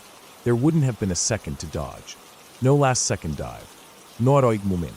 Just a body getting caught between 3,000 pounds of speeding metal and a solid wall. Instant. I stood there for a second, chest hollow. Not scared, just hollow. Like something had sucked the air out of the moment. People screamed. My friends ran up. I couldn't even speak. I just pointed. The driver was alive, barely, but blood was running from his nose and his hands were limp. Someone called emergency services. It was chaos, but I wasn't in the middle of it. I had stopped. Just barely. Again, 3 near misses in 6 days. 3 times I had stood exactly where I shouldn't have. And 3 times I moved, just a little, just enough, and survived. Then Boxing Day came. I hadn't slept much that night. Too wired. I kept thinking about the crash, the paintball, the Porsche. Like static in my head I couldn't shut off. Around 3 a.m., I must have finally drifted off. But that sleep didn't bring rest. It brought something else. The dream was vivid. Too vivid. I remember jumping out of a moving van, my feet hitting pavement. My hands were holding a rope.